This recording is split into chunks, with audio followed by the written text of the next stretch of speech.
The World of Dreams by Havelock Ellis. Originally published in 1911. Edited for Modern English and now republished in 2022 by Benjamin Davidson, Dream Wizard. Editor's Foreword. Greetings, dear reader. Here follows the epic masterpiece on dreams by English physician, writer, progressive, intellectual, eugenicist, and social reformer Havelock Ellis, born 1858, died 1939. Perhaps the most famous and comprehensive work of its time, second only to Freud's interpretation of dreams a short decade earlier. As well as being an early researcher on human sexuality, homosexuality, and transgender psychology, some credit Ellis's work with introducing the notions of narcissism and autoeroticism, which were later developed further by Freud's school of psychoanalysis. Ellis was also a pioneering investigator of psychedelic drugs, conducting experiments on himself using mescaline in 1896. There is little doubt this experimentation reciprocally informed his understanding of dream phenomena, as this book will certainly demonstrate. On the phenomenon of dreaming itself, Ellis forwards your humble editor's own belief that we dream for most, if not all, of our sleeping hours, but that it doesn't seem so because our memory of having had a dream is relatively rare. It appears that only those dreams which occur at or near to awakening can be remembered, though it may well be that there were many earlier adventures of the night which are beyond the reach of waking consciousness. Later, he goes on to address the material from which dreams form, noting that we do often dream of what we have experienced in the prior day, but that dreaming is usually something more than a spontaneous procession of related imagery. What we dream about may bear such imprint, but the specific composition is an artifact of our unique psychology. He writes that dreaming consciousness embodies and actively coordinates definite and not merely random images. From the basic observation that a very large part of the psychic life of sleep is outside our power, we can speculate that some of it is even beyond our sight, and that there is often more in dreams than dreaming consciousness is able to realize. The typical inability of most people to actively control their dreams, setting aside lucid dreaming, suggests that the focus of dream consciousness is narrower than that of waking consciousness, and cannot perceive all that is going on.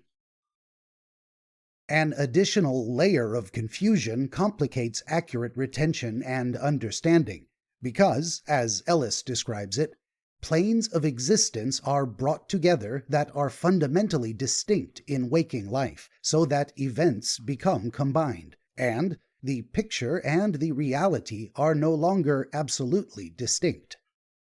Lest we think this confusion makes dreaming entirely chaotic and absent of meaning, Ellis warns us not to believe that reason is in abeyance during sleep. Indeed, we may reason more in sleep than when we are awake. That our reasoning is bad, often even preposterous, that it constantly ignores the most elementary facts of waking life, scarcely affects the question. All dreaming is a process of reasoning. If we thus conceive of dreaming as the ongoing work of the mind while asleep, then it is easy to understand the origin of nightmares, as we often have disturbing thoughts and fears while awake. In a throwback to prior conceptions, Ellis cites Jewell's definition that a nightmare is characterized by inability to move or speak, and that this owes to the motor channels being not entirely closed, the sensory channels unusually open, and very frequently, though not necessarily, this is associated with the approach of awakening. Today, we draw a much clearer distinction between nightmares as disturbing dreams wherein we suffer fearful conditions, but not always difficulty in movement, and true sleep paralysis, where we partially awaken and cannot execute voluntary motor functions. In addressing so-called typical dreams, Ellis refers to Freud, who affirms that the dream of flying is the bridge to a concealed wish, as well as the idea that some attribute these to excursions of the astral body, and those who have suggested these to be an atavistic echo from the primeval sea, or vestigial psychic remains comparable to the rudimentary gill slits not uncommonly found in man and other animals. Ellis entertains that latter notion, but concludes that it has the very serious weakness that it offers an explanation which will not fit the facts. Instead, our esteemed author suggests a more simple explanation in the, quote, rhythmic rising and falling of my own respiratory muscles, else in some dreams perhaps of the systole and diastole of the heart's muscles, just as men with heart disease may dream of sweating and panting horses climbing uphill. Being a duly diligent academic, Ellis consults many prior authors on the subject of dreaming, including Synesius, who lived in the 4th century, and contrived to rationalize and almost to modernize the ancient doctrine of dream symbolism. Referencing our ongoing speculation as to the meaning of dreams, and presaging our modern psychological understanding quite well, Synesius remarked, quoting, "It is in their obscurity that the truth of dreams resides, and that we must not expect to find any general rules in regard to dreams. No two people are alike, so that the same dream cannot have the same significance for everyone, and we have to find out the rules of our own dreams." Even in the 4th century, the greatest minds had a strong suspicion that one-size-fits-all dream books could not provide explanations for every symbol for every person in every dream. Ellis also addresses other phenomena similar to or attendant upon sleep and dreams, including the rare experience that a hallucinatory influence from dreams may extend beyond the hypnagogic state. He observes that in disordered cerebral and nervous conditions, the same illusion becomes still more marked, and that this is often notable in hysteria and some forms of insanity, where the dream may become an integral and persistent part of waking life. That said, should this occur, we leave the normal world of dreams and enter the sphere of pathology. In Ellis's estimation, a fallacy of perception takes place strictly comparable to the fallacious perception which, in the case of an external sensation, we might call an illusion, explaining further that a central excited sensation of one order, being the dream image, is mistaken for a centrally excited sensation of another order, being that of memory. The phenomena is therefore a mental illusion, belonging to the group of false memories, and it may be termed hypnagogic paramnesia. Toward the latter end of this work, Ellis delves deeper into the specifics of interpretation, citing the relevance of our cultural conditions as they influence the specific form of our dream experiences. Quoting, "In recent years, this point of view has been especially set forth by Freud and his school, who argue that the laws of the formation of myths and fairy tales are identical with the laws in accordance with which dreams are formed. It certainly seems to be true that the resemblances between dreams and legends are not adequately explained by supposing that the latter are molded out of the former.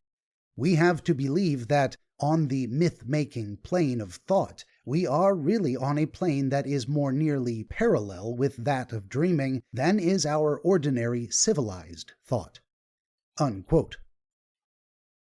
There is, of course, a great deal more contained within this work, but, all said, it is easy to appreciate how this extensive and thoughtful text became so oft cited by his contemporary academics and other authors on sleep and dreams.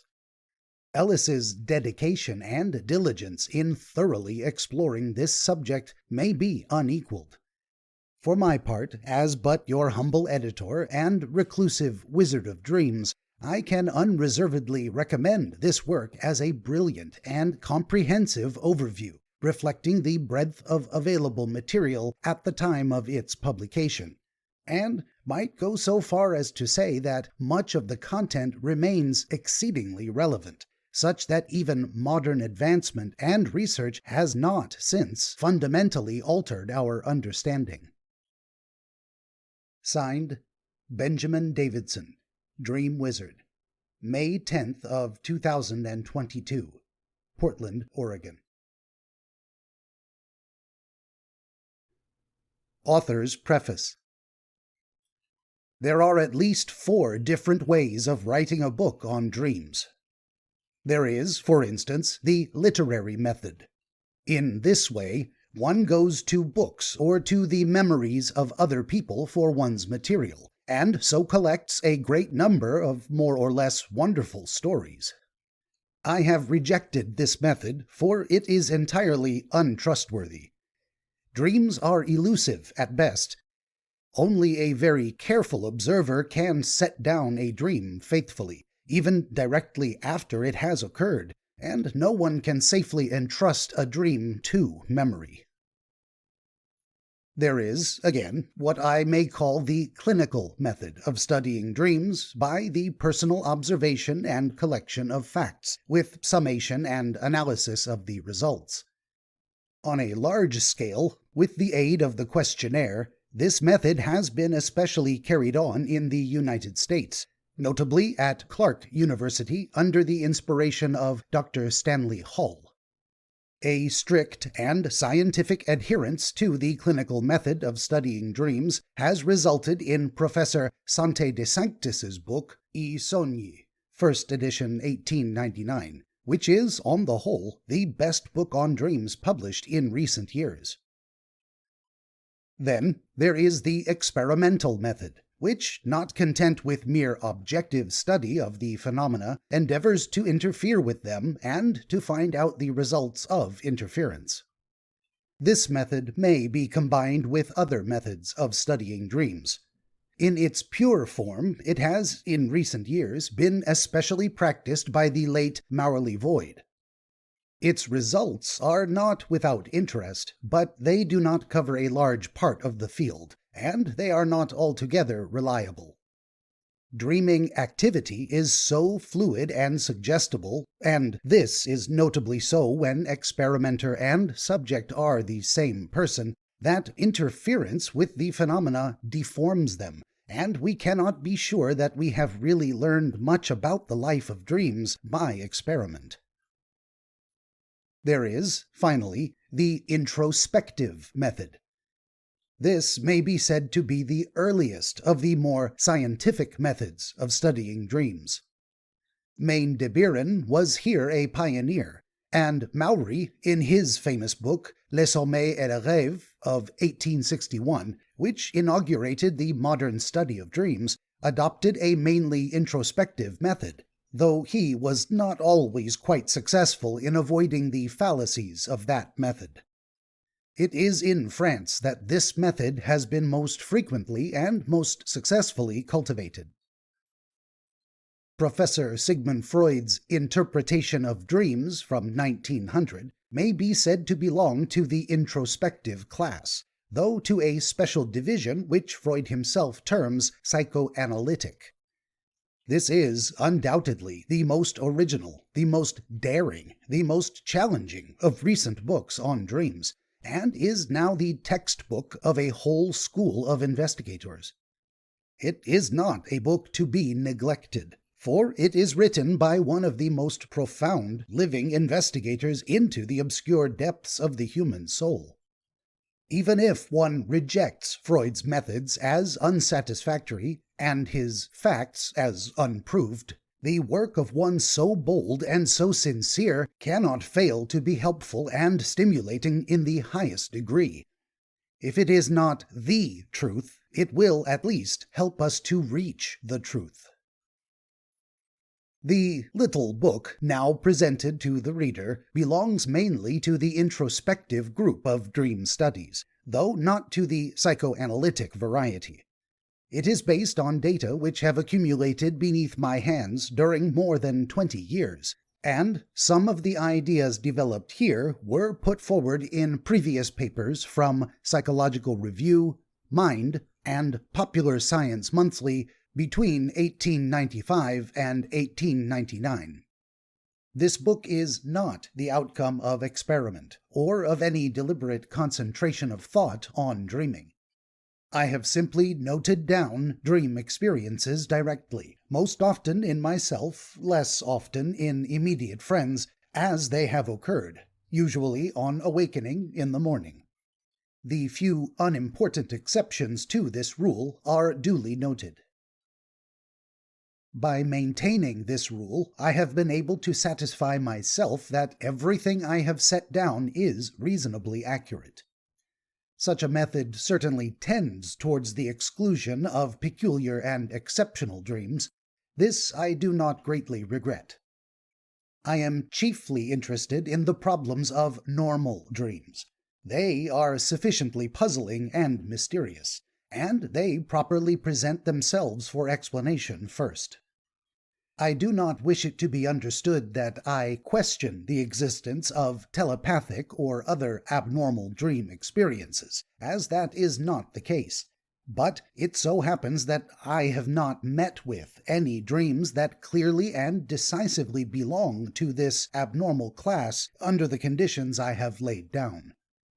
Such few possible examples as have come under my immediate observation, in no case as personal experiences, are slight, and, moreover, sometimes of too intimate a character for full exposition. Thus, my contribution to the psychology of dreaming is simple and unpretentious. It deals only with the fundamental elements of the subject. I do not make this statement entirely in a spirit of humility. It seems to me that the literature of dreaming has often been overweighted by bad observation and reckless theory in the past. By learning to observe and to understand the ordinary nightly experience of dream life, we shall be best laying the foundation of future superstructures. For, rightly understood, dreams may furnish us with clues to the whole of life.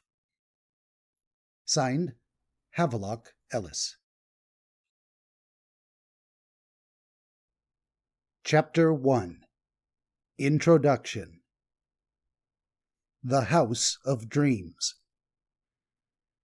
When we fall asleep, we enter a dim and ancient house of shadow, unillumined by any direct ray from the outer world of waking life. We are borne about through its chambers without conscious volition of our own. We fall down its moldy and rotten staircases. We are haunted by strange sounds and odors from its mysterious recesses. We move among phantoms we cannot consciously control. As we emerge into the world of daily life again, the sunlight seems to flash into the obscure house for an instant before the door closes behind us. We catch one vivid glimpse of the chambers we have been wandering in, and a few more or less fragmentary memories come back to us of the life we have lived there.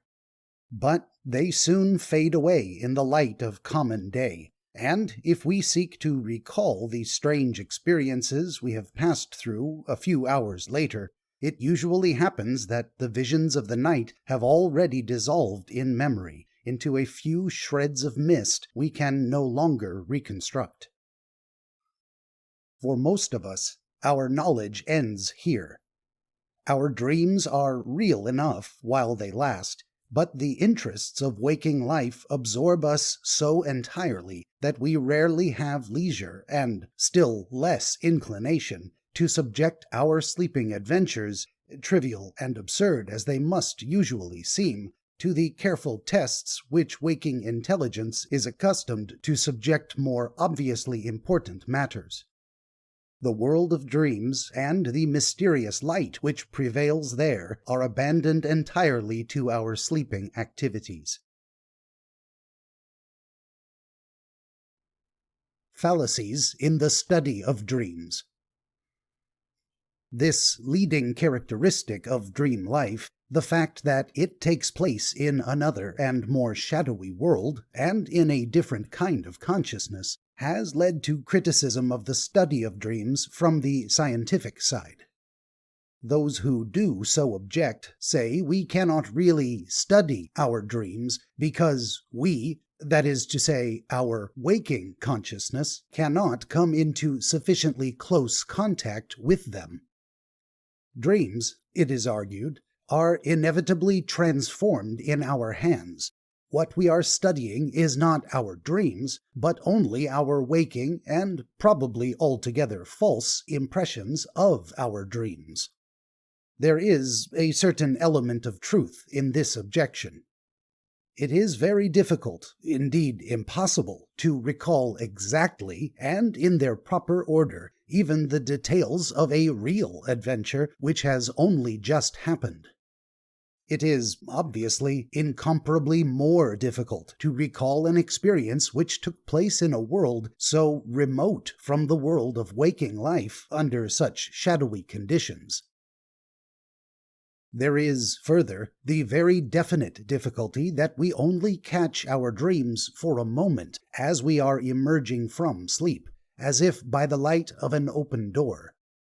In other words, our waking consciousness is observing and interpreting a process in another kind of consciousness for that moment. Or, even if we assert that it is the same consciousness, it is still a consciousness that has been working under quite different conditions from waking consciousness, and accepting data which it would not accept in the waking state. For the student of dreams, how far the facts become inevitably distorted in this process must ever be a serious question. Sleeping or waking, it is probable our consciousness never embraces the whole of the possible psychic field within us. There are, when we are dreaming as well as when we are awake, subconscious or imperfectly conscious states just below our consciousness, and exerting an influence upon it. Our latent psychic possessions, among which dreams move, would seem to be by no means always at the same depth. The specific gravity of consciousness, as it were, varies, and these latent elements rise or fall, becoming nearer to the conscious surface or falling further away from it. But the greatest change must take place when the waking surface is reached, and the outer world breaks on sleeping consciousness. In that change there is doubtless a process of necessary and automatic transformation or interpretation. We may picture it, perhaps, as somewhat the same process as when a person skilled in both languages takes up a foreign book and reads it out in his own tongue.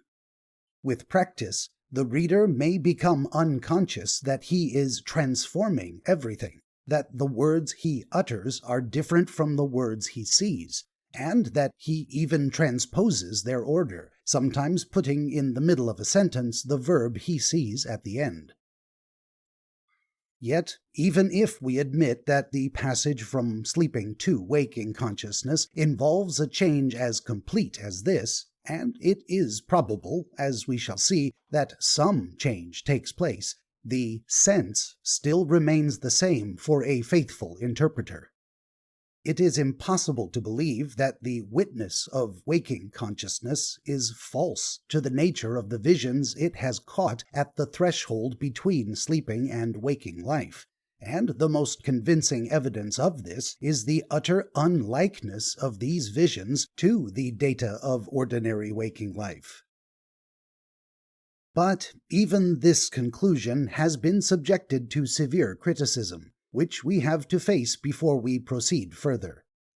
Carrying to its extreme point a position more partially and tentatively stated by Delaboeuf and Tannery, Foucault has denied that our dreams, as they finally present themselves to waking consciousness, at all correspond to the psychic processes in sleep upon which they are founded. And he especially insists that the logical connections are superadded. He considers that dreaming is an observation of memory, made under such conditions that it would be very imprudent to regard the remembrance of the dream as reproducing faithfully the mental state of sleep. During sleep, he believes, our dream ideas proceed concurrently but separately and independently, as may be. At the moment when awakening begins, the mind, as an act of immediate memory, grasps the plurality of separate pictures and applies itself spontaneously to the task of organizing them, according to the rules of logic and the laws of the real world, making a drama of them, as like as possible to the dramas of waking life. He agrees with Goblet that the dream we remember is a waking thought, and with Tannery that we do not remember our dreams, but only the reconstructions of them we effected at the moment of waking. It is after awakening, Foucault concludes, that the dream develops, and its final shape depends on the period at which it is noted down. Quoting, "The evolution of the dream after awakening is a logical evolution, dominated and directed by the instinctive need to give a reasonable appearance to the ensemble of images and sensations present to the mind, and to assimilate the representation of the dream to the system of representations which constitute our knowledge of the real world."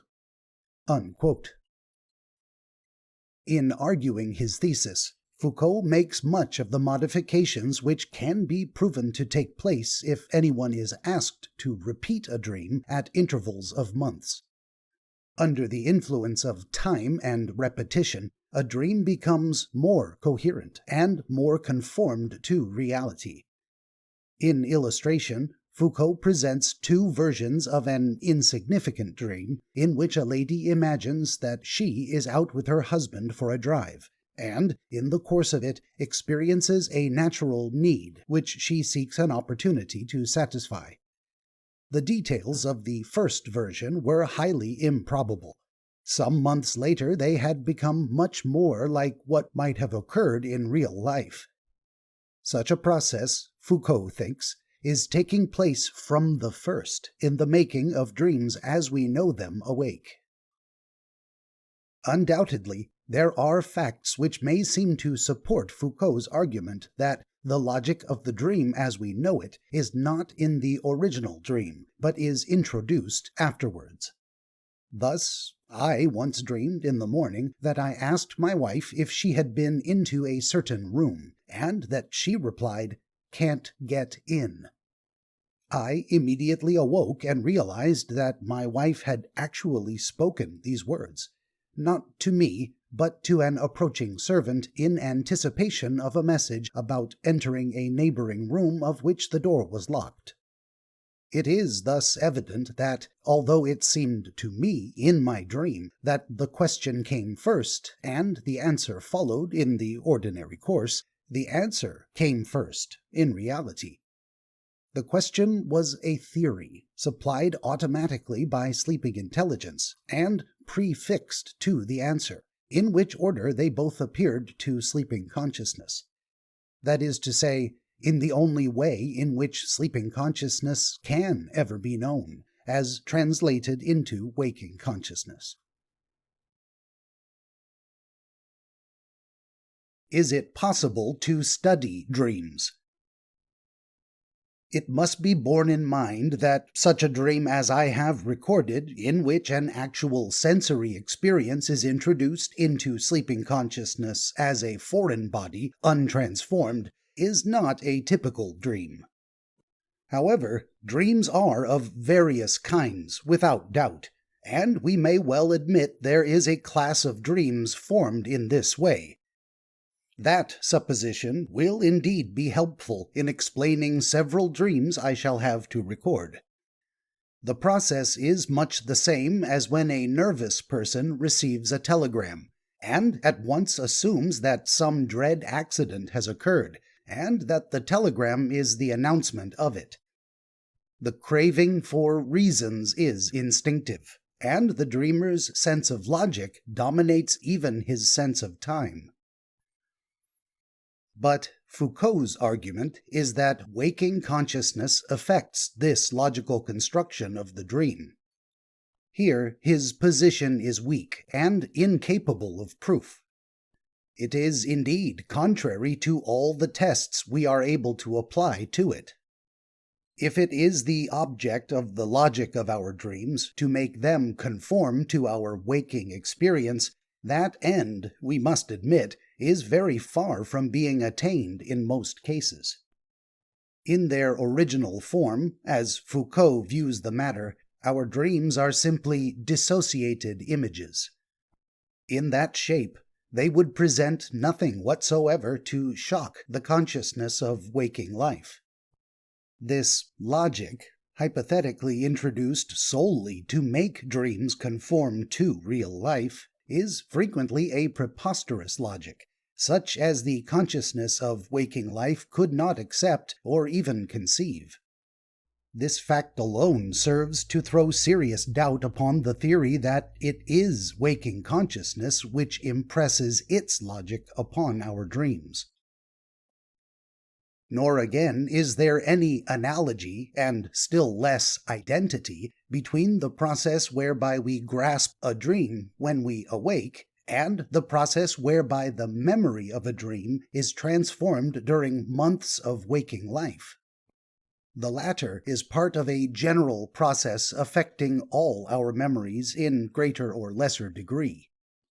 For instance, I visit a foreign cathedral and take careful note of the character and arrangement of buttresses and piers. A few months later, if I have failed to set these facts down, my memory of them will become uncertain, confused, and incorrect. But I need not therefore lose faith in the tolerable exactitude of my original impressions. In the same way, we cannot argue that the shifting memory of a dream during a long period of time throws the slightest doubt on the accuracy of our original impression of it. We never catch a dream in the course of formation.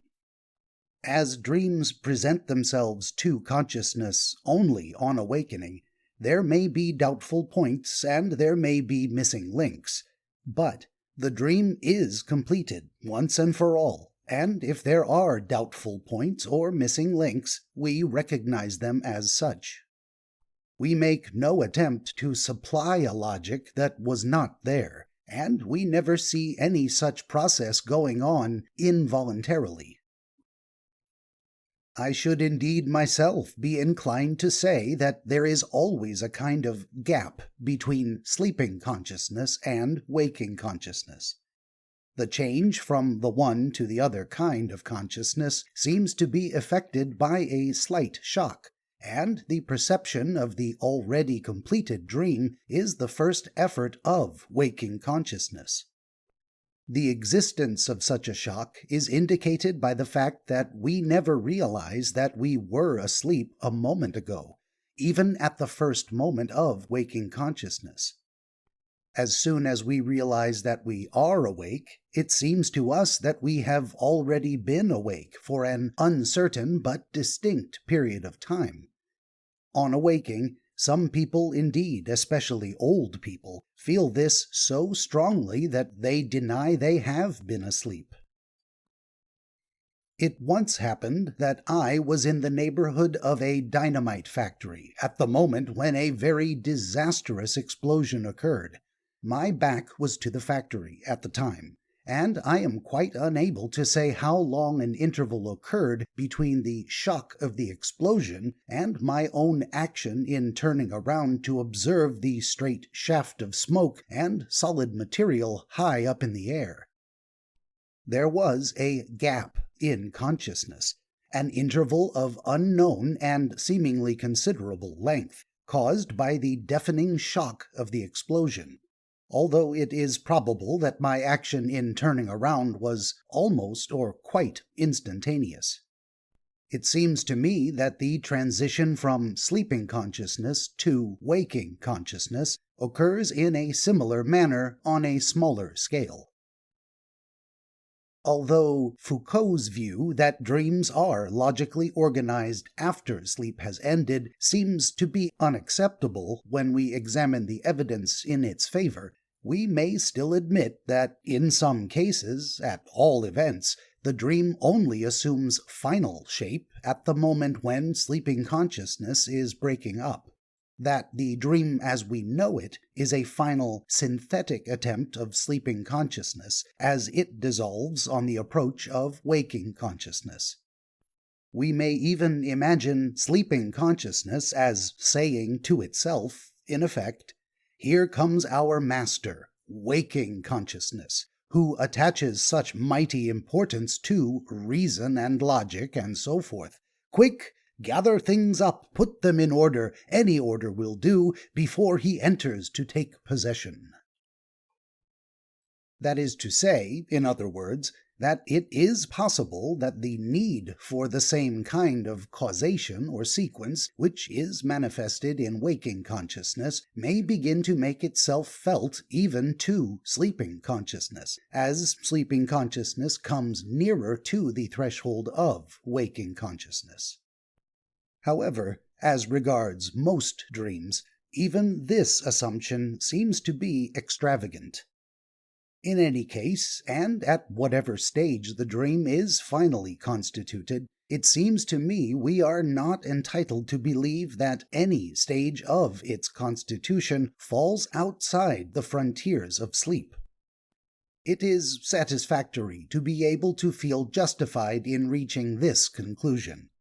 For if dreams were chiefly or mainly the product of waking consciousness, they would certainly lose a considerable part of their significance and interest. How fallacies may be avoided. Even when we have reached this conclusion, the path of the student is still far from easy. The undoubted fact that the difficulties of observing and recording dreams are very great cannot fail to make us extremely careful in any case. Although the dreams of some persons, who may be regarded as themselves of vivid and dramatic temperament, seem to be habitually vivid and dramatic to an extent which is extremely rare in my own case, one is usually justified in feeling a certain amount of suspicion in regard to dream narratives which are clear, coherent, connected, and intelligible at every point.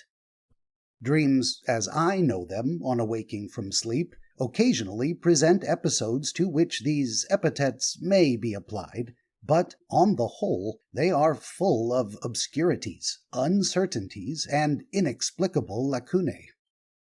The memory of dream events is lost so rapidly that one is constantly obliged to leave the exact nature of a detail in doubt. One seems to be recalling a landscape seen by a lightning flash. It is for this reason that I have made it a rule only to admit dreams which are noted very shortly, and if possible immediately, after the moment of awakening. It is of further importance in recording one's dreams to note the emotional attitude experienced during the dream, as well as any physical sensations felt on awakening. The attitude of dream consciousness towards dream visions usually varies from that of waking consciousness, although the normal extent of the difference is a disputable point. When I read dream narratives of landscapes which, as described, appear at every point as beautiful and impressive to waking consciousness as they appeared to dreaming consciousness, I usually suspect that, granting the good faith and accuracy of the narrator, we are not really concerned with dreams in the proper sense, but with visions experienced under more abnormal conditions, and especially with drug visions.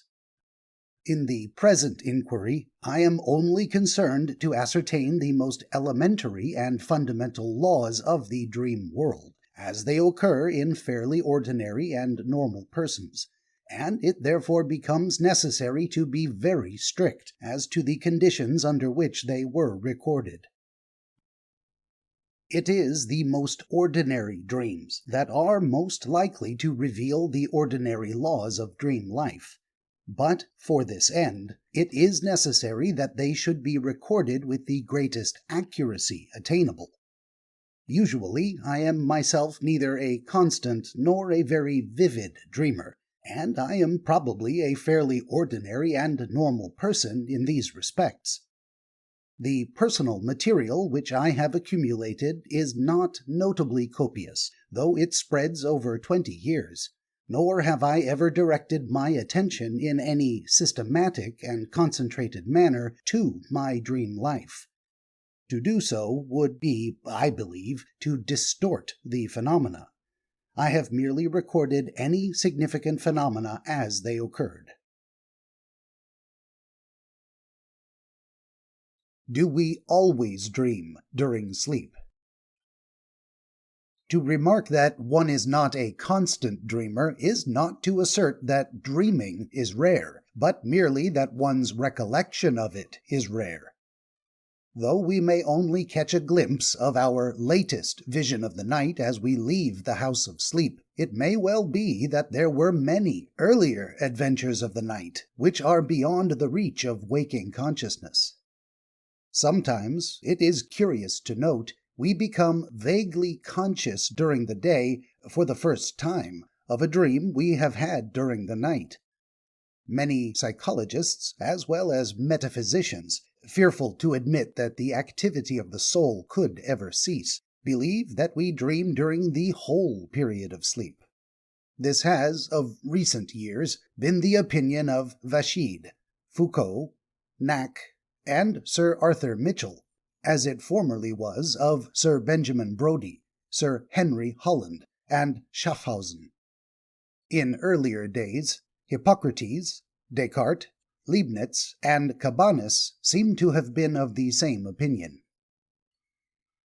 On the other hand, Locke, Macnish, and Carpenter held that deep sleep is dreamless. This is also the opinion of Wundt, Bonus, Strumpel, Weigand, Hammond, and Jastrow. Moreover, there are some people, like Lessing, who, so far as they knew, never dreamt at all. My own personal experience scarcely inclines me to accept without qualification the belief that we are always dreaming during sleep. I find that my remembered dreams tend to be correlated with some slight mental or physical disturbance, and therefore it seems probable to me that if dreams are continuous during sleep, they must be of an extremely faint and shadowy character during completely undisturbed sleep. To return to the metaphor I have used before, we may say that sleeping consciousness, in its descent from the surface of waking life, may fall to a point at which a state approaching complete repose is attained, its specific gravity being practically the same as that of its environment. Of course, it cannot be said that the failure to remember dreams is any argument against their occurrence. It is well known that when the psychic activity of sleep assumes a definitely motor shape, as in talking in sleep or somnambulism, It is very rare for any recollection to remain on awakening, though we cannot doubt that psychic activity has been present. In the same way, the dream that we remember when awakened from sound sleep by another person is by no means always due to that awakening. This is shown by the fact that if we were turning around or making other movements just before being thus awakened, the dream we remember may have no relation to the circumstance of the awakening, but clearly be suggested by the movements made during sleep, though these movements themselves remain unknown to waking consciousness. The movements of dogs during sound sleep, the rhythmical lifting of the paws and wagging of the tail, point in the same direction. The fact that failure of memory by no means proves the absence of dreaming may be illustrated not only by the forgetfulness of what takes place during hypnotic sleep, but by what we sometimes witness during partial anesthesia maintained by drugs. This was well shown in a case I was once concerned with, where it was necessary to administer chloroform, preceded by the alcohol-chloroform ether mixture, for a prolonged period during a difficult first postpartum confinement. The drug was not given to the point of causing complete abolition of mental activity, and the patient talked and occasionally sang throughout, referring to various events in her life from childhood onwards.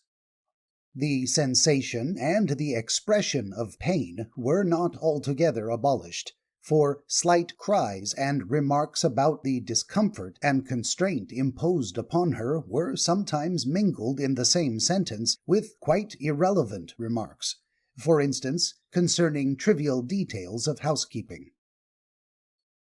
Confusions of incompatible ideas also took place, as during ordinary dreaming.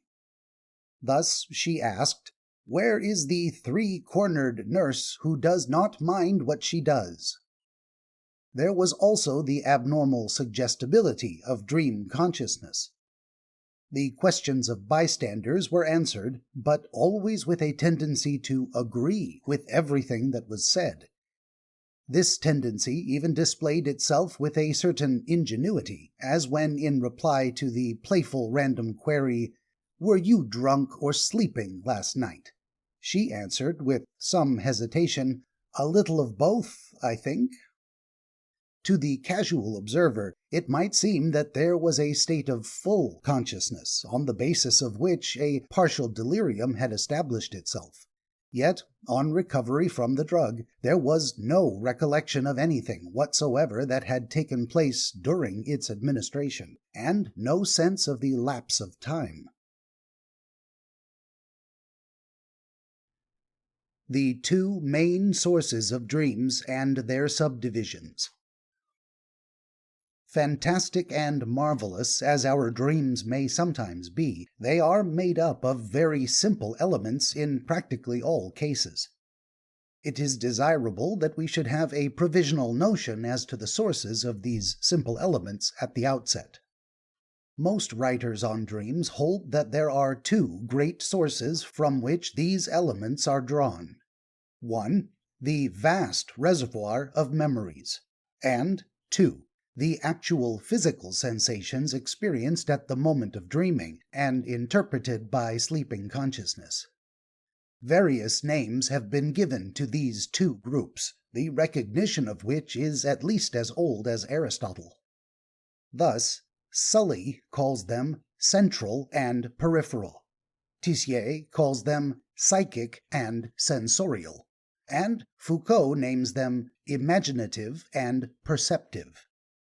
Fairly convenient names are those adopted by Miss Calkins, who calls the first group representative and the second group presentative, meaning by representative connected through the fact of association with the waking life of the past, and by presentative connected through sense excitation with the immediate present. The representative group falls into two subdivisions, according as the memories are of older or of more recent date.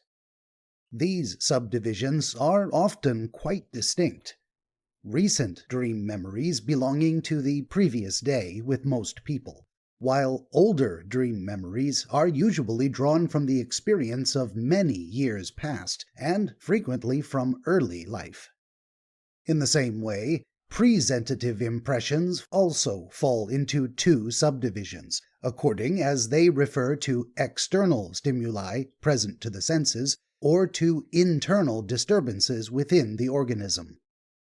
It is scarcely necessary to observe that any or all of these four subgroups, by which the whole of our dream life may be analyzed, may become woven together in the same dream.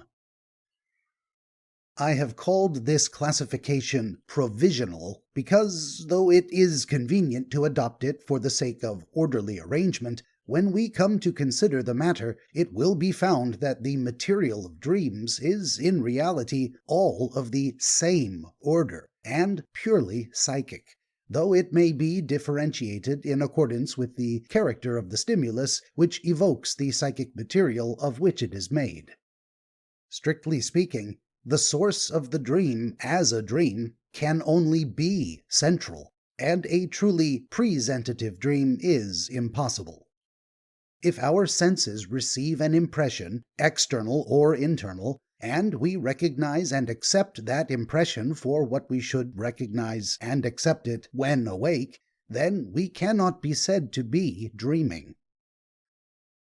The internal and external stimuli which act upon sleeping consciousness are not a part of that consciousness, nor its source or its cause in any real sense. The ray of sunlight that falls on the dreamer, the falling off of his bedclothes, the indigestible supper he ate last night, these things can no more account for his dreams than the postman's knock can account for the contents of the letter he delivers.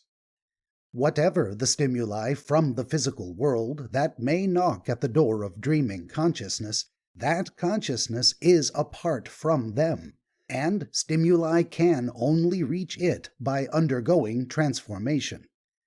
They must put off the character which they wear as phenomena of the waking world. They must put on the character of phenomena of another world, the world of dreams. Chapter 2. The Elements of Dream Life. The spontaneous procession of dream imagery.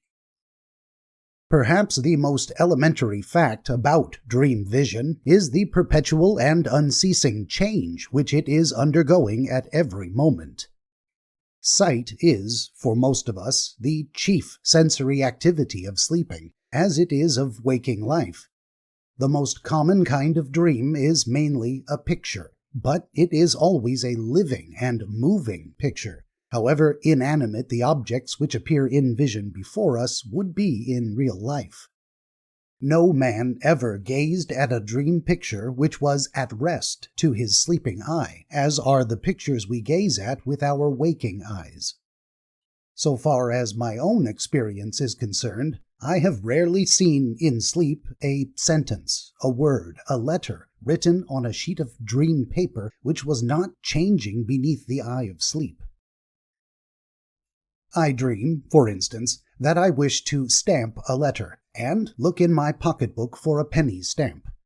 I am able to find stamps of other values. I am able to find penny stamps that are torn or defaced or of an antiquated type disused 30 years ago. All sorts of stamps, as well as little pictures resembling stamps, develop and multiply beneath my gaze. The stamp I seek remains unfound, probably because it had appeared at the beginning of the series and suggested all the rest. That is indicated by another dream, experienced, it may be noted, during the early stage of a cold in the head. In that dream, I have to catch a train. I see my hat hanging on a peg among other hats, and I move towards it. But as I do so, it has vanished, and I wander among rows of hats, of all shapes and sizes, but none of them mine. Its kaleidoscopic character. Sleeping consciousness is a stream in which we never bathe twice, for it is renewed every second. It is this, as much as any other characteristic of the visual dream, which makes it so difficult to recall and reproduce, for the mainly auditory or motor dream often presents less difficult in this respect. We are, as it were, gazing at a constantly revolving kaleidoscope, in which every slightest turn produces a new pattern, some resembling that which immediately preceded it, but yet definitely novel. So that, if the kaleidoscope were conscious, we should say that each picture had been suggested by the preceding pattern. Delboeuf has denied that this process ever involves any real metamorphosis of images. He regarded it as an illusion due to rapid succession of distinct images, which are afterwards combined in memory. However, that view is not tenable. Apart from the fact that it makes the illegitimate assumption that our recollection of a dream is entirely unreliable, it must be remembered that, as Geisler has pointed out, the shock of emotional horror or surprise that frequently accompanies such dreams suffices to prove the reality of the metamorphosis. Thus, as a youth, I once had a vivid dream of an albatross that became transformed into a woman, the beautiful eyes of the albatross taking on a womanly expression, but the bird's beak only being imperfectly changed into a nose as the bird-woman murmured, "Do you love me?" In this case, the vivid surprise of the dream was precisely associated with the simultaneous existence of the two sets of characters. It is not, however, necessary that there should be any metamorphosis of dream images, nor even that the procession of dream imagery should be continuous. And whether or not there is metamorphosis of images, or whether the imagery is continuous or discontinuous, it seems to me that we must admit the possibility of its spontaneous character. That is indeed a debatable point, and it is debated. Thus, Foucault accounts for the multiplication of almost similar images sometimes witnessed in dreams as due to desire. We see a number of things because we desire to possess a number of these things, and he explains a dream of Delboeuf's of a procession of lizards as due to the fact that Delboeuf was a collector of lizards, in the same way as he would explain the dreams of thirsty people who imagine that they are drinking repeated glasses of water or wine.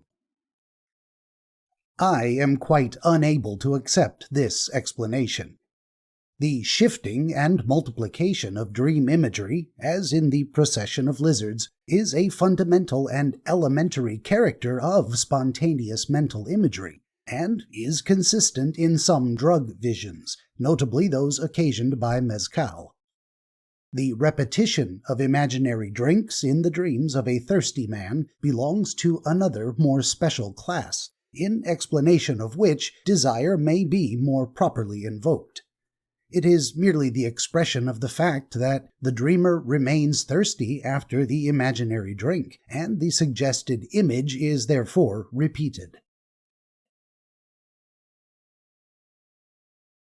Attention in dreams.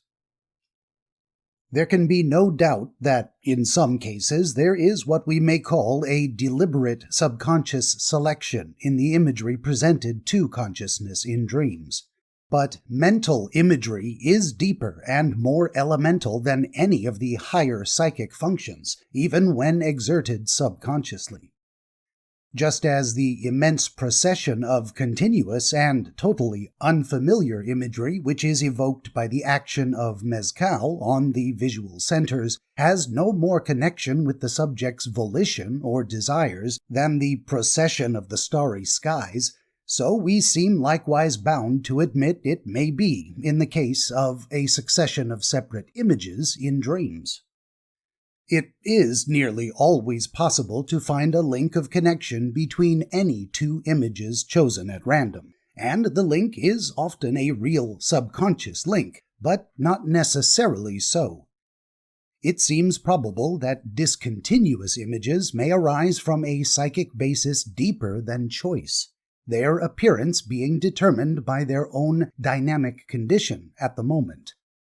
We must, as Baron Moore not quite happily puts it, take into account the physiological state of ideas.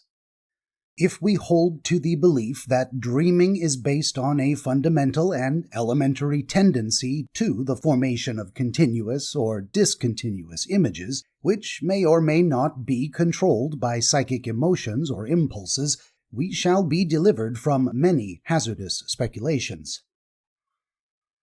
When we thus start with the recognition of a more or less spontaneous procession of images as the elemental stuff of dreams, one of the first problems we encounter is the relation of attention to that imagery. What is the degree and the nature of the attention we exert in dreams? Sleep, from the psychological point of view, says Foucault, is a state of profound distraction or total inattention. And Moore shows, by dreams of his own, that any exercise of will in dreaming leads to awakening, and that the deeper the sleep, the more absent is volition from dreams.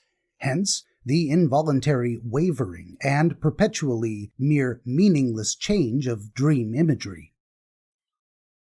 Such concentration as is possible during sleep usually reveals a shifting, oscillating, uncertain movement of the vision before us. We are, as it were, reading a signpost in the dusk, or making guesses at the names of the stations as our express train flashes by the painted letters. It is this factor in dreams which causes them to baffle our analysis so often. There is thus a failure of sleeping attention to definitely fix the final result, a failure which itself may evidently serve to carry on the dream process by suggesting new images and combinations. However, it can scarcely be said that the question of attention in dreams is thus settled. It would be inconceivable that the terrible occurrences which may overtake us in dreams and the emotional turmoil aroused should be accompanied by total inattention and distraction. Nor can it be said that this supposition agrees with the vivid memory which our dreams sometimes leave. We can probably account for these phenomena much more satisfactorily by adopting Ribot's useful distinction between voluntary attention and spontaneous attention. Voluntary or artificial attention is a product of education and training. It is directed by extrinsic force, is the result of deliberation, and is accompanied by some feeling of effort. Voluntary attention always acts on the muscles and by the muscles. Without muscular tension, there can be no voluntary attention. On the other hand, spontaneous or natural attention is that more fundamental kind of attention which exists anterior to any education or training, and is the only kind of attention of which animals and young children are capable. It may be weak or strong, but always and everywhere it is based on emotional states. Every creature moved by pleasure and pain is capable of spontaneous attention under the influence of those stimuli. These two kinds of attention are at opposite poles from each other, and are incompatible with each other. There can be no doubt that, as Ribot himself pointed out, it is voluntary attention that is defective in dreams, though it may not always be entirely absent. The muscular weakness and discoordination of sleep involve this lack of attention which is indeed an essential condition of the restoration and repose of sleep. But all the characteristics of spontaneous attention are present. The attention we exercise in dreams is mainly of this fundamental, automatic, involuntary character, conditioned by the emotions we experience, and, for the most part, escaping all the effort of our voluntary attention. Further, it has been ably argued by Leroy that a similar state of involuntary automatic attention, with concomitant diminution or disturbance of voluntary attention, is a necessary condition for the appearance of visual and auditory hallucinations abnormally experienced in the waking state. There is, then, a seemingly spontaneous procession of dream imagery at the basis of dreaming, which is always undergoing transformation into something different, yet not wholly different, from that which went before. It seems a mechanical flow of images, regulated by associations of resemblance, which sleeping consciousness recognizes without either controlling or introducing foreign elements. This is probably the most elementary form of dreaming, that which is nearest to waking consciousness, and that in which the peripheral and retinal elements of dreaming play the largest part. The fundamental character of this spontaneous, self-evolving procession of imagery is indicated by the significant fact that it tends to take place whenever the more retinal and peripheral part of the visual apparatus is affected by the exhaustion of undue stimulation, or even when the organism is generally disturbed or run down, as in neurasthenic conditions. Relation of drug visions and hypnagogic imagery to dreaming. The most obtrusive and familiar example of visual imagery is furnished by the procession of perpetually shifting and changing after-images which continue to evolve for a considerable time after we have looked at the sun or other brilliant object. Less striking, but more intimately akin to the imagery of dreams, are the hypnagogic visions occurring as we fall asleep, especially after a day during which vision has been unusually stimulated and fatigued, though they do not seem necessarily dependent on such fatigue. Most vivid and instructive of all is the procession of visual imagery evoked by certain drugs.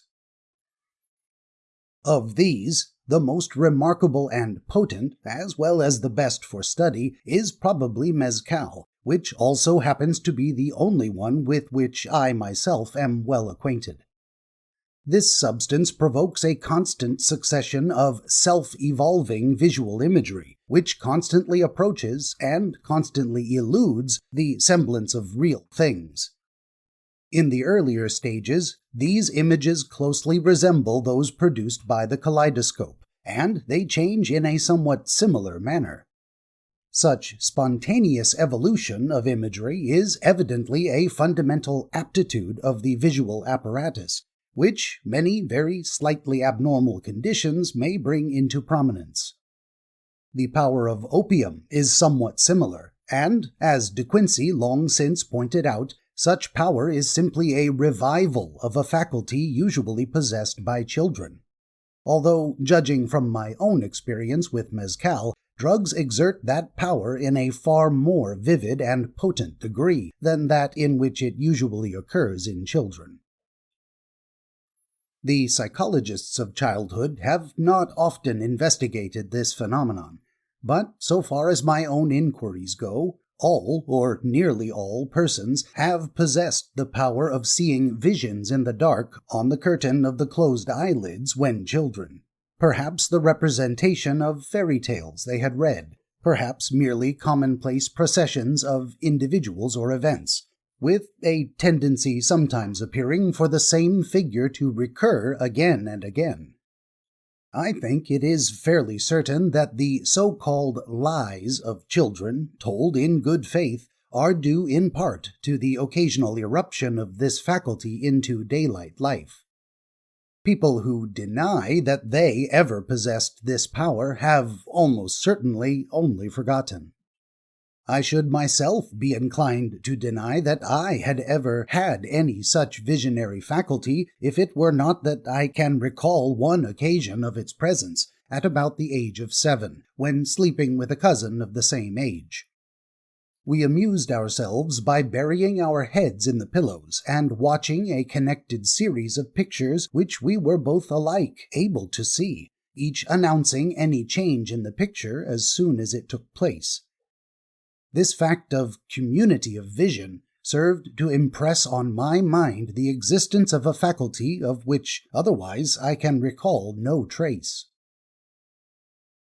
Of these various groups of allied phenomena, that which more especially concerns us in the investigation of dreams is the group of phenomena most strictly called hypnagogic, that is to say, belonging to the antechamber of sleep, when the senses are in repose and waking consciousness is slipping away, or else when, as we leave the world of dreams, waking consciousness is flowing back again.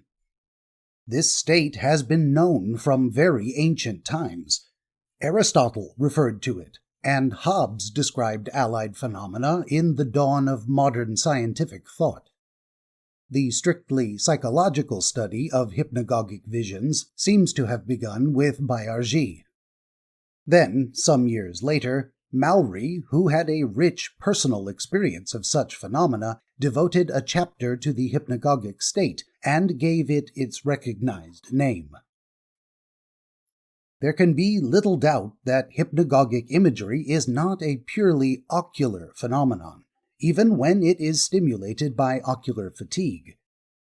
It is a mixed phenomenon, partly retinal and partly central. That is to say that some of these visual effects originate inside the eye, and the brain, acting on the suggestions thus received, superimposes mental pictures to those glimmerings. They are thus analogous to the pictures we may see in the fire or in the clouds. It must be added that the other senses also furnish corresponding rudiments which are filled in by the central activity. This is notably the case with faint buzzings and sounds in the ear, and, in addition, muscular twitches and internal visceral sensations, all these becoming more prominent as the attentive activity of waking life subsides. What is the relation of hypnagogic imagery to dreams? Johann Müller, the great physiologist, long ago identified them, as previously had Gruitussen and Burdock, while Maury, who himself possessed, however, a somewhat abnormal and irritable nervous system, regarded hypnagogic imagery as furnishing the whole of the formative element of dreams, as being the embryogeny of dreams.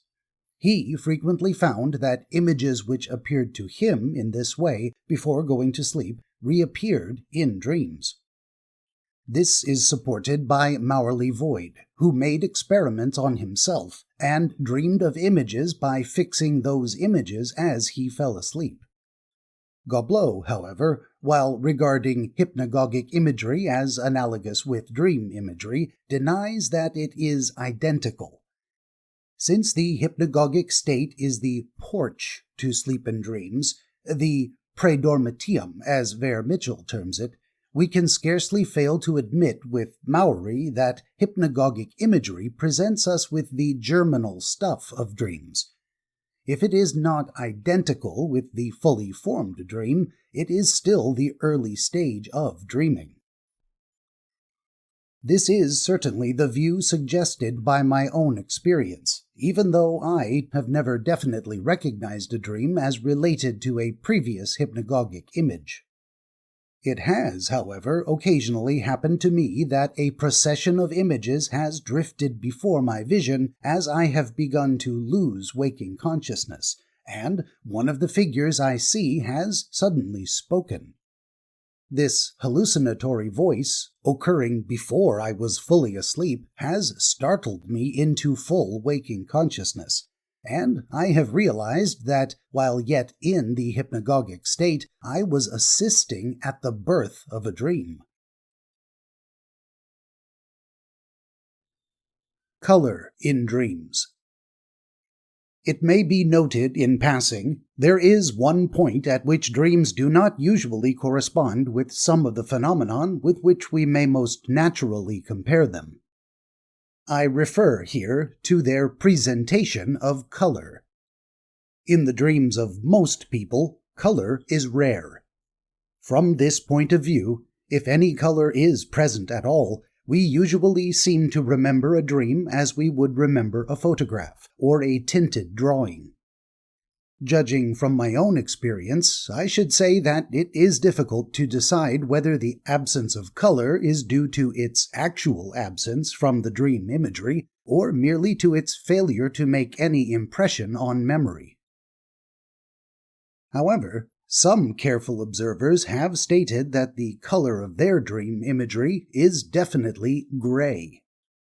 Thus, Bonus states that his dream imagery is usually en grisaille, or in gray, like an image recalled in the waking state, though occasionally the color is vivid.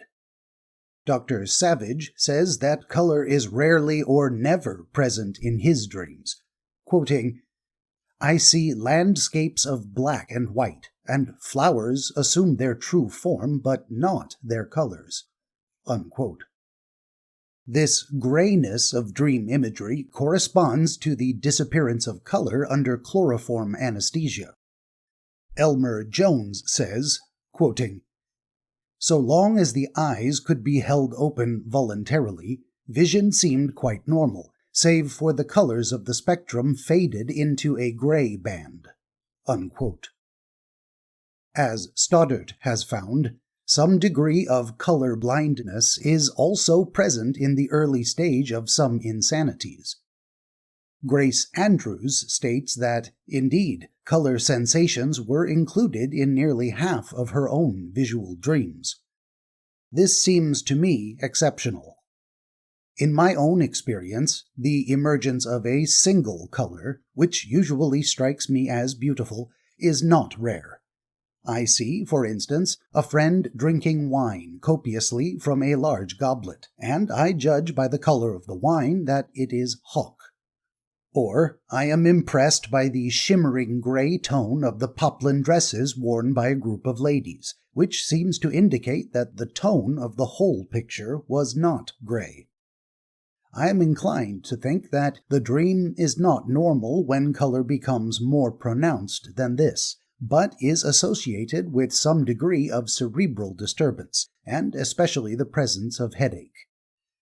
This would agree with the fact that persons subject to migraine are liable to visual color phenomena.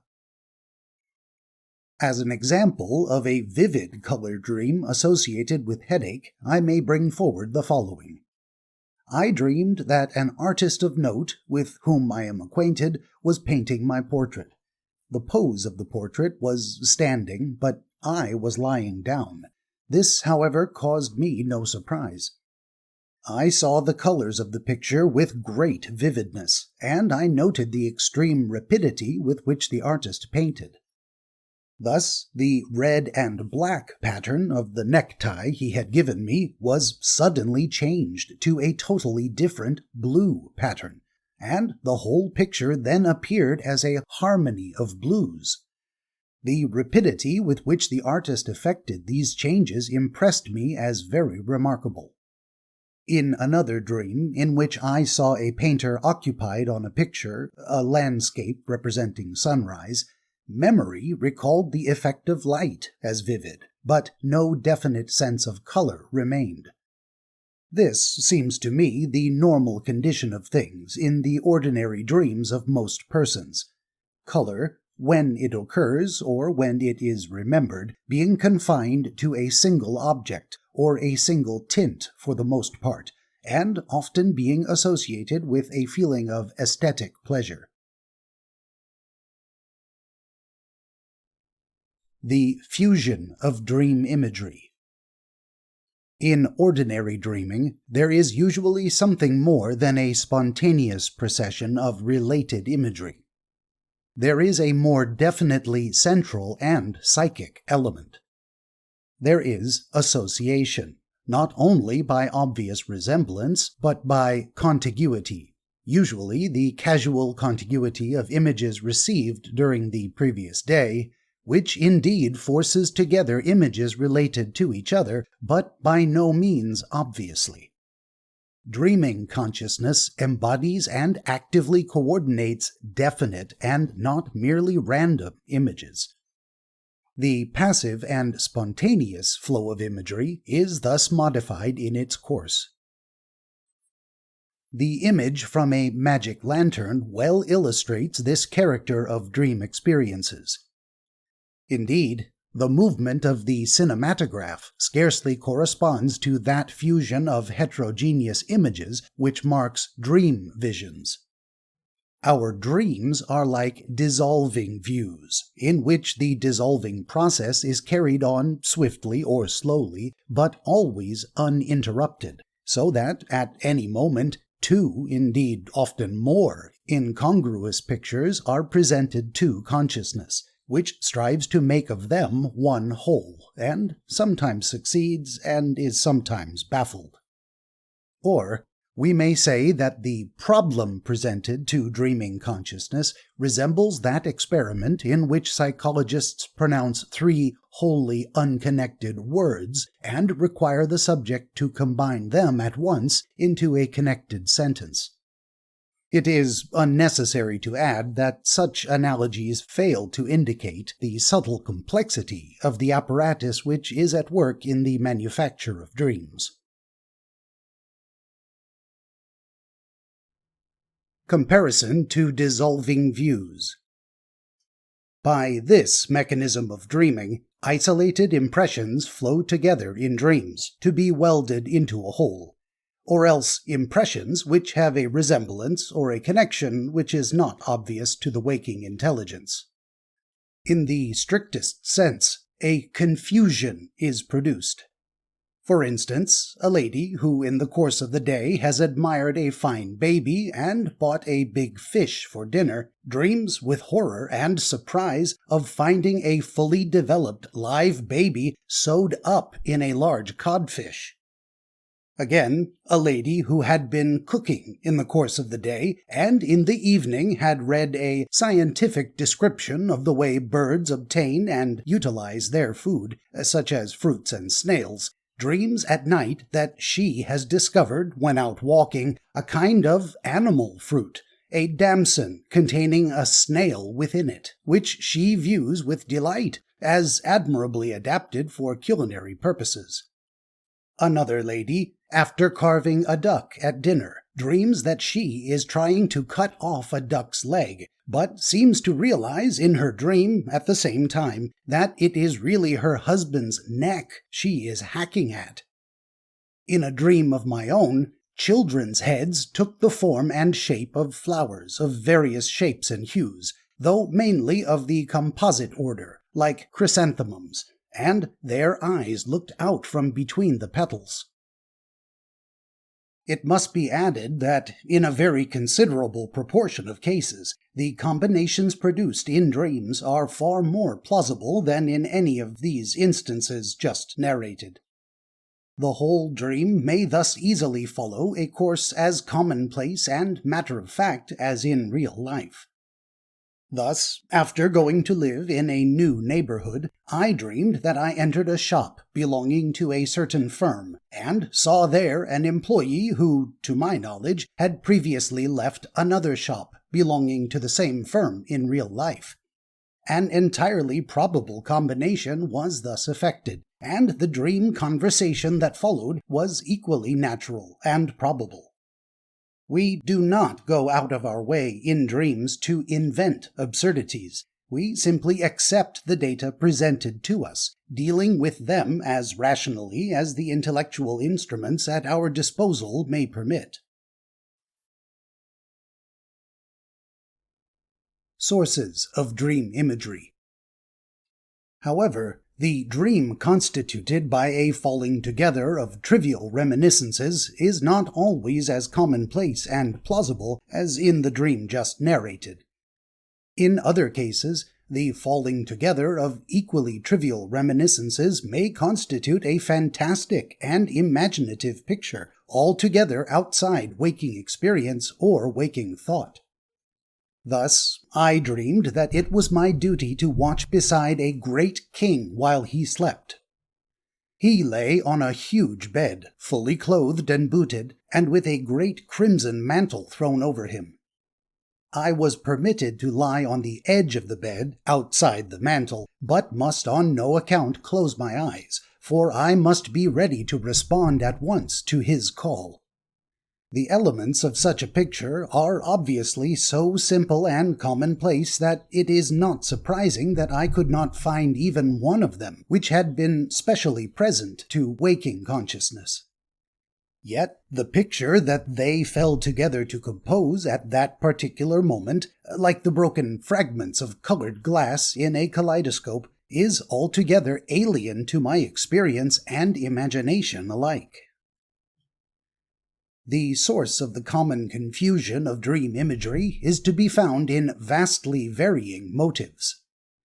In a large proportion of cases, what we witness is merely the flowing together of impressions which have no real resemblance, but which happen to have been received at nearly the same time, and which admit of being fused. Thus, occupation during the day, partly in the chicken coop and partly in the garden, led one lady to the dream project of breeding chickens by planting chicken heads. Very frequently, however, there is a real resemblance in the two objects combined, although it is not a resemblance which would ever present itself to waking consciousness. The chicken coop will also supply another instance of this confusion. I went to sleep thinking of a friend who was to stay that night at a certain hotel I had never seen. I dreamed that I saw the hotel in question. Its facade was not unlike that of the common type of hotel, but the roof was flat and at no very great height from the ground, so that I was able to overlook the building and see into all the windows, an arrangement that struck me as bad. However, my ability to overlook the building was not accompanied by any perception of it being diminutive. On awakening, I remembered that my wife had received a chicken incubator the day before, and we had examined it in the evening. The image of the hotel had fused with the image of the incubator. In another dream of the same type, I imagined that I was sitting with a dentist who was about to extract a tooth from a patient. Before applying the forceps, he remarked to me that it was the largest tooth he had ever seen, at the same time setting fire to a perfumed cloth at the end of something like a broomstick, in order to dissipate the unpleasant odor. When extracted, I found that it was indeed enormous, with walls an inch thick, and in the shape of a cauldron. Taking from my pocket a tape measure, such as I carried in waking life, I found the diameter to be not less than 25 inches. The interior was like roughly hewn rock, and there were seaweeds and lichen growing within.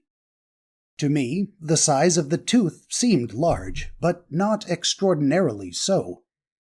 It is well known that pain in the teeth, or the dentist's manipulations, cause those organs to seem of extravagant extent. This tendency rules unchecked in dreams.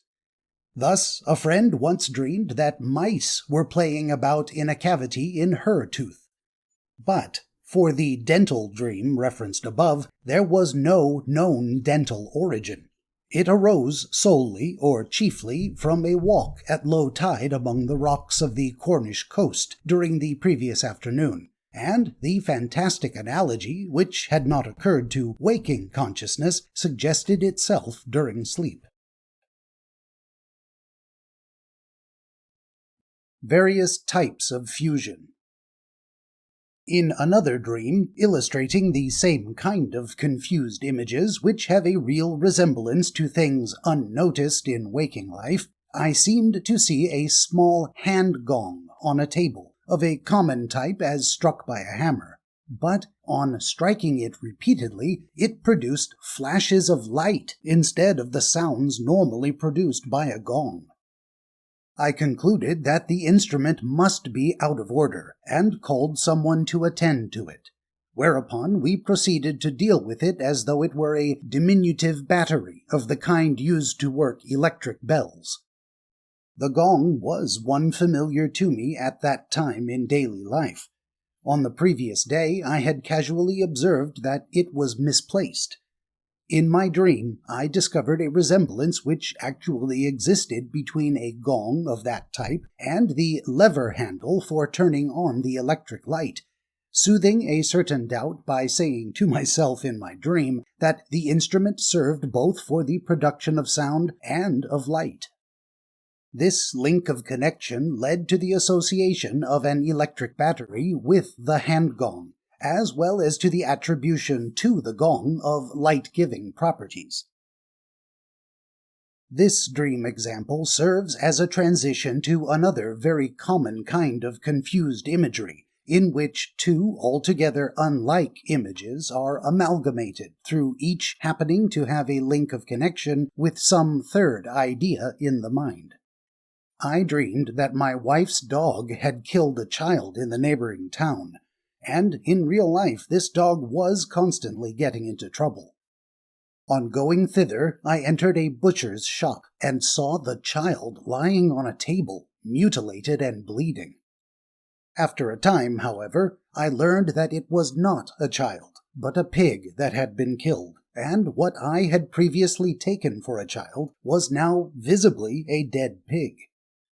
I felt ashamed of my mistake, and the sympathy I had experienced now seemed excessive, especially when the butcher remarked that it was all right, as he had been fattening the pig and meant to kill it soon anyhow. Then the pig was cut open, though it made daring attempts to come to life again, during which I awoke.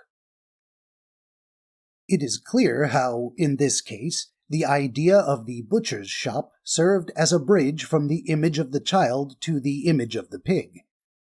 Again, after a day in which I had received a letter from a lady unknown to me, living in France, and later on had written out a summary of a criminal case in which a detective had to go over to France, I dreamed that someone told me that the lady I had heard from was a detective in the service of the French government, and this explanation fully satisfied me, though it seemed somewhat surprising. Here, it will be seen, the idea of France served as a bridge, and was utilized by sleeping consciousness to supply an answer to a question which had been asked by waking consciousness. The subconscious element in dreaming. The confusion of imagery may be more remote, embodying abstract ideas and without reference to recent impressions. Thus, I dreamed that my wife was expounding to me a theory by which the substitution of slates for tiles in roofing had been accompanied by, and intimately associated with, the growing diminution of crime in England. I opposed this theory, pointing out that tiles are picturesque, cheap, and provide greater comfort both in winter and summer. But at the same time, it occurred to me as a peculiar coincidence that tiles should have a sanguinary tinge, suggestive of criminal bloodthirst. I need scarcely say that this bizarre theory had never suggested itself to my waking thoughts. There was, however, a real connecting link in the confusion, the redness, and it is a noteworthy point of great significance in the interpretation of dreams that this link, although clearly active from the first, remained subconscious until the end of the dream, when it presented itself as an entirely novel coincidence. I once dreamed that I was with a doctor in his surgery, and saw in his hand a note from a patient saying that doctors were fools and did him no good. But he had lately taken some selvdroja, recommended by a friend, and it had done him more good than anything, so please send him some more. I saw the note clearly, not being conscious of reading it word for word, but only of its meaning as I looked at it.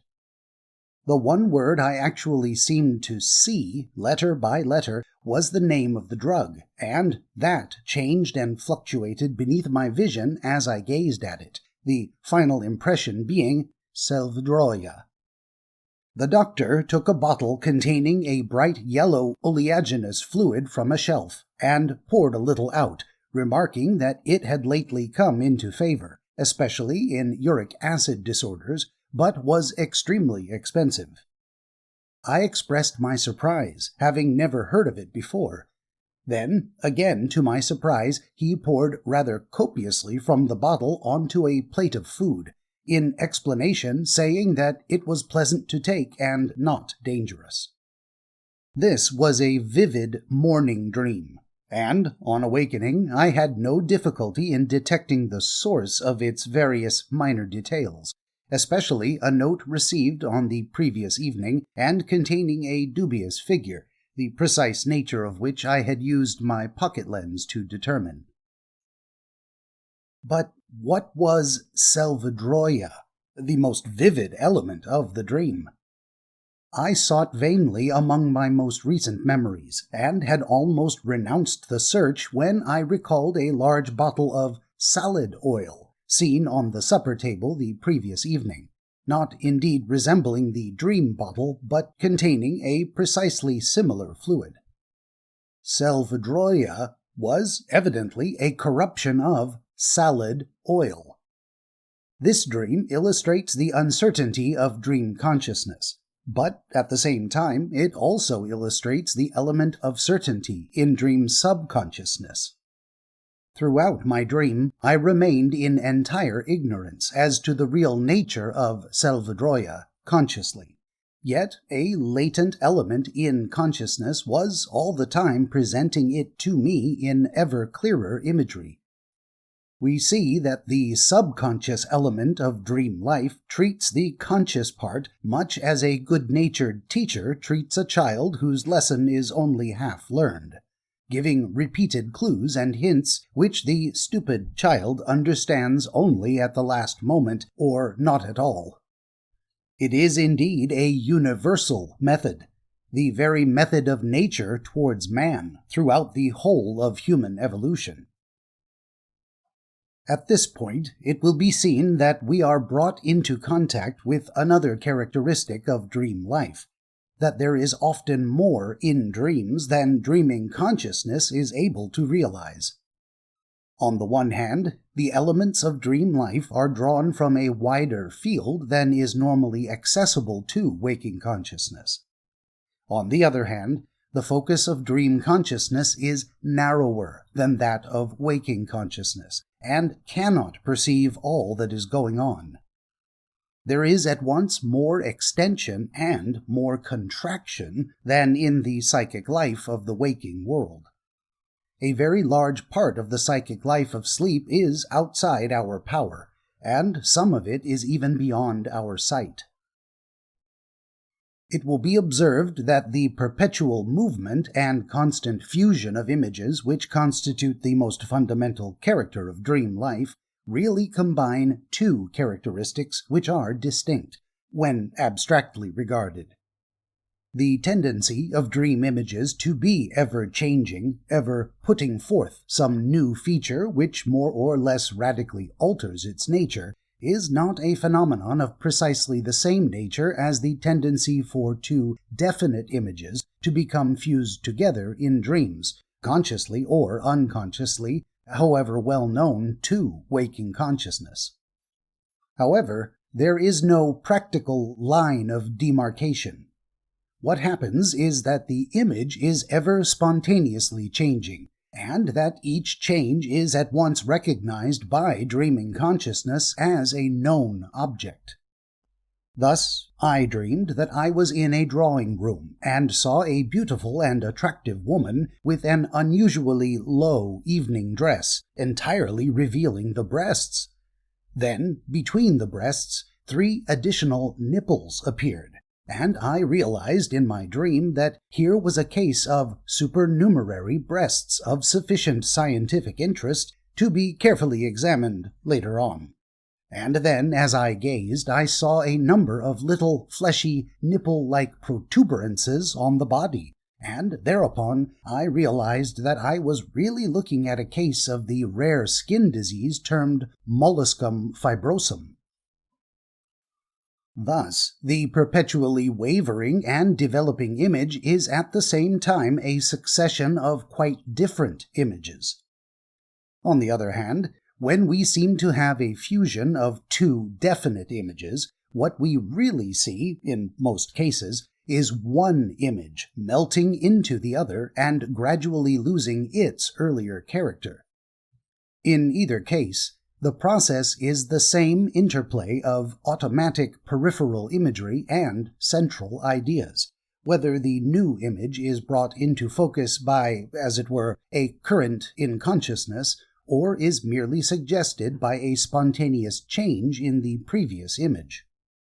In most cases, it is extremely difficult to say how far the image suggests the idea or the idea suggests the image. The phenomenon we witness is a perpetually dissolving view, and we must usually content ourselves to be ignorant of the vital process behind that phenomenon. It sometimes happens that the dream image is slowly transformed without the dreamer realizing the transformation. Thus, an image of a doll may take on the character of a human being. In a dream of this kind, I imagined that a lady of my acquaintance, whose identity I could not recall on awakening, had taken a fancy to possess an artificial woman, constructed with vast ingenuity and at enormous expense. The skin and hair seemed real, as I noted with a certain horror on observing the breasts and armpits. But in places, I noticed especially one arm, the creature was as defective as an ill-made doll. It was, however, able to walk with a little support, and, most remarkable of all, it gave intelligent answers to questions. It was this alone that caused me a certain surprise. What had only been an artificial image at the beginning of the dream was evidently becoming a real human being, and one can readily believe that such stories as that of Pygmalion's statue may have been suggested by dream experiences. Verbal transformations as links in dream imagery. The dream is mainly a dissolving view because, for most of us, it is a visual phenomenon above all.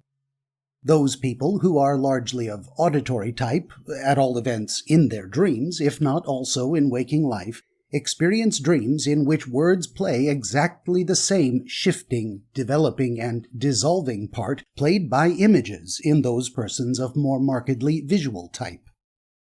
In their dreams, they resemble those insane people who manifest echolalia and confabulation in some feeble and confusional states, their ideas drifting along the associational paths of least resistance suggested by every random word they hear. Mowry records successions of dream imagery strung together in a similar manner by a procession of verbal transformations. Thus, in one oft-quoted dream, the scenes were connected by the words kilometer, kilos, gilolo, lobelia, Lopez, and loto. In such a case, the procession of verbal auditory imagery constitutes the basis of the dream. This is probably rare. In most people, the basis of the dream is furnished by visual imagery, and auditory images only occasionally form an associative link, being more usually subordinated to the visual elements. The speech peculiarities of dreams have been very thoroughly investigated by Kraepelin, who has brought together 281 examples, partly observed in himself, though they are not common. Kraepelin considers that the hearing centers fall more deeply asleep than the visual centers, the eyes being already sufficiently protected by the lids. Kraepelin classifies the speech disturbances of dreams into two great groups. 1. Paraphasia, or disturbance of word finding, where the idea is associated with a wrong word, which is sometimes a new formation. And 2.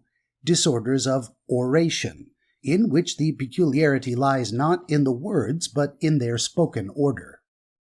The speech disturbances of dreams, says Kraepelin, spring from deep disturbances of thought, such as occur in sensorial aphasia, and, as in such aphasia, the dreamer thinks his nonsense is quite clear and reasonable. Much the same may occur in alcoholic delirium and in dementia praecox. The invention of new words probably occurs frequently in dreams, without leaving a clear trace in memory, and, still more frequently, perhaps as in the Salvadroya dream mentioned above, there are seemingly new verbal formations which are really mere corruptions of imperfectly realized words. An example of a definite and precise new word seems to be furnished by the following dream, which was vivid and precise at all points. I saw a huge tawny bird with an orange bill quite close to me. The creature got up and moved away, seeming as large as an ostrich. A lady with some knowledge of ornithology stood nearby. I asked her what the bird was, and she replied that she thought it was a jalisia. Then I asked the same question of a poor woman who was passing by, curious to know what she would answer. She said, "Oh, it's a kind of starling." There was no doubt as to the spelling of jalisia in my dream, but I am quite unable to account for that word. However, it so happened that I had been reading one of Calderon's plays before I went to bed, and I imagined that this pseudo-Spanish word had formed itself in my brain among the echoes of Calderon's enchanting music. The question then arises as to why that ignorant old woman should have called the jalisia a starling. It seems possible that the more familiar name was suggested by the last syllable of the strange bird's name, the association being verbal. It is equally possible, and perhaps more likely, that the association followed by the more usual visual channel, and that the jalisia's orange beak suggested the large orange beak of a newly hatched starling, which had once vividly attracted my attention many years previously. A probable illustration of the influence of verbal association in diverting the current of a dream is seen in the harrowing narrative which follows. A lady dreamed that she went to an entertainment which turned out to be a kind of revival meeting, presided over by a lady and full of uproar. It was suddenly realized that hell was underneath that hall, and a man, supposed to be a slave, was torn to pieces and cast into hell. A lady present was so much affected by the scene that she threw herself into a pool of water and was drowned, her body being afterwards pulled out by a working man with a pitchfork. The dreamer was so overcome by these tragic events that she felt there was nothing left for her but to also commit suicide. Resolving to drown herself, and in order to throw herself down into the sea, she went to a lighthouse on a cliff, which, however, somewhat resembled a bathing machine. The sea was of an exquisite green tint, extremely lovely and attractive, but she had not the courage to leap in. She thought it might give her courage if she had a good meal first, so she returned to the hall and joined the lady who had presided over the meeting. They sat down to a dish of roast mutton, but, as they were eating, suddenly looked at each other with mutual understanding. They realized that they were eating the woman who had drowned herself. It was possible to account for every element which comprised this dream, but its tragic character was unsupported by anything in waking life and entirely native to the dream. The possibility of any guiding link between hell and Hall had not presented itself to the dreamer, nor had it occurred to me when I set down the dream as here reproduced. It must be noted, however, that the revival meeting would itself tend to suggest the idea of hell. It seems probable that verbal associations usually play only a subordinate part. Sometimes, far from introducing tragedy, the verbal links of associations in dreams lead to puns by the conjugation of two words of the same sound. Thus, one dreamer imagined that he and some friends were looking at a house with its bedroom open to the air, the front wall being gone, and they were laughing at the comical effect when a mysterious voice came saying, "A three-walled bedroom is a side-burst story." As the dreamer awoke, he found himself laughing at this juxtaposition of the idea of a split-open story of a house and the idea of a side-splitting story. The conditions of psychic activity during sleep, when ideas drift together from widely separated regions along channels of association which are usually held closed by the higher intellectual processes, seem indeed to be specially favorable to the production of puns and allied forms of wit. They may, therefore, be properly regarded as closely associated with subconscious activity. A verbal link is seen in the following recipe, invented on another occasion by that same dreamer. Quoting, "Call in the tip cat, cut off its tail, fold up some eggs in a saucepan, sit on the rest like an elderly male, and gulp down the whole as a horse can." Unquote. It is evident that the tip cat suggested a cat's tail, while the suggestion of a cooking recipe in cut off its tail led on to eggs and saucepan. The eggs suggested sitting, while gulp, as the dreamer noted, appeared as gallop and suggested the horse. The ease with which the whole fell into a completely rhymed doggerel stanza is due to the fact that this dreamer was a poet. The reduplication of visual imagery in motor and other terms. In my experience, a transference from visual terms into the terms of some other sense, and a repetition in that form, is a more common phenomenon than association by verbal cues.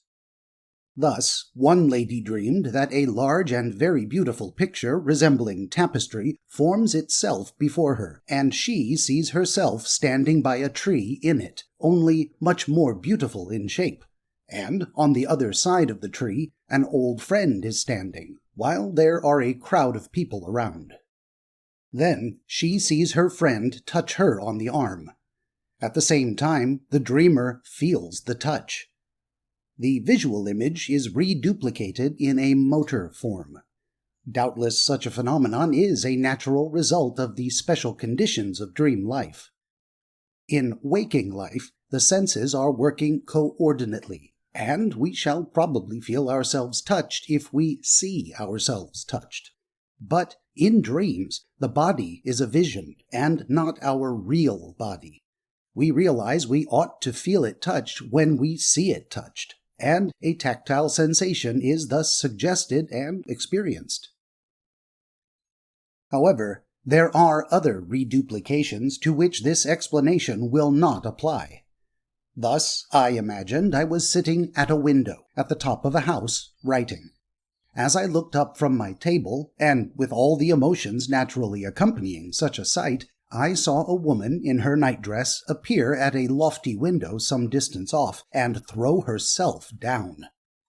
I went on writing, however, and found that the very next thing I had to do in the course of my literary employment, though formerly unclear as to its precise nature, was to describe exactly such a scene as I had just witnessed.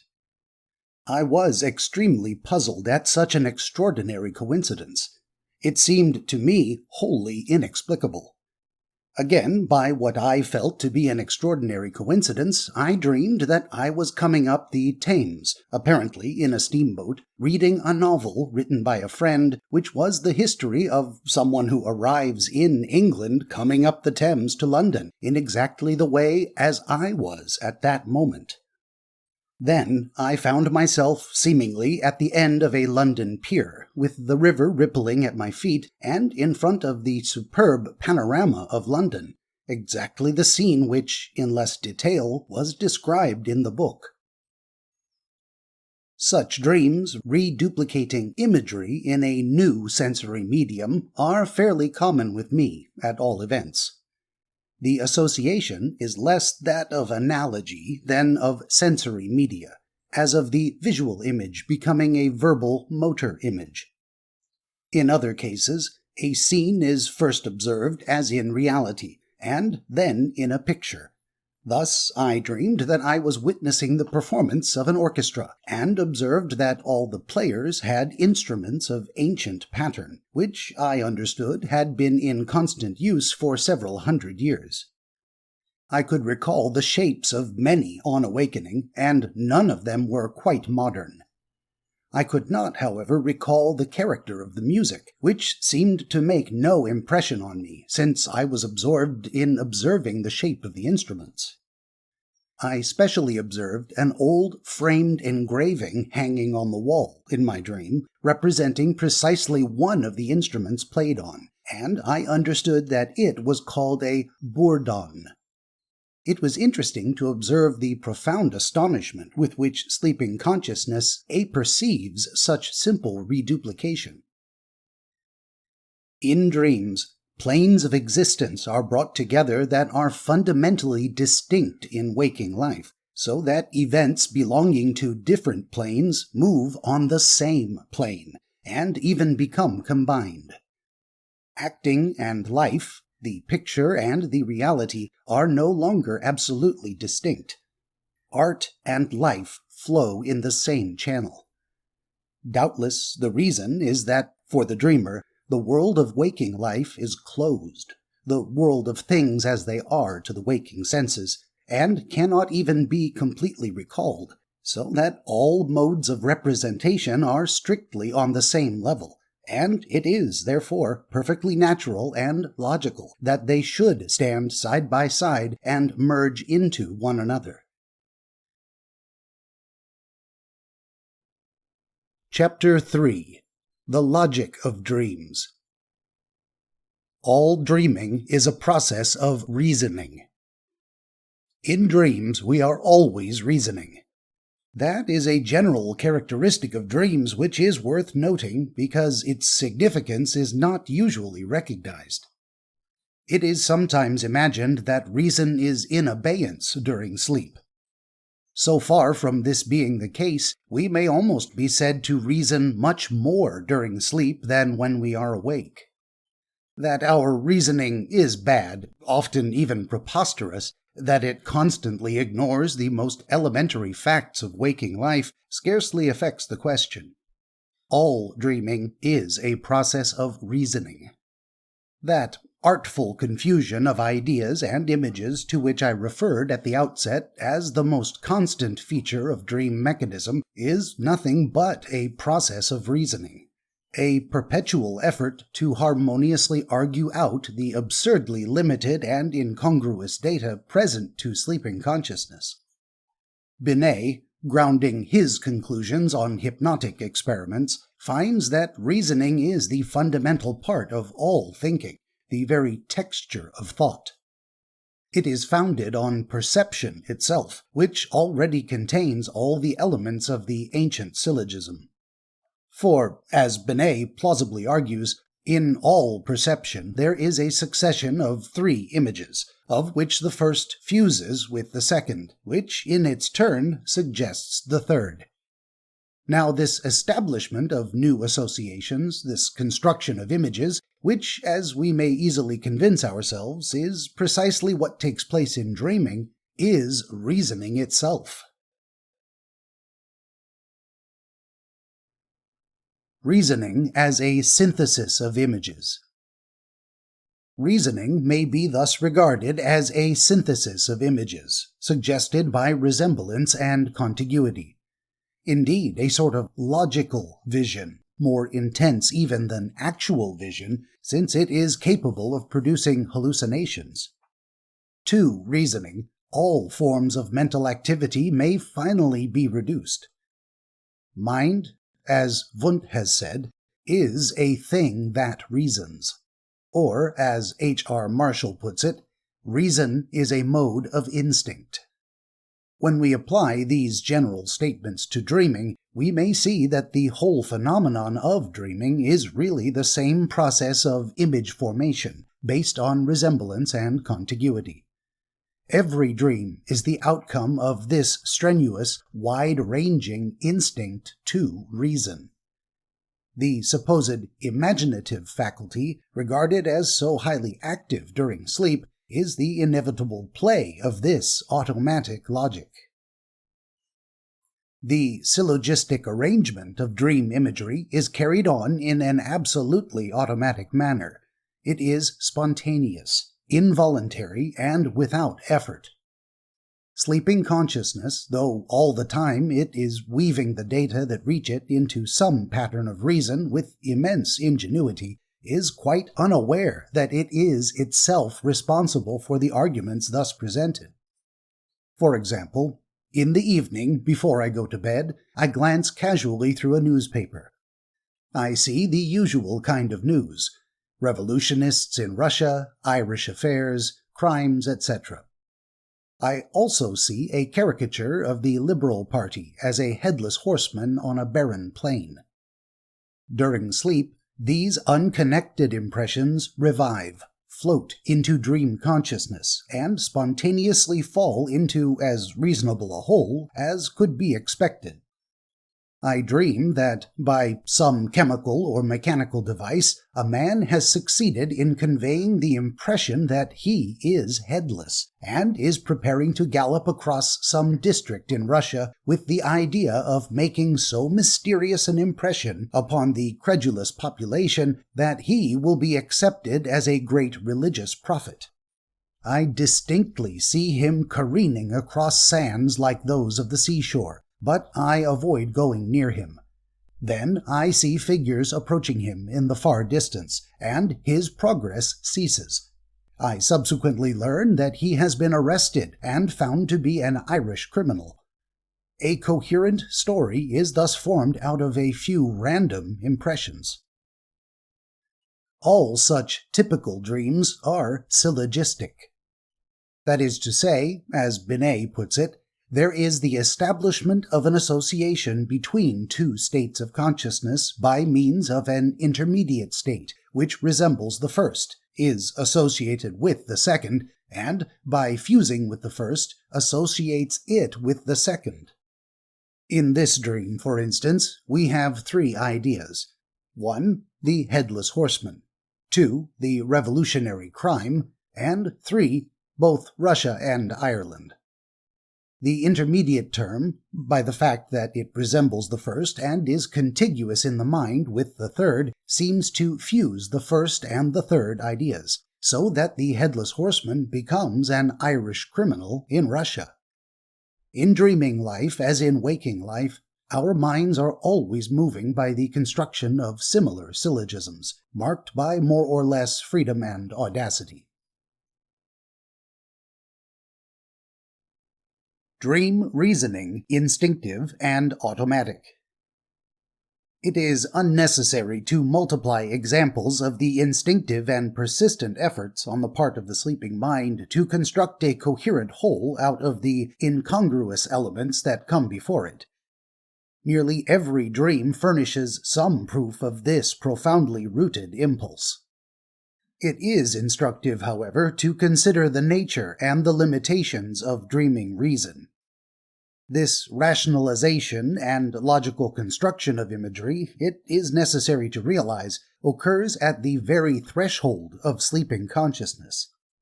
The dreamer makes no effort to arrange isolated imagery. The arrangement has already occurred when the imagery comes to the focus of sleeping consciousness. This reasoning and arranging process is so fundamental and instinctive, it occurs in a region which may be said to be subconscious to dreaming consciousness. If it were not so, our dreams would never be real to us, for even dreaming consciousness could not accept as real a hallucination which it had itself arranged. In this sense, to some extent, it is true that our dreams are often based on an ultimate personal and emotional foundation. But this ingeniously guided and rationalized confusion of imagery by no means covers the whole of the reasoning process in dreams. This is a double process. It is first manifested subconsciously in the formation of dream imagery, and then it is manifested consciously in the dreamer's reaction to the imagery presented to him. Every dream is made up of this action and reaction between a pseudo-universe and a freely responding individual. On the one side, there is the irresistibly imposed imagery, which is actually conditioned and instinctively molded by our own organism, though we know it not, which stands for what, in our waking hours, we may term God or nature. On the other side is the soul, struggling with all its might and very inefficient means against the awful powers that oppose it. A problem from the waking world is presented over and over again in this battle between the dreaming protagonist and his dreamed fate. Both of these elements are instinctively reasoned out, consciously or subconsciously. Both are imperfect fragments from the rich reservoir of human personality. Dream reasoning also carried on consciously. The things which happen to us in dreams, the pseudo-external world that is presented to sleeping consciousness, that is, the imagery which floats before the mental eye of sleep, are a perpetual source of astonishment and argument to the dreamer. A large part of dreaming activity is concerned with the attempt to explain and reason out the phenomena we thus encounter, to construct a theory of them, or to determine the attitudes which we ought to take up with regard to them. Most dreams will furnish evidence of this reasoning process. Thus, one lady dreamed that an acquaintance wished to send a small sum of money to a person in Ireland. She rashly offered to take it over to Ireland. On arriving home, she began to repent of her promise, as the weather was extremely wild and cold. However, she proceeded to make preparations for dressing warmly, and went to consult an Irish friend who said she would have to be floated over to Ireland tightly jammed in a crab basket. On returning home, she fully discussed the matter with her husband, who thought it would be folly to undertake such a journey, and she finally relinquished it, with great relief. In this dream, the elements of which could all be accounted for, the association was made between sending money and the post office, which would naturally occur to waking consciousness, but though dreaming consciousness is prey to such suggestions as reach it, it may reason and conclude quite sagaciously on the basis of those suggestions.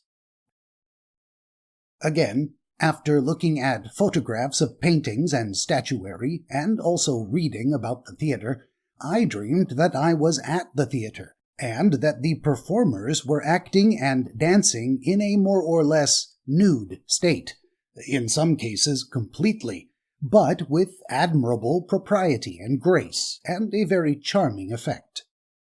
At first, I was extremely surprised at so remarkable an innovation, but I then reflected that the beginnings of such a movement must have long been in progress on the stage, unknown to me, and I proceeded to rehearse the reasons which made such a movement desirable.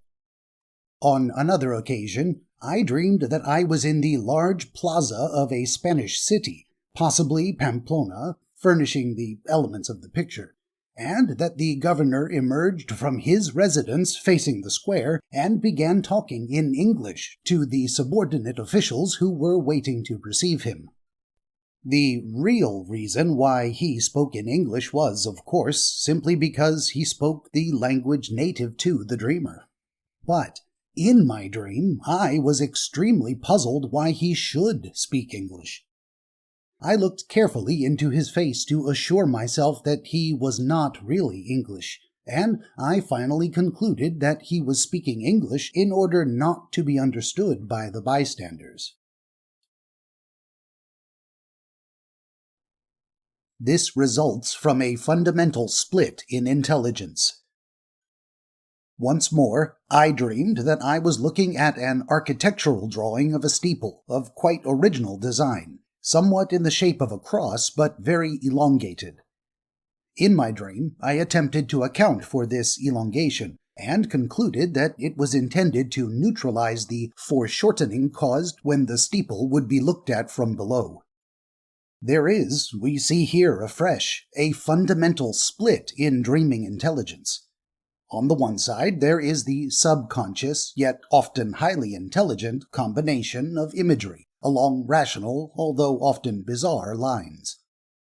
On the other side is concentrated the conscious intelligence of the dreamer, struggling to comprehend and explain the problem offered by the pseudo-external imagery thus presented to it. One might almost say that subconscious intelligence is playing a game with conscious intelligence in dreams.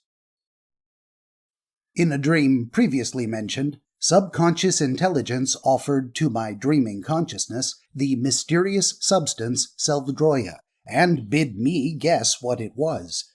I could not guess. Subconscious intelligence also presented the drawing of the elongated steeple, and I was able to offer an explanation which seemed fairly satisfactory. Thus it may be said that, in the world of dreams, we see over again the process which we see in the universe of our waking life, as James Hinton was accustomed to say, that is, God or nature playing with man, compelling him to join in a game of hide-and-seek, and setting him problems which he must solve as best he can. It may well be, I might add, that the dream process furnishes the key to the metaphysical, and even indeed to the physical, problems of our waking thoughts, and that the puzzles of the universe are questions that we ourselves unconsciously invent for ourselves to solve. We can never go behind the fantastic universe of our dreams. The validity of that universe is unassailable for dreaming consciousness. We may try to understand it and explain it, but we can never deny it, any more than we can deny the universe of our waking life, however we may attempt to analyze it. Dreaming consciousness never realizes that the universe which confronts it springs from the same source as itself springs. Thus, I dreamed that a man was looking at his own house from a distance, and he saw his daughter on the balcony with a man by her side. "Who is that man flirting with my daughter?" he asked. He produced a field glass, and, on looking through it, he exclaimed, "Good heavens, it's myself!" Dreaming consciousness accepted this situation with perfect equanimity and solemnity. In the dream world, indeed, there is nothing else to do. We may puzzle over the facts presented to us, we may try to explain them, but it would be futile to deny them, even when they involve the possibility of a man being in two places at the same time. Dissociation. Only to a few people does there occasionally come a dim realization of the unreality of the dream experience. They are able to say to themselves with more or less conviction, "After all, it does not matter. This is only a dream."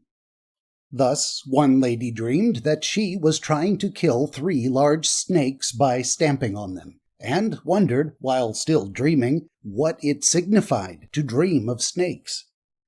And another lady, when she dreamed that she was in any unpleasant position, for instance, about to be shot, she often said to herself, "Never mind, I shall wake before it happens."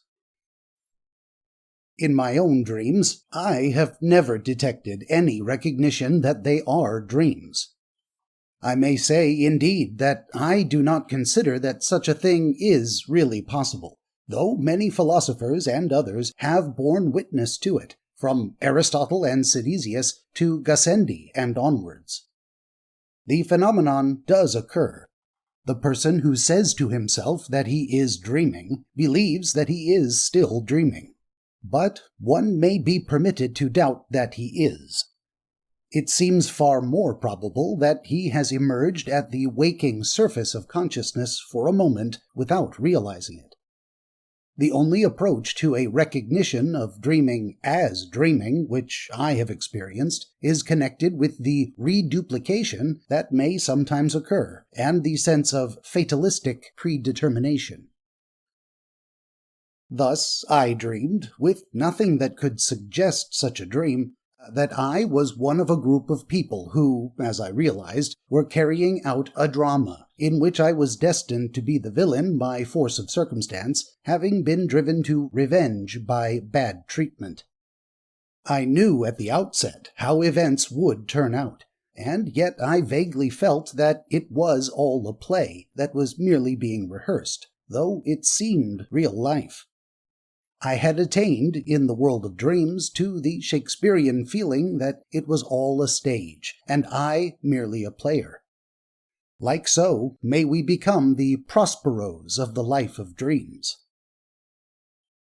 This quality of dreaming consciousness is a manifestation, and the chief one, of what is called dissociation.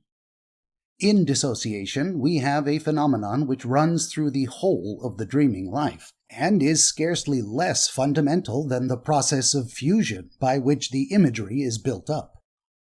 The fact that the reasoning of dreams is usually bad is due partly to the absence of memory elements that would be present to waking consciousness, and partly to the absence of sensory elements to check the false reasoning which, without them, appears to us conclusive. That is to say, there is a process of dissociation by which ordinary channels of association are temporarily blocked, perhaps by exhaustion of their conductive elements, and the conditions are prepared for the formulation of a hallucination. As Parrish has argued, it is in sleep, and in those sleep-resembling states called hypnagogic, that a condition of dissociation leading to hallucination is most apt to occur.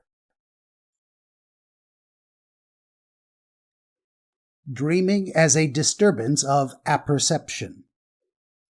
Thus it is that, though the psychic frontier of the sleeping state is more extended than that of the normal waking state, the focus of sleeping consciousness is more contracted than that of waking consciousness.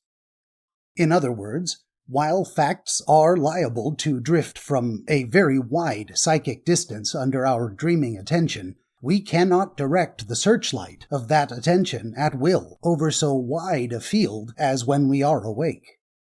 We deal with fewer psychic elements, though those elements are drawn from a wider field. The psychology of attention is indeed a very disputed matter. There is no agreement as to whether it is central or peripheral, motor or sensory. As we have seen in the previous chapter, it seems reasonable to conclude, according to a convenient distinction established by Ribot, that spontaneous attention is persistent during sleep, but voluntary attention is at a minimum. In some such way, whatever theory of attention we adopt, it seems we must recognize that the attention is limited in dreams. Such a position is fortified by the conclusion of those who look at this problem not so much in terms of attention as in terms of apperception. According to Wundt, apperception differs from perception in that, while the latter is the appearance of some content in consciousness, the former is its reception into the state of attention. Or, as Stout defines it, apperception is the process by which a mental system appropriates a new element, or otherwise receives a fresh determination. Apperception is, therefore, the final stage of attention, and ultimately, as Wundt remarks, it is one with will. Like attention, as most psychologists consider it, apperception and will are enfeebled and diminished, if not abolished, during sleep. The fundamental assumption of dream life is that we accept the facts presented to us, and we argue about those facts with the help of all the mental resources which are at our disposal. Only those resources are frequently inadequate. Sometimes they are startlingly inadequate, to such an extent indeed that we are unaware of possibilities which would be the very first to suggest themselves to waking consciousness. Thus, the lady who wished to send a small sum of money to Ireland is not aware of the existence of postal orders, and when she decides to convey the money herself, she is not aware of the existence of boat trains, or even of boats. She may as well have been living in Paleolithic times. She discusses the question in a clear and logical manner with the resources at her disposal, and reaches a rational conclusion, but considerations which would be the first to occur to waking consciousness are at the moment absent from sleeping consciousness. Whole mental tracts have been dissociated, switched off from communication with consciousness. They are asleep, even to sleeping consciousness. The result is that we are not only dominated by the suggestions of our visions, but we are unable to adequately appreciate and criticize the situations which are presented to us. We instinctively continue to reason, and to reason clearly and logically with the material at our disposal, but our reasoning is hopelessly absurd. We perceive in dreams, but we do not apperceive.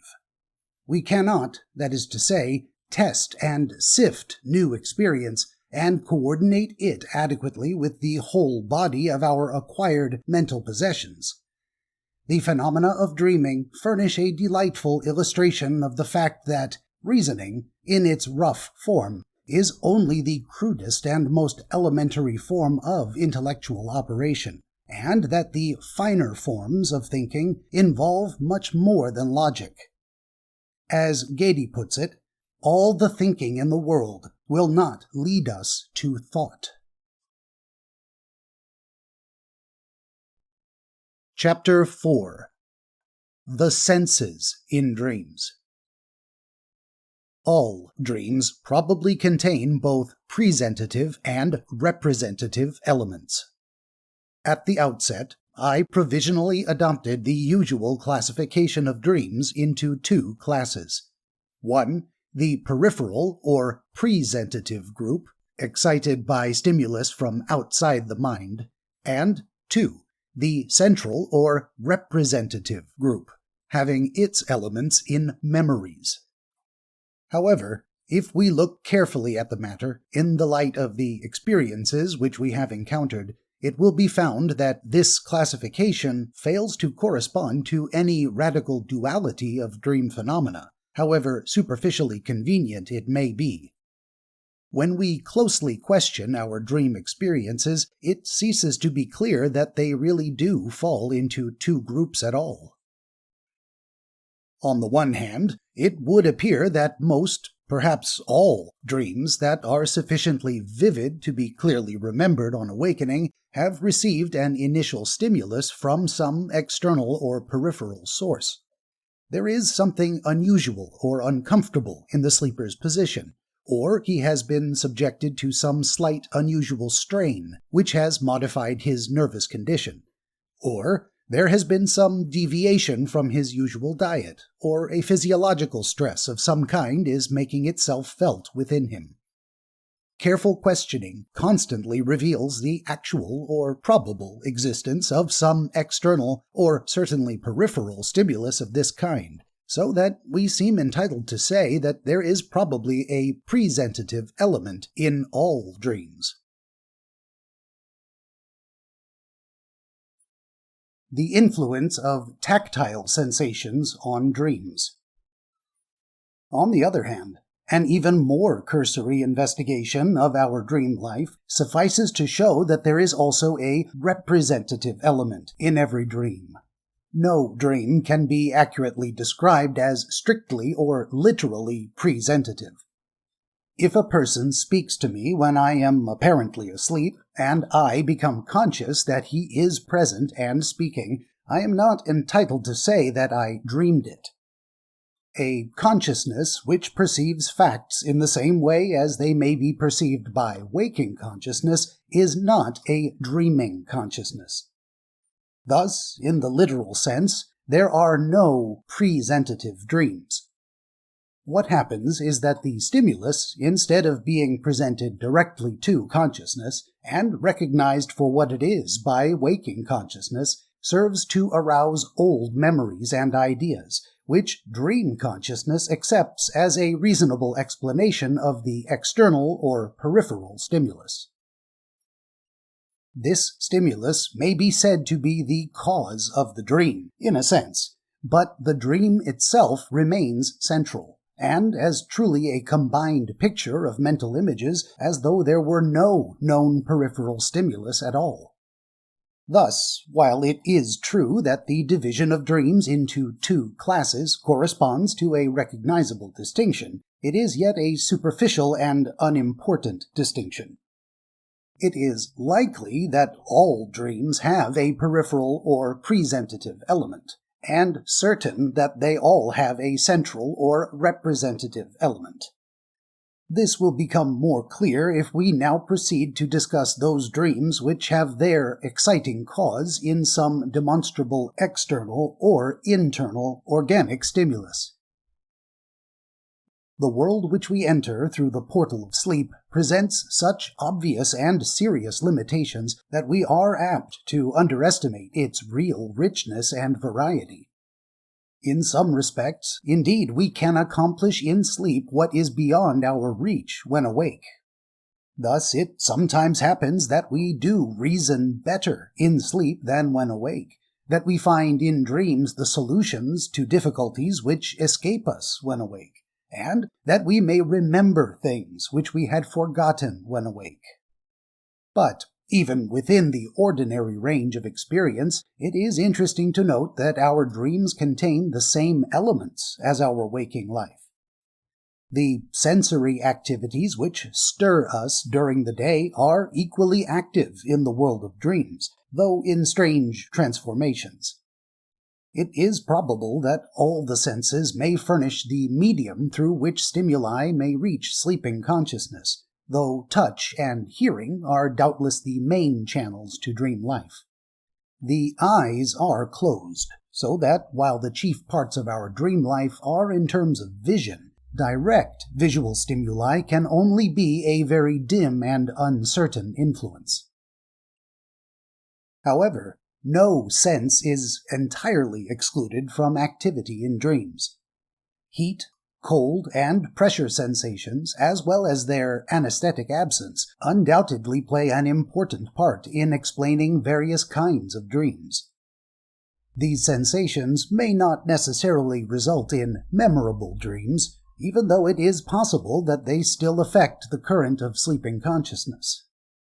It is possible to press and massage the body of a sleeper all over, gently but firmly, without interrupting sleep.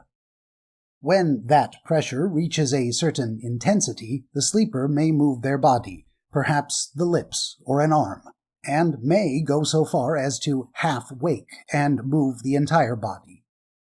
All such movements suggest that they do register on the psychic side, Yet, on finally awakening, the sleeper may be unable to recall any memory of the occurrence, or any vestige of a dream.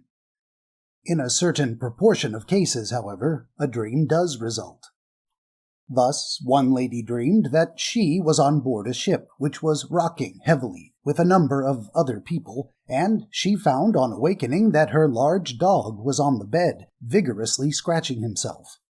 The ship had clearly been the theory invented by sleeping consciousness to account for the unfamiliar sensations of movement. When living in the south of Spain, I awoke one morning and heard a mosquito buzzing.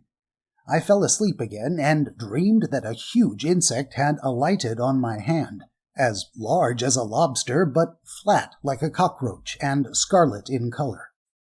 The creature had 2 long horns, and from each of these proceeded numerous, very long and delicate filaments, which were inserted into my hand to a considerable depth. I had to cut the creature in half and draw away the forepart which was attached to my hand with great care, lest I should leave portions of the filaments in the flesh. This animal seemed all the more unpleasant because it was silent, and its attack was imperceptible, or so I thought. I appeared to be attacked by a succession of them. On awakening, there was an irritation on my left wrist, as though the mosquito had bitten me, although I had long ceased to be bitten by mosquitoes. This dream, it will be seen, corresponds in an unusually close way to the idea of presentative dreams. Imagination followed reality in presenting an insect as the cause of the sensation experienced, possibly because I had actually heard the mosquito when awake. But still, as in all dreams, the process was mainly central, and imagination was freely exercised in creating a creature adequate to explain the doubtless vague and massive cutaneous sensations transmitted to my sleeping consciousness. Perhaps one of the most common skin sensations to serve as an exciting cause of dream formation is that of cold due to disturbance of the bed coverings. The following example may serve as an illustration of this class. I dreamed that I was in a hotel, mounting many flights of stairs until I entered a room where the chambermaid was making the bed. The white bedclothes were scattered over everything, and looked to me like snow. Then I became conscious that it was very cold, and it appeared to me that I really was surrounded by snow. For the chambermaid remarked that I was very courageous to come up so high in the hotel, very few people venturing to do so on account of the great cold at that height. I awoke to find that it was a cold night, and that I was entangled in the sheets and partly uncovered. Nothing else had occurred to suggest this dream, which sleeping consciousness had elaborated out of the 2 associated ideas of altitude and snow, in order to explain the actual sensations experienced. It is noteworthy that, as in the dream just before narrated, there was here also a link with reality, this time furnished by the disarray of bedclothes. Dreams excited by auditory stimuli. The auditory experiences of dreams may be based on spontaneous disturbances within the sensory mechanism to perhaps a greater extent than those involving the sense of touch. This is notably also the case with visual experiences, and in many respects, the conditions in the ear are analogous.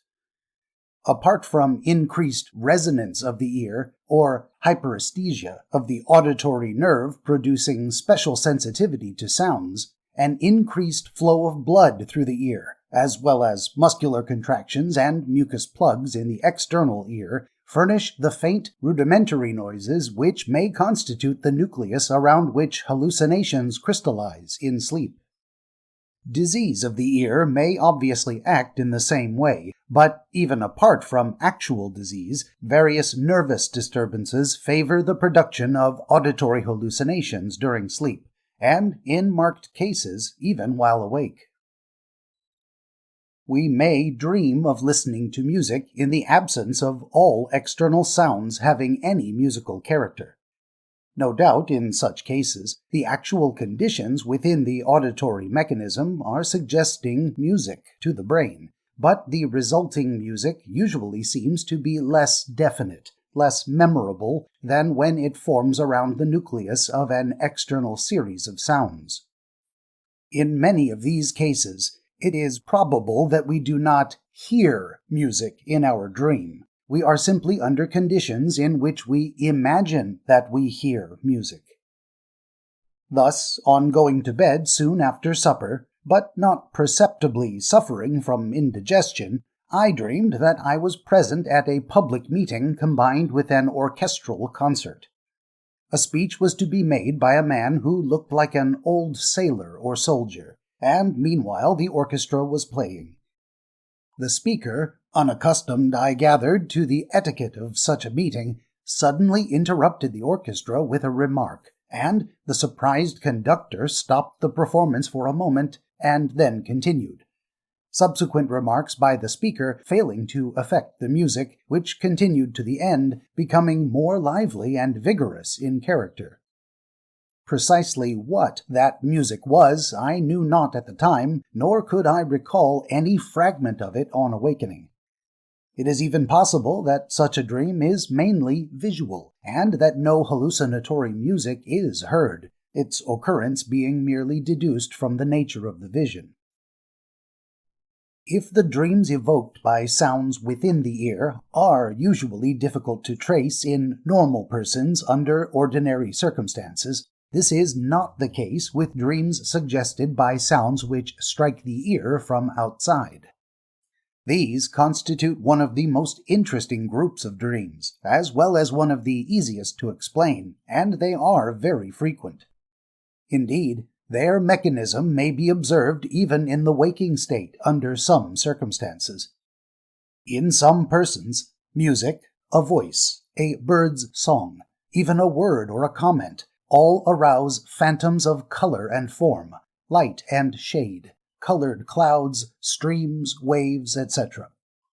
The phenomena are especially rich when produced by an orchestra. Such music phantoms, as they are termed, are a special and more free development of the narrow and rigid phenomena of color hearing. These have been studied by Dr. Ruths. We must remember that music possesses a fundamental motor basis. As Doriak remarks, music may be defined as movement clothed in sound. It tends to produce movement, or, failing movement, to produce motor imagery. Dreams excited by definite external auditory stimuli may be of various character. A not uncommon source is the occurrence of storms, especially for those who live on a wind-swept coast. For instance, a lady dreams that her little dog has fallen off a high cliff, and that she hears his shrieks.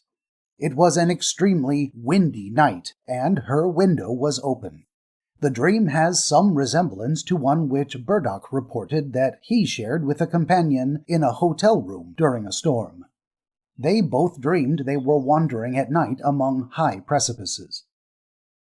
On one occasion, I awoke in the middle of a windy night, imagining that I had been listening to an opera by Christoph Gluck, which in reality I had never heard, and experiencing all the sense of delicious waves of melody which one actually experiences in listening to such operas as Alceste. A fragment of a melody I had heard in the dream still persisted in my memory on awakening, though unfamiliar, so that I could mentally replay it when it seemed as agreeable as in the dream. The following dream had also a similar origin. I imagined that I was assisting at a spectacle of somewhat dubious erotic character, in company with other persons who covered their faces with their hands out of modesty. The decorous gesture recalled that of people during prayer in church, as dream consciousness evidently realized. Thereupon, a beautiful voice was heard in the background, loudly chanting a versicle of the Te Deum. This awoke me, and I seemed to realize, when half awake, that the voice I had heard in the dream was a real voice. There had, however, been no real voice, only the loud howling of the wind and the beating of the rain on the window panes. Once, on a very windy night, and when perhaps suffering a trifling disturbance of health, as evidenced by a slight chest pain the next morning, I dreamed I was quietly at home with friends, when the sky suddenly became illuminated. We found that this was due to steady and continuous lightning, a state of things which remained throughout the dream, the sky presenting the appearance of a cracked and crushed sheet of melting ice. By and by, fragments of buildings and similar debris were whirled past in the air, and I caught sight of a woman driven above me by her skirts. We now realize the imminent approach of a terrific cyclone, which at any moment might carry away the house and ourselves. I recall no further details of that dream. Yet another dream may be mentioned as likewise directly due to a violent storm and the rattling of a window near my bed. The latter sound evidently recalled to sleeping consciousness the sound of the rattling window of a railway train, and I dreamed that I was traveling to Berlin with a medical friend. There were the accompaniments, not unfamiliar in dreams, of rushing along interminable platforms and up and down endless stairs, finding myself in a carriage of the wrong class, with, in consequence, more wandering along corridors, and finally finding that my friend had been left behind. The character of the dream may have been influenced by slight indigestion. In this dream, unlike those already recorded as due to external stimuli, the elements of the dream were not the pure invention of dreaming imagination, but compacted entirely of ideas that had been recently familiar. The following dream was due to an auditory stimulus of a different character. I dreamed that I was listening to a performance of Haydn's Creation, the orchestral part of the performance seeming to consist chiefly of the very realistic representation of bird song, though I could not identify the note of any particular bird. Then followed solos by male singers, represented visually, especially one who attracted my attention by singing at the close in a scarcely audible voice. On awakening, the source of the dream was not immediately obvious, but I soon realized that it was the song of a canary in another room. I had never heard Haydn's Creation, except in fragments, nor thought of it at any recent period. Its reputation as regards the realistic representation of natural sounds had evidently caused it to be put forward by sleeping consciousness as a plausible explanation of the sounds I heard, and the visual centers had accepted that theory.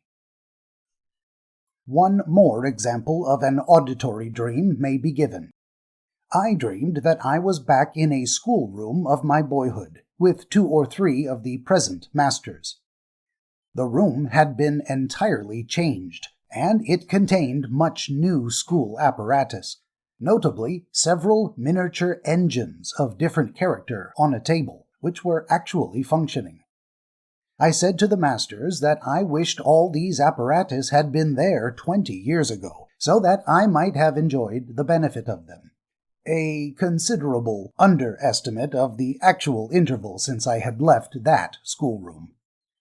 As I awoke, I found myself saying aloud, "All life is made up of machinery, and unless you understand machinery, you can't understand life." It was not till some moments later that I became conscious of a faint whirring sound which puzzled me, and I realized that it was the sound of distant machinery entering through an open window. This had undoubtedly suggested the engines of the dream, though I had not been conscious in my dream of hearing any sounds, and the small size of the dream engines corresponded to the faintness of the actual sounds. Dreams aroused by odor and taste.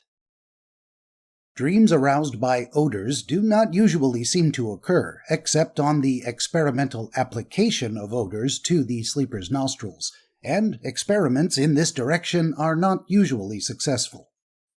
Occasionally, however, smell dreams do occur without any traceable sensory source, and Grace Andrews, for instance, records a dream of the sea accompanied by the seashore odor, quoting, "a pure and rich sensation of smell." In my own case, olfactory dreams have been rare and insignificant. Taste, as we usually understand it, really involves an element of smell, as is well known, and taste dreams of this kind seem to occur from time to time under the influence of any slight disturbance of the mucous membrane of the mouth or slight indigestion. It is possible that the latter element was present in the following dream. I imagined that, following the example of a friend, I gave some cigarettes to a tramp we had casually met, and that we felt compelled in return to drink some raw gin he carried. I did so with some misgivings as to the possible results of drinking from a tramp's flask, but the hot, burning taste of the spirit was very distinct, although I had not tasted gin for many years in real life. On awakening, my lips seemed hot and dry, and it was doubtless this labial sensation which led dream consciousness to seek a plausible explanation in cigarettes and spirits. Although the spirit seemed to have a specific flavor, that of gin, it is always difficult, if not impossible, to distinguish between what one feels and what one merely concludes that one feels in dream sensations.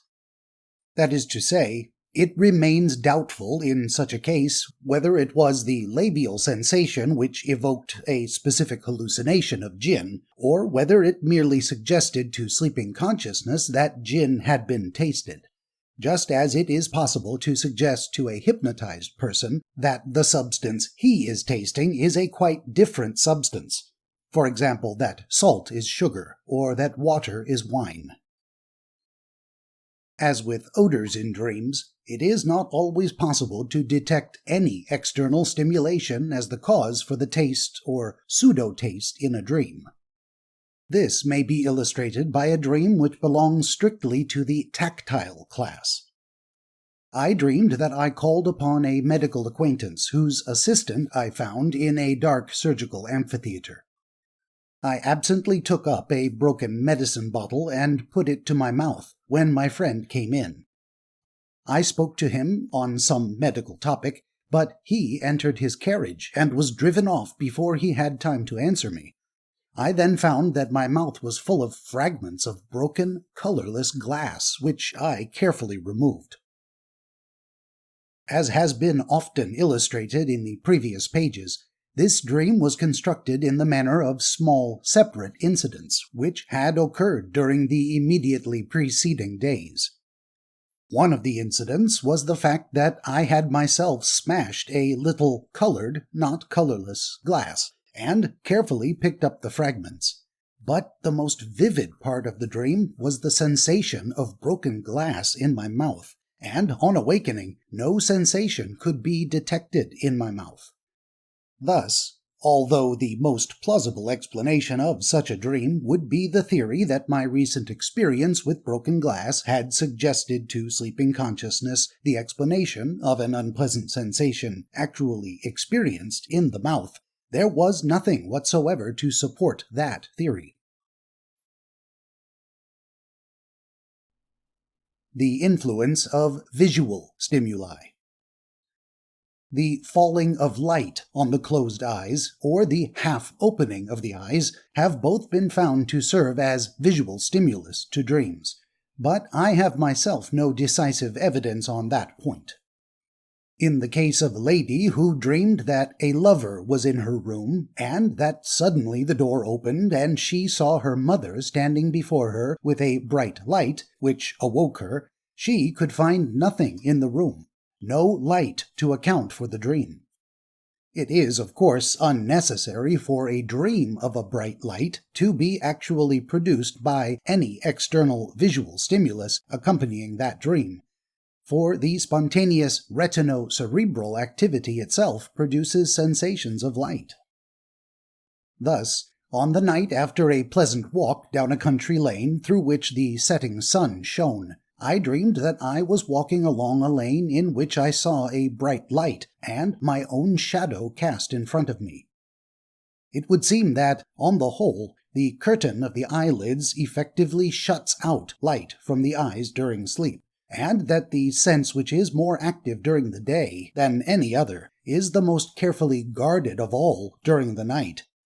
The peculiar, delicate, and unstable nature of the chemical basis of vision makes up for this protection from external stimulation, and, by its spontaneous activity, ensures that even in dreams, vision is the predominant sense. The influence of internal visceral stimuli on dreaming. What we find as regards the part played in dreams by excitations arising from external specific senses holds good also for excitations arising from internal organic sensations. The main difference is that the stimuli which reach sleeping consciousness from the organs within the body, the stomach, heart, lungs, sexual apparatus, bladder, etc., are usually more vague and massive, more difficult to recognize and identify than are the more specific sensory stimuli which reach us from outside. These visceral excitations may be transformed within the brain into imagery so unlike themselves that we may refuse to recognize them, and must frequently experience some amount of hesitation. Evidence of this fact will come before us in due course later on. I only wish to refer here to the more obvious part played in dreams by sensations arising within the body. We should expect that the visceral processes translated most clearly and directly to dreaming consciousness would be not those which are regular and continuous, but those which assert themselves at intervals, more or less imperiously. And this is actually the case. The heart, for instance, probably plays a part in dreams only when disturbed in its action, and even then, nearly always a very transformed part. On the other hand, when the impulses of the generative system arise in sleep to manifest themselves in erotic dreams, the resulting imagery is usually very clear, and with very definite and recognizable sexual associations. Erotic dreams are indeed, in both men and women, among the most vivid of all dreams, and the most emotionally potent. The bladder is also an internal organ which makes its functional needs felt only at intervals, and thus when those needs occur during sleep, they become conscious in imagery, which easily recalls the source of the stimulus. It may indeed be said that vesicle dreams are full of instruction in the light they throw on the psychology of dreaming. This has long been well known to writers on dreams. Thus, many years ago, Schemer insisted on the interest and importance of vesicle dreams. In women especially, he regarded them as very frequent and developed. Most dream stories of women, he considered, containing symbolic representations of this organic irritation. Water, in some form or another, is naturally the most common symbol. In Schemer's opinion also, all dreams of fish playing in the water are vesicle dreams. In its simplest form, the vesicle dream is what Freud would term a wish dream of infantile type, frequently in the magnified form common in dreams, and sometimes transferred from the dreamer himself to become objectified in another person, or even an inanimate object. There is, however, a very important difference according to whether these dreams take place in an adult or in a young child. In the adult, it almost invariably happens that the imagined behavior remains merely a dream action, and that no corresponding motor impulse is transmitted to the bladder. But when such dreams occur to very young children, in whose brains the motor inhibitory mechanism is not yet fully established, it not infrequently happens that the motor impulse is transmitted, and the expulsive action of the bladder is set up in sympathy with the imagery of the dream. Thus is established the condition known as nocturnal enuresis. As the young brain develops, and inhibition becomes more perfect, these vesicle dreams cease to exert any actual effect on the bladder, even when they continue to occur at intervals in adult life, as sometimes happens.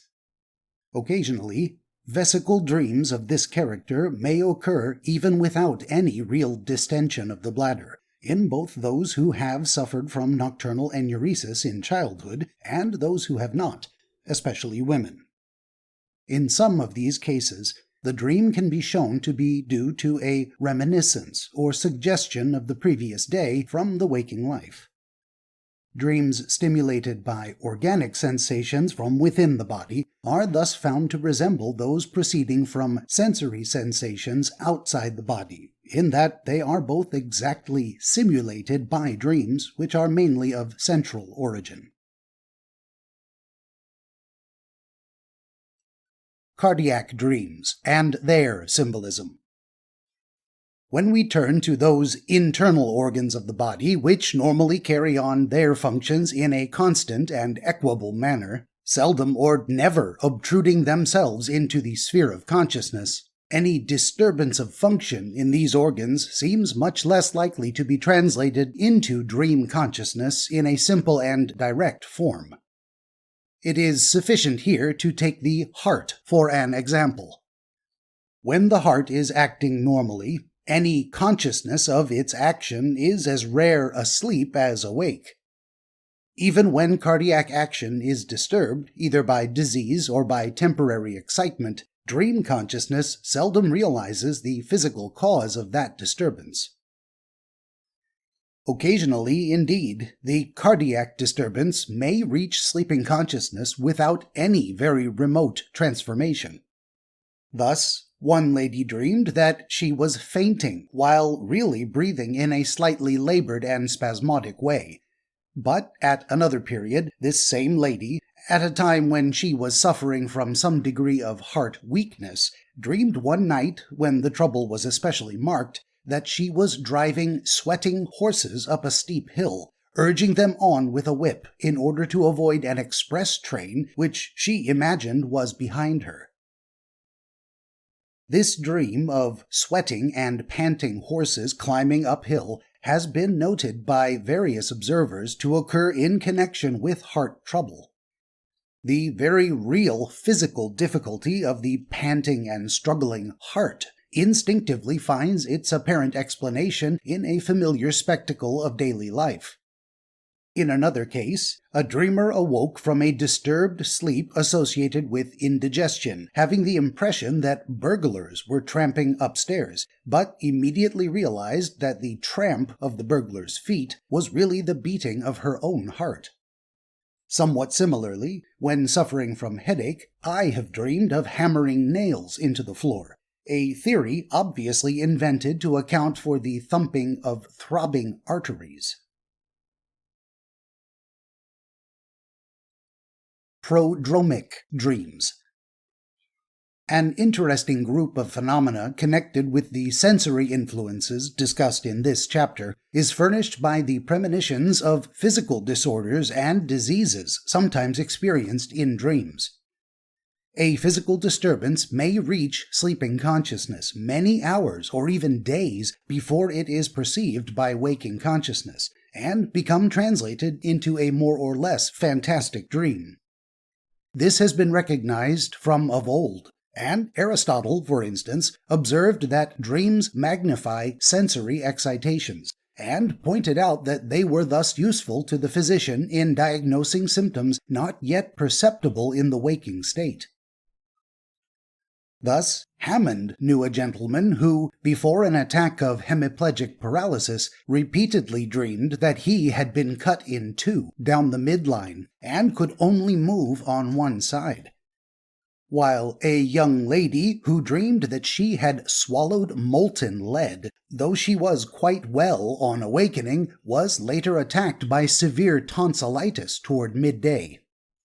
Erythematous conditions of the skin play a special part in generating such dreams, as has been pointed out to me by Dr. Kiernan, who has met with numerous cases in point.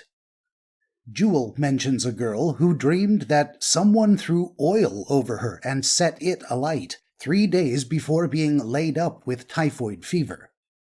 Macario, who was perhaps the first to record and study scientifically this class of dreams, termed them prodromic. Prophetic dreams.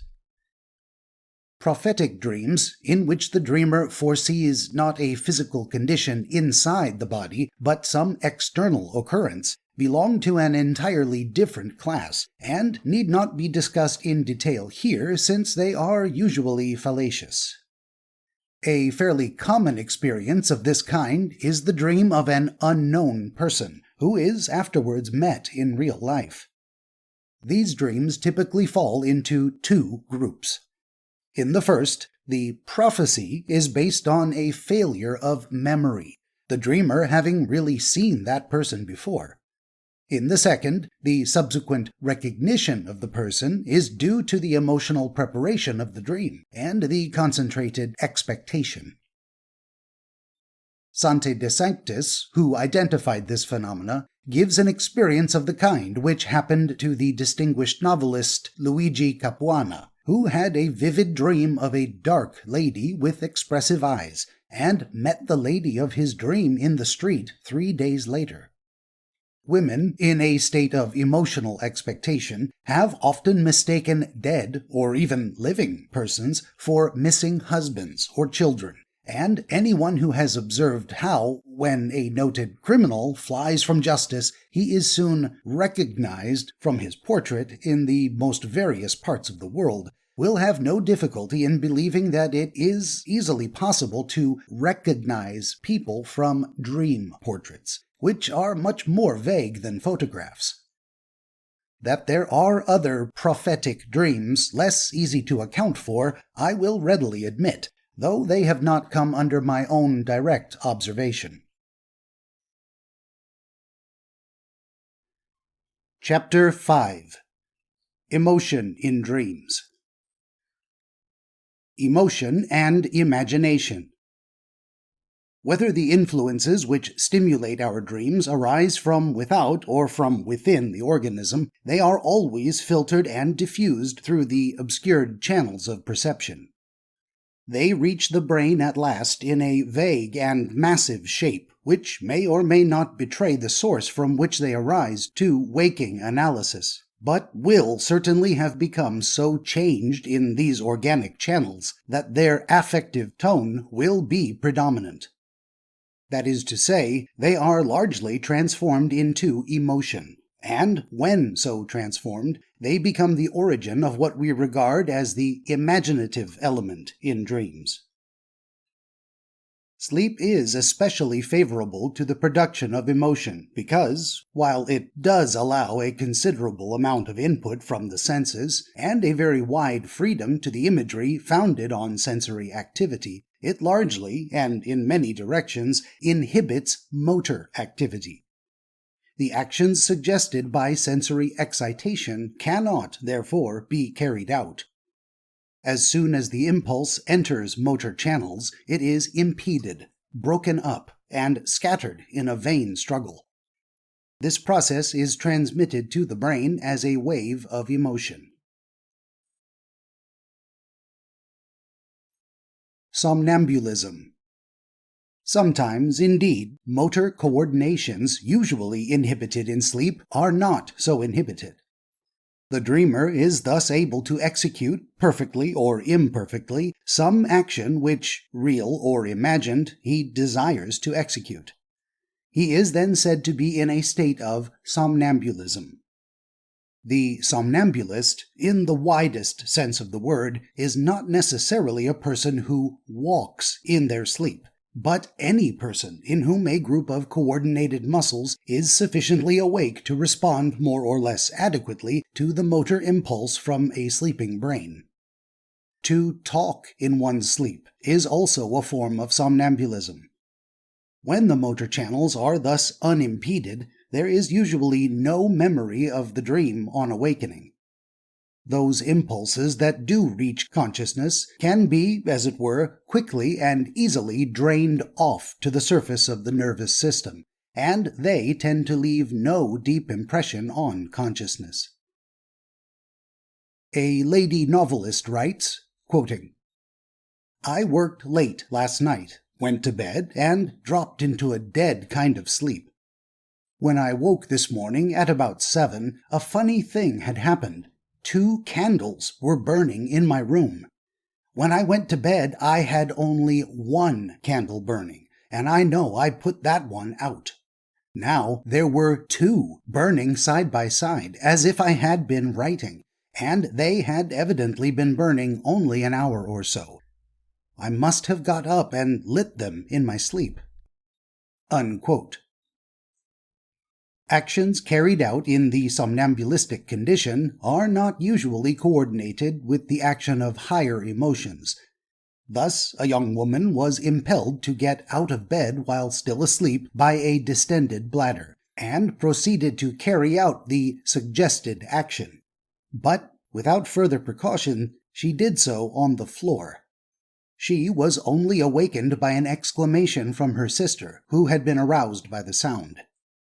We seem to see here that under a strong stimulus, as unfinished work in one case or vesical tension in the other, the motor centers have awakened to activity in the early morning, while the higher centers are still soundly asleep.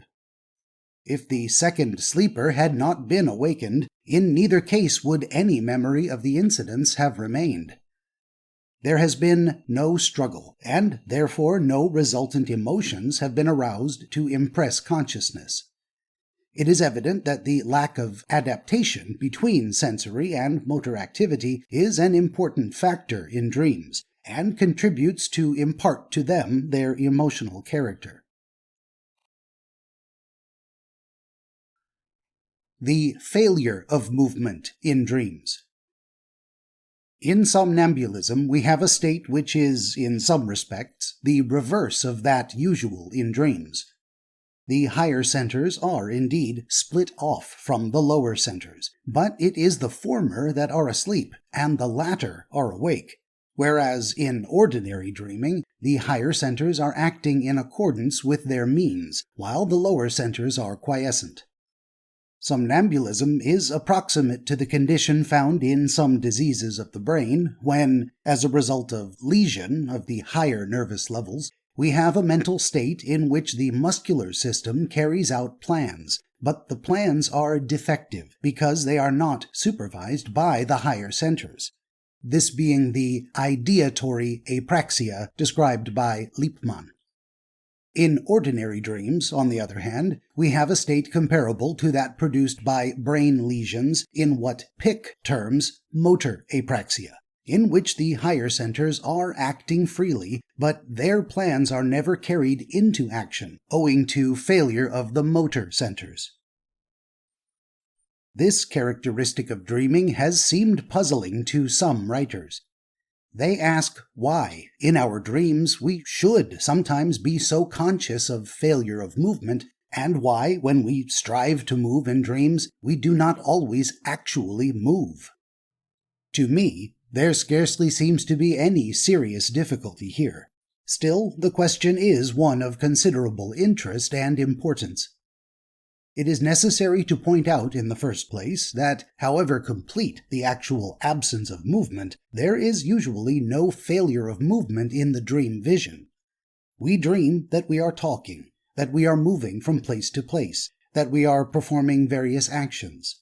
In our dreams, we are conscious of no difficulty. To the contrary, even sometimes a greater facility in executing these movements. and in normal persons under normal conditions, it would seem that the dream movements take place without even an incipient degree of corresponding actual movement perceptible to an observer.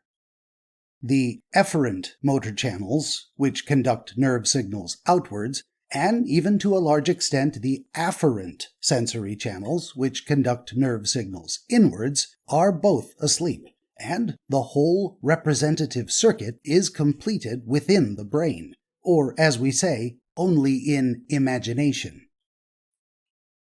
Thus, a middle-aged friend, whose habits are by no means athletic, dreams that, desiring to attract someone's attention, he rests one knee on his wife's small work table, and, holding the foot of the other leg in one hand, he whirls rapidly and easily around and round on the pivot of the knee which rests on the table, the dream afterwards continuing without any awakening.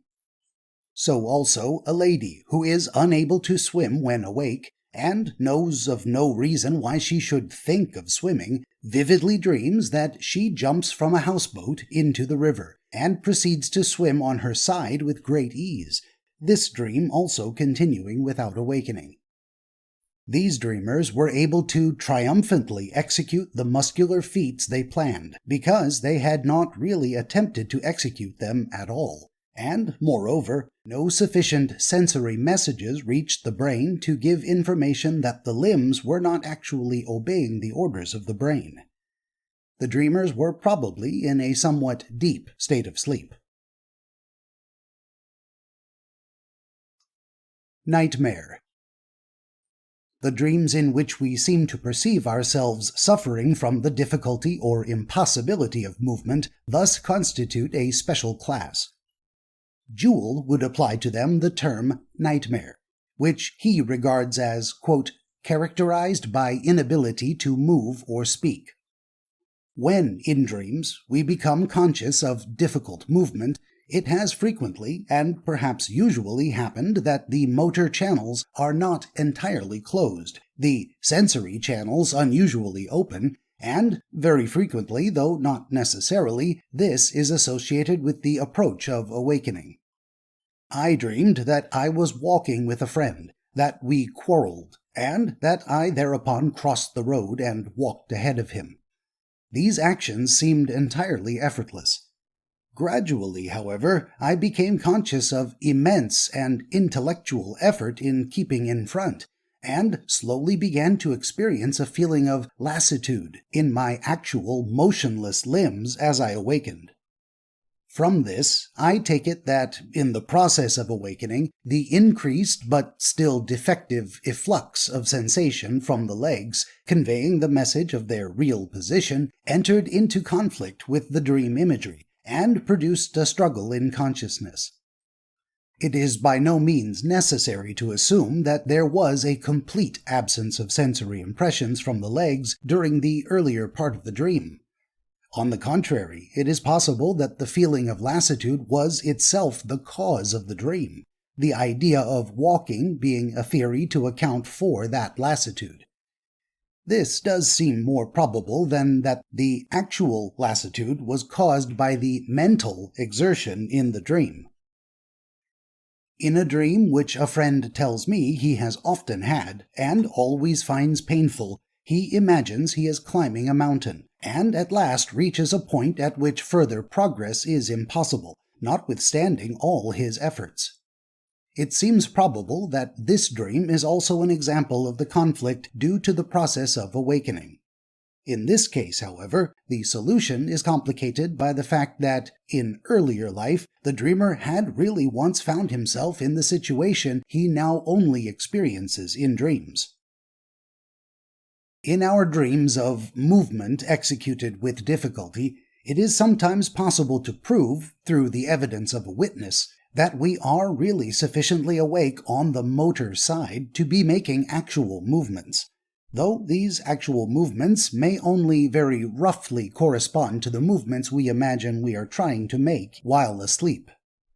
Very frequently, no doubt, dreams of difficult movement coexist with, or are caused by, some degree of actual movement. In some such cases, indeed, the slight and imperfect actual movement may, in dream consciousness, be a complete and adequate movement. In these cases, it seems the imperfect sensory messages are not sufficiently precise to reveal to sleeping consciousness the imperfection of the motor impulse.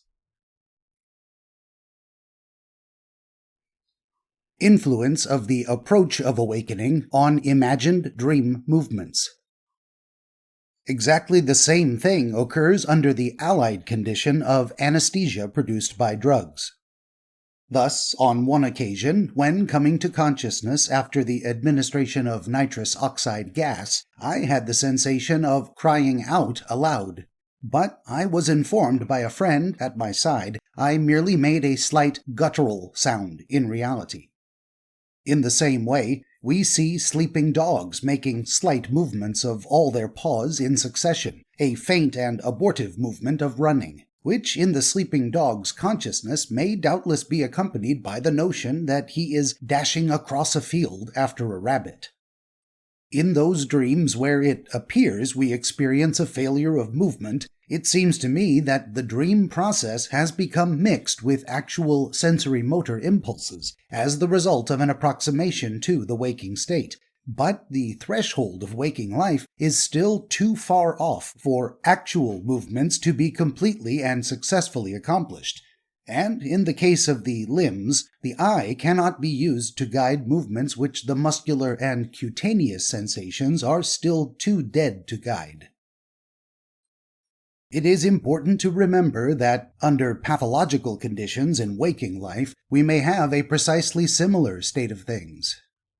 In some conditions of cerebrospinal degeneration, resulting in defective sensibility of muscle and nerve, the subject sways unsteadily when he closes his eyes, and when there is a loss of sensibility in the arm, it is sometimes impossible to hold objects in the hand, except with the guiding aid afforded by the eye.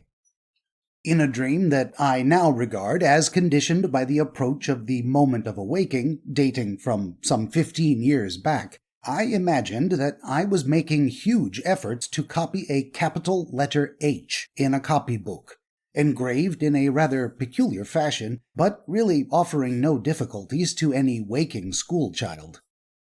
By no means could I get the proportions right, if indeed I could make any stroke at all. At the end of my painful and ineffectual efforts, I seemed to be trying to write on sand, which was merely displaced by my hand. This final impression seems clearly to be that of a dreamer who is already sufficiently awake to be conscious of the bedclothes yielding to the touch. The foregoing dream suggests that failure of movement in dreaming may tend to be associated with an accentuation of that shifting of imagery which is one of the most primary elements in dreaming. Both failure of movement and accentuation of shifting imagery alike being perhaps due to the approach towards the waking state. Thus, if one is brushing one's coat in a dream, one finds that fresh patches of dust appear again and again, without any overwhelming surprise, even when one's efforts in brushing them away are successful. Even when we feel able to effect movement in our dreams, there may still be a failure of that movement to effect its object. The question of movement in dreams, of the presence or absence of effort and inhibition, is thus seen to be explicable by reference to the depth of sleep and the particular groups of centers involved. In full, normal sleep, movements are purely ideatory, and no difficulty arises in executing any movement, for the reason that there really is no movement at all, nor even any attempt at movement, though, even if slight movement occurs, no message of its actual defectiveness can reach the brain. Movement, or an attempt at movement, with more or less inhibition, tends to occur when the motor and sensory centers are in a partially aroused state. It is a phenomenon which belongs to the period immediately before waking. Dugald-Stewart argued that there is a loss of control over the muscular system during sleep, and the body, therefore, is not subject to our command. Volition is present, but it cannot influence the limbs. Hammond argued, on the contrary, that Stewart was quite wrong.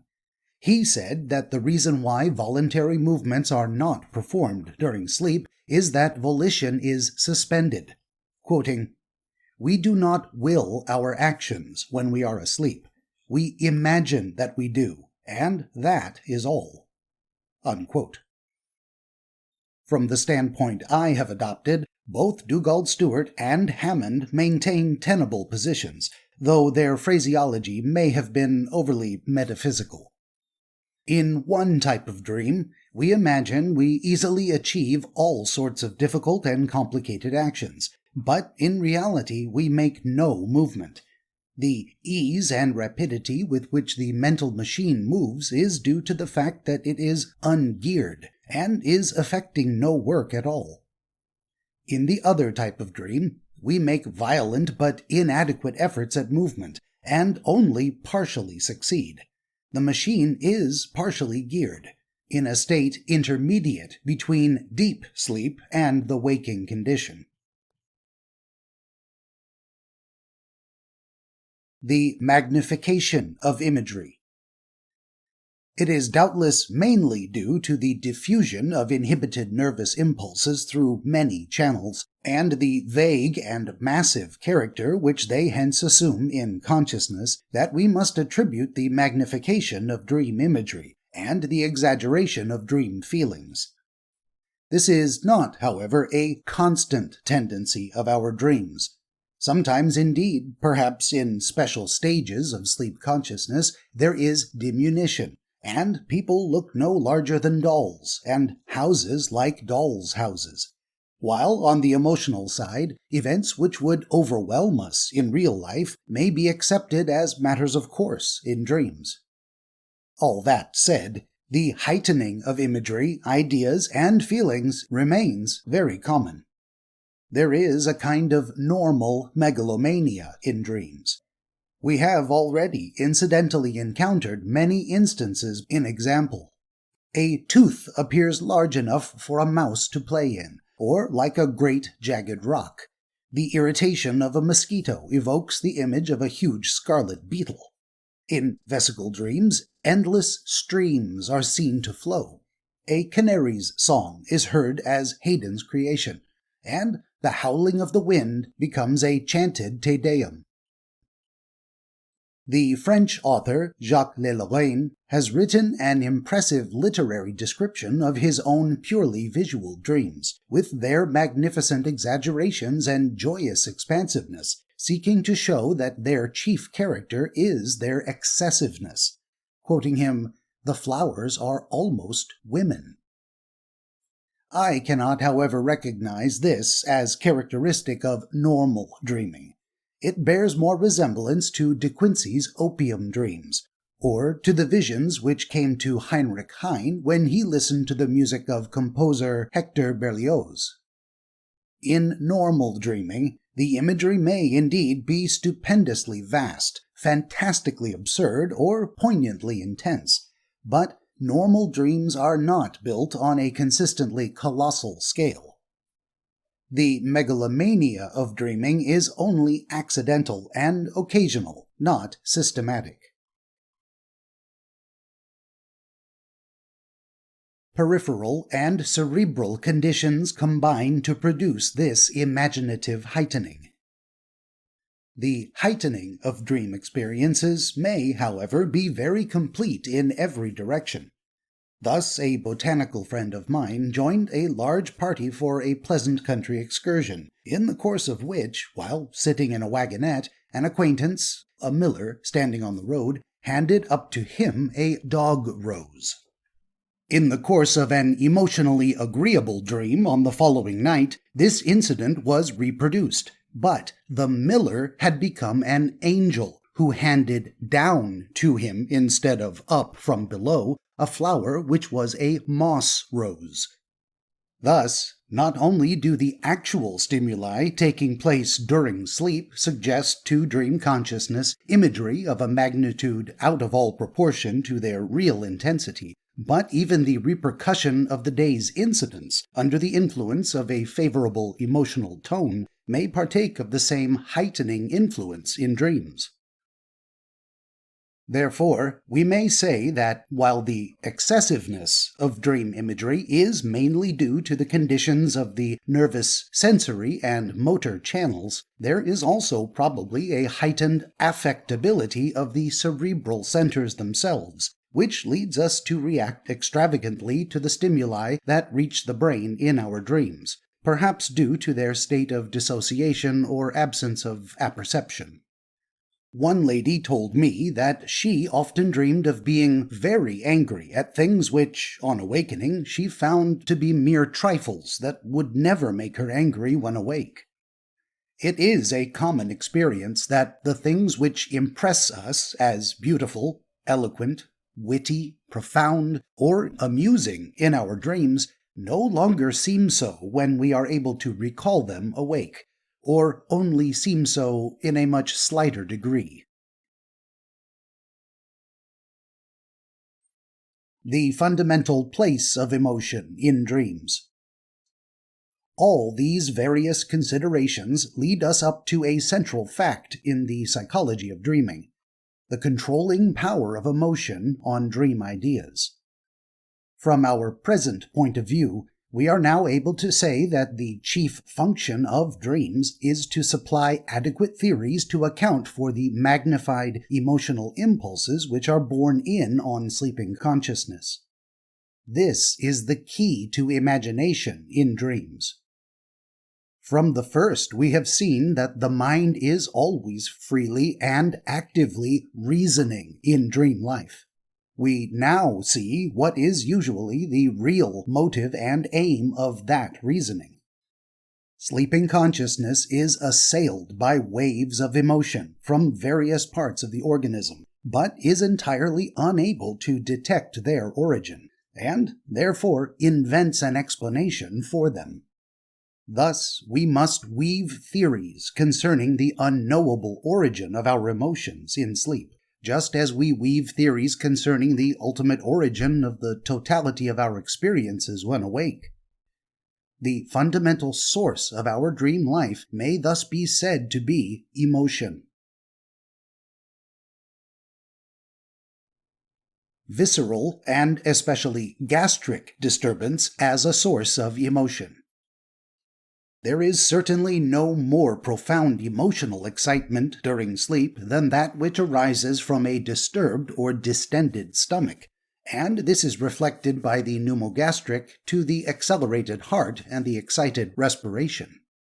We are thereby thrown into a state of emotional agitation, a state of agony and terror such as we rarely or never attain during waking life.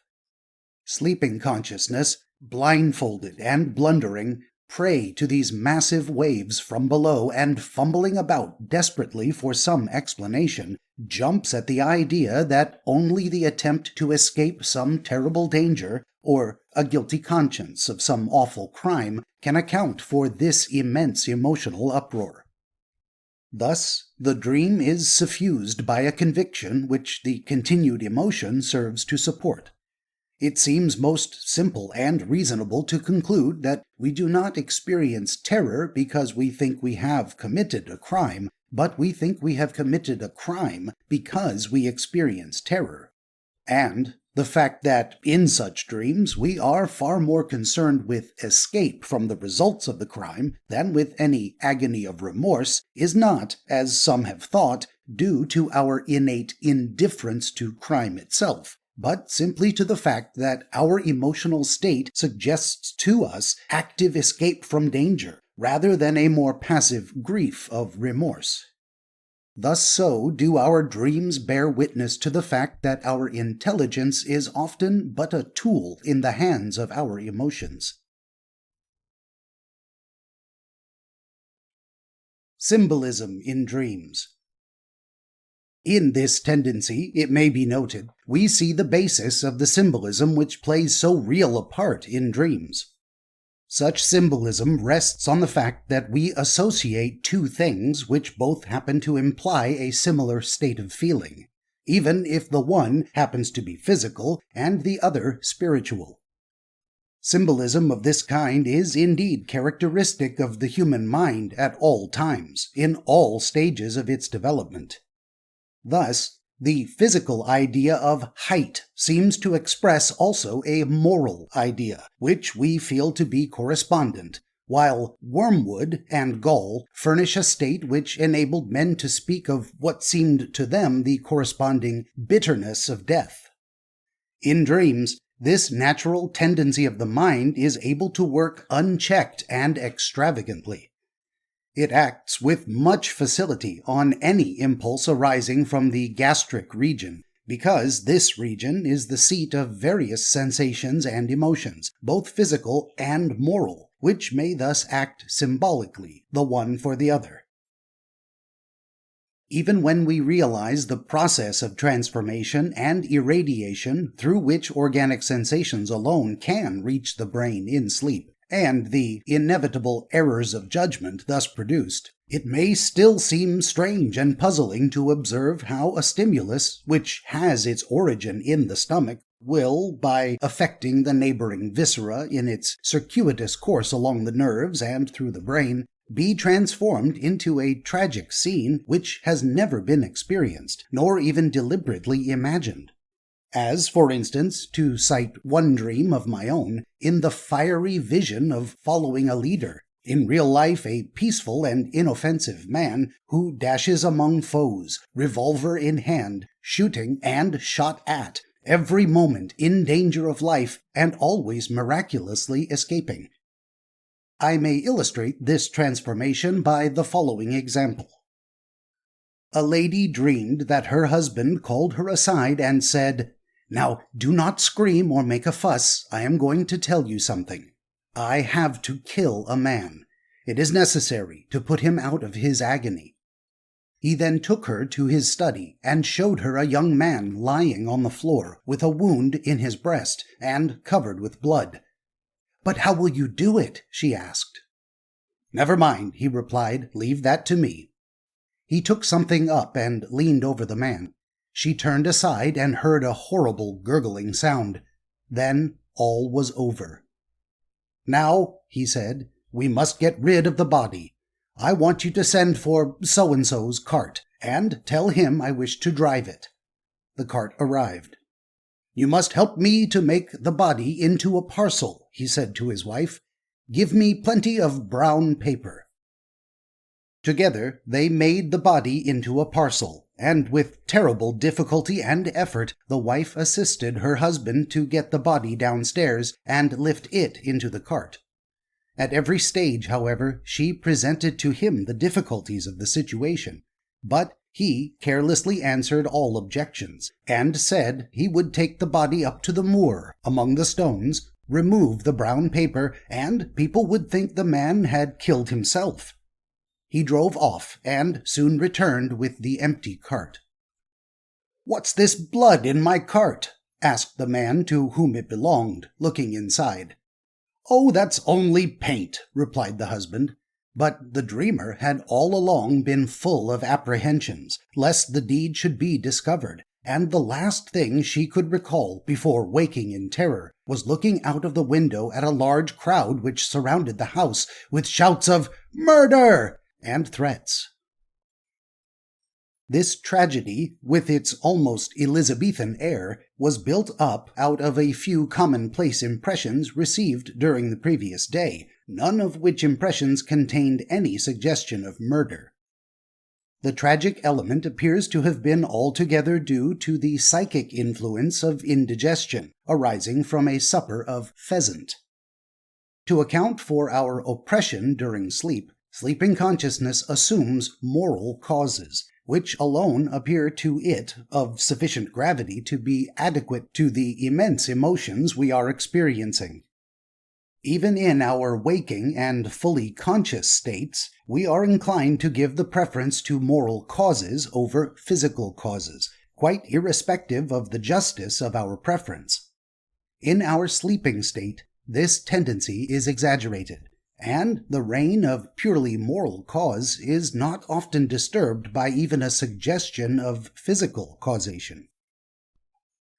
In an emotional dream of similar visceral origin, I dreamed that I was to die. Why or how I could not tell on awakening. With the object of putting an end to my sufferings, I imagined that my wife administered to me some substance mixed in jam. As I recalled on awakening, I found the taste peculiar, not bitter, but warm and spicy, and I asked what she had put in it. She replied that it was strychnine. I remarked that this would be a very painful mode of death and refused to take any more. I debated with myself whether I had probably taken a poisonous dose and had not better resort to an antidote. The only antidote that suggested itself to me was opium pills. Meanwhile, the horror of impending death grew more and more acute, until, at length, I awoke. I thereupon found that I had a headache, a faint taste in my mouth, and some general malaise evidently associated with a slightly disordered stomach. The definite images brought forward in the dream had all been fairly familiar during the previous day, but the idea of impending death which pervaded the whole dream so indefinitely and incoherently, yet so acutely, was entirely a theory to account for the massive and widely radiating messages of discomfort which reached my sleeping brain. Many people are unwilling to admit that psychic phenomena, so tragic, poignant, or pathetic as these dreams may be, should receive their stimulus from a source which they regard as so humble as the stomach. Thus, Frederick Greenwood, whose conception of the function of dreaming was very exalted, only admitted this association with reluctance, and was careful to point out that if an unwholesome supper produces such phenomena, it does so only in the sense that a bird singing in the air produced Shelley's Ode to a Skylark. That analogy really underestimates the distance of the physical stimulus of such dreams from its psychic concomitants. When we talk of dreams, we must place ourselves at the dreamer's standpoint.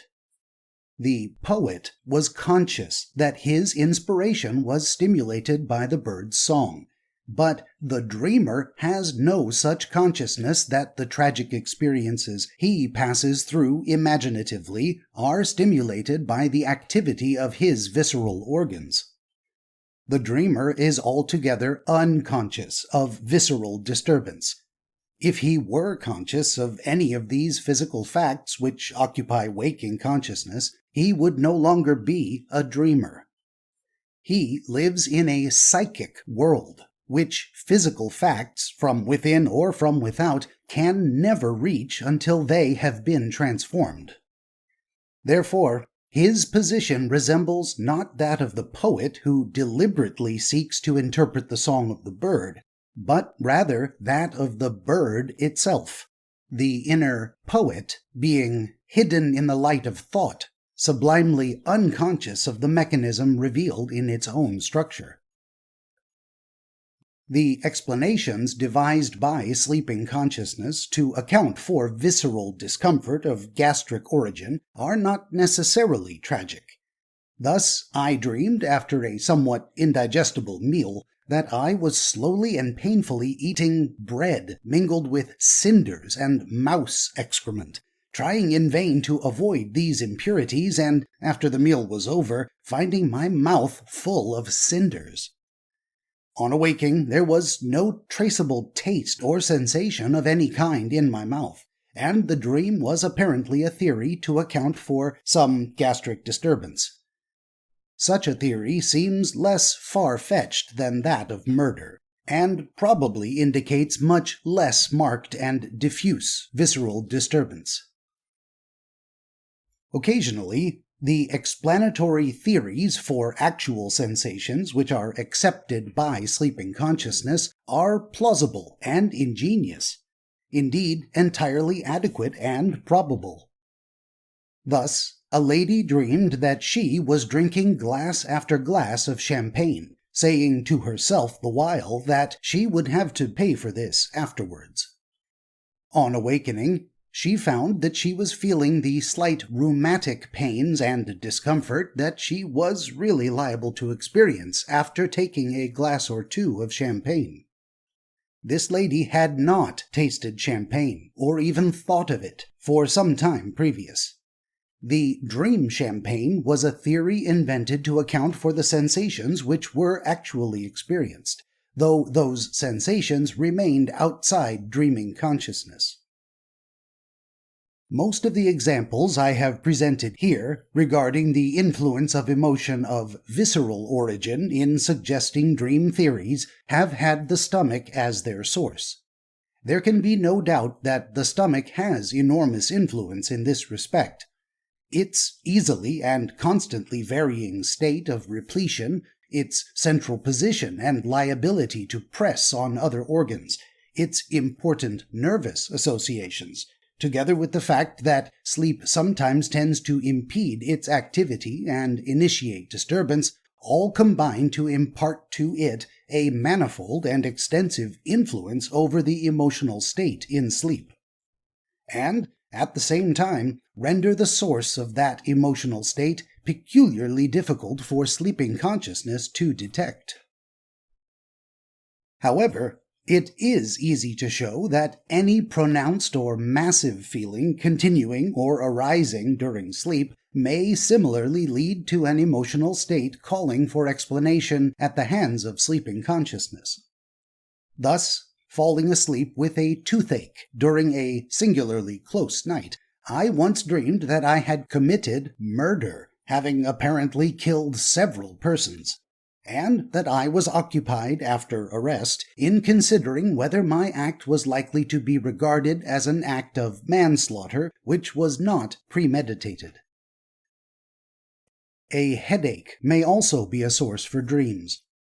Thus, falling asleep with a headache, I dreamed that I was waiting for an express train to London.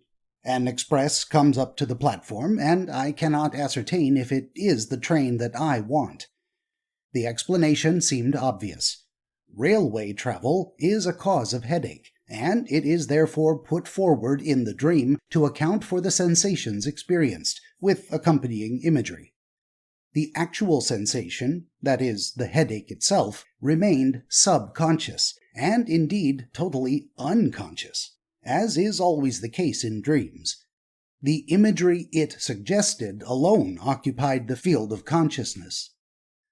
However, an entirely different type of dream may also be associated with headache.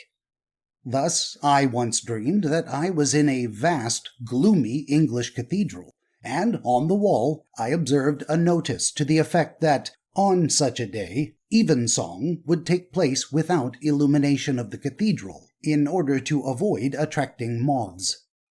I awoke with a slight headache. Here, the cool, silent gloom of the cathedral is the symbol of what is desired to soothe the aching head, and the fantastic suggestion read on the notice is merely the theory of dreaming consciousness, which knows nothing of the real reason for the wish. Dreams of murder or impending death or similar tragic situations usually seem to be aroused by visceral stimuli. In some cases, however, as in Maury's famous dream of the guillotine, they are due to an external cutaneous sensation. Though this is not quite certain, when the stimulus thus comes from the periphery, the emotional element, even when the dream situation is tragic, usually seems to be less pronounced than when the stimulus is visceral. Thus, in a dream of my own, which seemed to be due to a cramped position of the head and neck, I dreamed that I had died and was being autopsied, though somehow I was not myself but had become more or less identified with an ugly old woman. Then, very gradually, I became faintly and peacefully conscious of what was going on, though I remained motionless, and all the time believed that I was dead, and that my faint consciousness was merely a part of death. Preparations for the funeral were meanwhile being made, and I was about to be nailed down in the coffin. At this point, I became horribly aware that these proceedings would cause my suffocation, and with great effort I succeeded in moving my arms and speaking incoherently. Thereupon, the funeral arrangements were discontinued, and I seemed to regain speech and the power of movement very slowly. But I felt that I must be extremely careful in making any movements, on account of the post-mortem wounds. Especially I felt pain in my neck, and realized that it was necessary not to move my head, or the result might be instant death. It may be noted that in such a dream, and in some others I have recorded, we very instructively see the nature of the changes produced in the dream, and in the dreamer's attitude, by the approach of waking consciousness. The dreamer's relationship to his imagined situation becomes more and more what it would be if the situation occurred in real life, and as soon as there is painful effort and imperfect muscular movement, the coming of waking consciousness is imminent. The dreamer's moral attitude.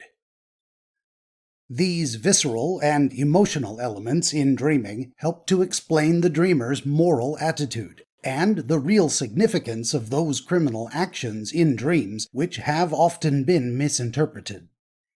Many writers on dreaming have referred to the facility and prevalence of murder in dreams with profound concern, sometimes as a proof of the innate wickedness of human nature made manifest in the unconstraint of sleep, sometimes as evidence of an atavistic return to the modes of feeling of our ancestors, the thin veneer of civilization being removed during sleep. For example, Maudsley and Madame de Manicine find evidence of a return to primitive modes of feeling in such dreams. Clarke speaks of the entire absence of the moral sense from dreams. Professor Knack, who has given much attention to the phenomena of dreaming, writes in a private letter, quoting, "What I am amazed at, having perceived it in myself, is the little-known fact that a person's character becomes worse in dreams. Not only the most secret thoughts, wishes, and aspirations become clear, but also qualities which have never been observed before, as, for instance, that one becomes a murderer, an adulterer, etc." Unquote. Freud especially has elaborated this aspect of dreams as representing the fulfillment of the dreamer's most secret desires. Why murder so often takes place in dreams. It may well be that there is an element of truth in the belief that, in dreams, we are brought back to mental conditions somewhat more closely approaching those of primitive times. It is the manifold variety and complexity of our mental representations which prevent us from responding immediately to impulse under civilized conditions. And when, by association, only a few groups are present to consciousness, the inhibition on violent action tends to be removed.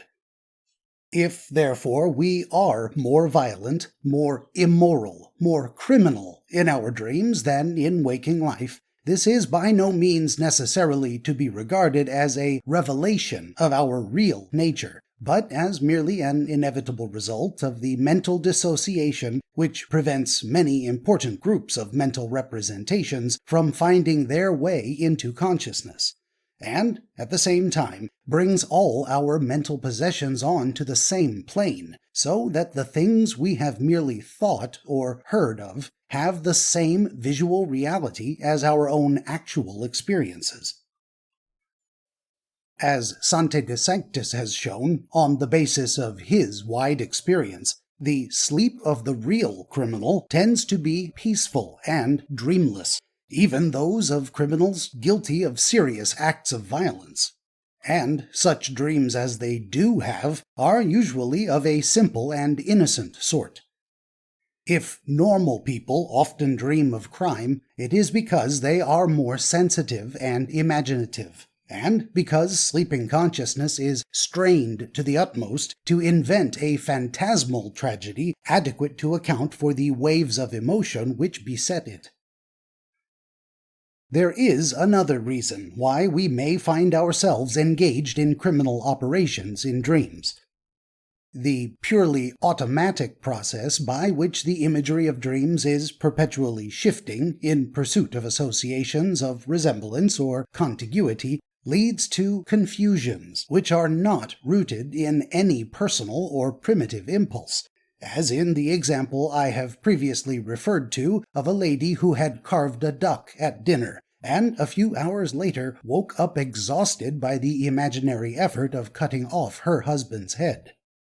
Such a dream is merely a mechanical turn of the visionary kaleidoscope, bringing together two unrelated images. However, the most potent cause of dream criminality, and especially of murders we have been guilty of before the dream commenced, clearly seems to be the emotional factor of visceral origin, which is well illustrated by one or two of the dreams already brought forward. In these cases, again, we are not concerned with any primitive or personal impulse towards crime, but we feel ourselves to be so possessed by all the physical symptoms of terror that the only adequate explanation of our state seems to be the theory that we have committed murder. And if we are more concerned to flee from justice than to experience remorse, that is clearly because the actual laboring and agitated heart suggests flight from pursuit, far more than any passive emotion. Moreover, there is no more fundamental and primitive emotion than fear. Moral feelings not abolished in dreams, though sometimes impaired. While these considerations do combine to deprive criminal dreams of any great significance as an index of the dreamer's latent morality when they do occur, I must add that I am by no means prepared to agree that moral emotions are absent from sleep, as many writers have asserted. There is often a diminished sense of morality, an easier yielding to temptation than would take place in real life, a diminished remorse, these tendencies being mainly due to the conditions of dream life itself. But there is frequently a strong sense of morality in dreams, as well as a vivid perception of social proprieties. Those persons who have an unusually strong moral sense when awake frequently show, I think, a similar tendency when asleep. But, as a rule, moral and decorous considerations seem to make themselves more or less clearly felt in the dreams of most people, much as in waking life. It may be worthwhile to bring forward here a few dreams which incidentally illustrate the moral attitude of the dreamer. A lady narrated the following dream immediately on awakening. Quoting, "I had murdered a woman from some moral or political motive, I forget what, and had come in great agony to my husband with her shoes and watch chain. He promised to help me, and, while I was wondering what could be done for the benefit of the woman's family, someone came in and announced that a lecture was about to be given on the beauty of nakedness. I then went, with several prim and respectable ladies of my acquaintance, into a crowded hall. The lecturer, who, as far as appearance is concerned, was a well-known member of Parliament, then entered and gave a most eloquent address on Whitman, nakedness, ugly figures, etc. He especially emphasized the fact that the reason people are shocked at nakedness is that they usually only see unbeautiful bodies, which repel them, because they are unlike their ideals. Then he put out his hand, and a naked woman entered the room. Her loveliness was extreme. Her form was perfectly rounded, but without suggestion of voluptuousness. though she was not an animated statue, but had all the characters of humanity. She walked with undulating thighs, head slightly drooping and hair falling down and framing a face that expressed wonderful spiritual beauty and innocence. The lecturer led her around, saying, "This is beauty. Now, if you can look at this and be ashamed," and he waved his arm. She went away, and a beautiful Apollo-like youth, slender but athletic, entered the room, also completely naked. He walked around the room alone, with an air of majestic virility. I applauded, clapping my hands, but a shiver went through the ladies present. Their skin became like goose-flesh, and their lips quivered with horror, as though they were about to be outraged. The youth went out, and the lecturer continued. At the climax of his oratory, the Apollo-like youth entered, dressed as a common soldier, with no appearance of beauty, and in a rough tone said, "Here, I want a shilling for this job." And I sighed to myself, it is always so. No one had a shilling, and the lecturer proceeded to explain to the man that what he had done was for the sake of art and beauty, and for the moral good of the world. "What do I care for that?" he returned. "I want a drink." Then a lady among the audience produced a collar, wrote on it a testimonial expressing the gratitude of those present for the man's service on this occasion, and handed it to me to present to him. "Damn it," he said, "this is only worth 2 halfpenny. I want my shilling." Then I awoke. Unquote. The idea of murder with which this dream began seems to suggest that it may have had its origin in some slight visceral disturbance of which the subject was unconscious, but nothing had occurred to suggest the details of the episode. The interesting feature about it is the presence throughout of moral notions and sentiments substantially true to the dreamer's waking ideas. In another dream from the same dreamer, the sense of responsibility is clearly present. Quoting, "Mrs. F. and Miss R. had called to see me, and I was sitting in my room talking to them when a knock came at the door, and I found there a poor woman belonging to the neighborhood, but who also combined in my dream the page boy at a dear friend's house. From this friend, whom I had not heard from for some time, the woman bore a large letter. She tore it open in my presence, saying, 'It says here that the bearer is to open this,' and produced from it another letter, a large document of a legal character in my friend's handwriting. When the woman began to open the second letter, I remonstrated.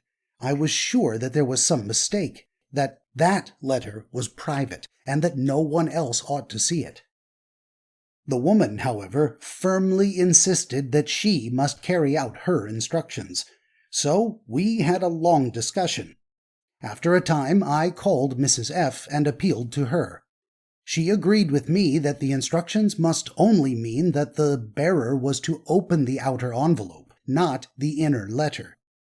At last I took out 5 shillings and gave it to the woman, telling her that I would assume all the responsibility for opening the letter myself. With this she went away, well satisfied, saying, as she would in real life, "All right, Mrs. Blank, you're a lady and you know. All right, my dear." Then, at last, I was able to tear open the letter and read these words, "Always use sunlight soap." My vexation was extreme. Unquote. On another occasion, the same dreamer experienced remorse. She imagined she was in a restaurant, and the girl behind the counter pointed to a barrel of beer, a golden barrel, she said, with a magic key, which could only be opened by the owner. The dreamer declared, however, that she could open it, and, producing a key, proceeded to do so, handing around beer to the bystanders. Then she realized that she had been stealing and was full of remorse. She asked a friend if she ought to tell the owner, but the friend replied, By no means. This conclusion of the dream seemed to indicate that the moral sense, though present in dreams, is apt to be impaired. In yet another dream, this same dreamer exhibited a curious combination of moral sensibility and criminal indifference. She imagined that, while walking with a male friend, she revealed to him the secret of a female friend. Then, realizing her betrayal of confidence, she decided that the best thing she could do would be to kill the man. On reflection, however, she thought that it would be unkind to do, since he was a friend after all, and so told him that if he ever repeated the secret, she would have him torn to pieces. It will be seen that the betrayal of the secret was felt as far more serious an offense than murder.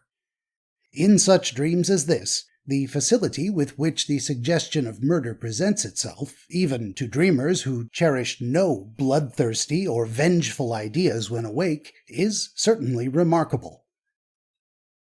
It is often said that erotic suggestions present themselves with extreme facility in dreams, and are eagerly accepted by the dreamer.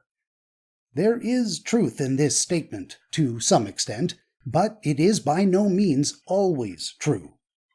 This may be illustrated by the following dream, the sources of which could be easily traced. 2 days before this dream, I had seen the gambols of East Enders at Hampstead Heath on a bank holiday, and the day before, I had visited a picture gallery. These 2 sets of impressions became ingeniously combined, according to the usual rule of dream confusion. In the dream, I thought that I was walking along a country lane, and a sudden turn brought me to a broader part of the road covered with grass, into the midst of a crowd of women, large and well-proportioned persons, mostly in a state of complete nudity, and engaged in romping together, more especially in tug-of-war matches. Some of them were on horseback. My appearance slightly disturbed them. I heard one cry out my name, and they drew back to some extent, partly desisting from their games, but only to a very slight degree, and with no overpowering embarrassment. I was myself rather embarrassed, and turned back, glancing at them. Afterwards, my walk again brought me in view of them, and it occurred to me that these women were somewhat changing their customs. A very wholesome change, it seemed to me, but I remonstrated with 1 or 2 of them that they ought to keep in constant movement to avoid catching cold. No erotic suggestions were present, although the dream might be said to lend itself to such suggestions. The idea of moral retribution and eternal punishment may also be present in dreams. This may be illustrated by the dream of a lady who had an ill and restless girl companion sleeping with her, and was disturbed as well by a yelping and howling terrier outside. She had also lately heard that a friend had brought over a python from Africa. She says, "I dreamed last night I had a basket of cold, squirming snakes beside me. They just touched me all over, but it did not hurt. I felt mad with loathing and hate of them, and the beasts would not kill me. That, I thought, was my eternal punishment for my sins." In her waking moments, the dreamer was not apprehensive of eternal punishment.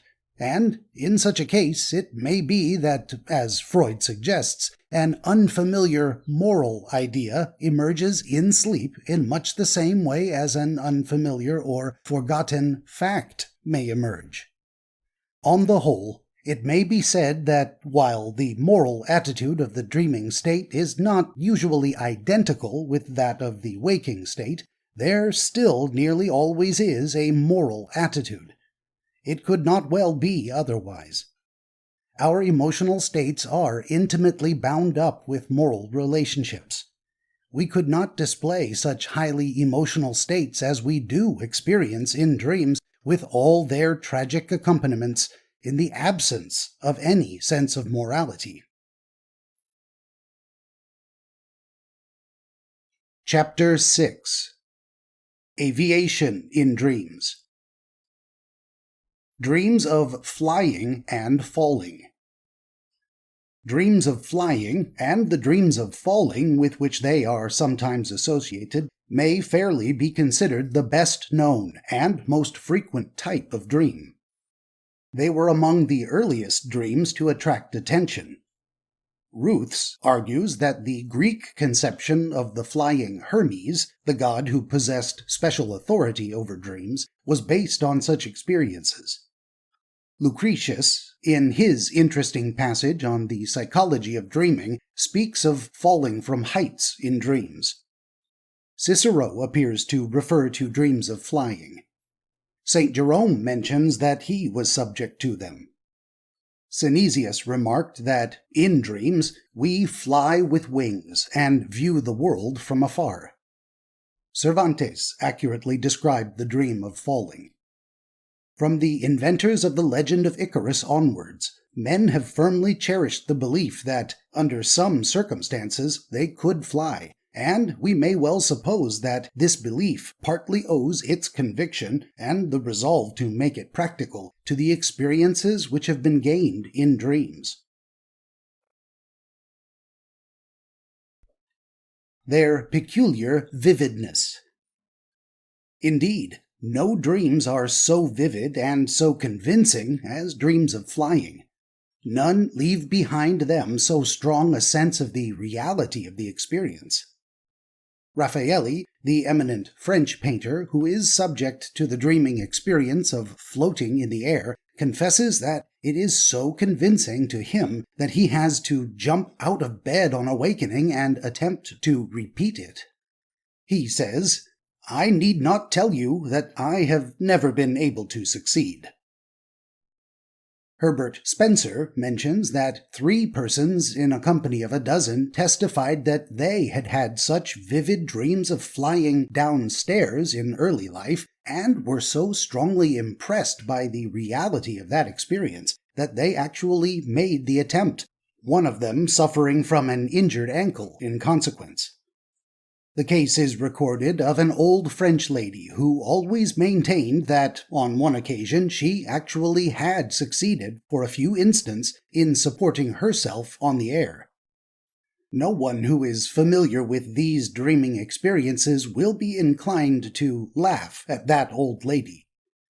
It was during one of these dreams of levitation, in which one finds oneself leaping into the air and able to stay there, that it occurred to me that I would write a paper on the subject, for I thought in my dream that this power I found myself possessed of was probably much more widespread than was commonly supposed, and that in any case it ought to be generally known. People who dabbled in the occult have been so impressed by such dreams that they have sometimes believed these flights represented a real excursion of the astral body. This is the belief of Colonel de Rocas.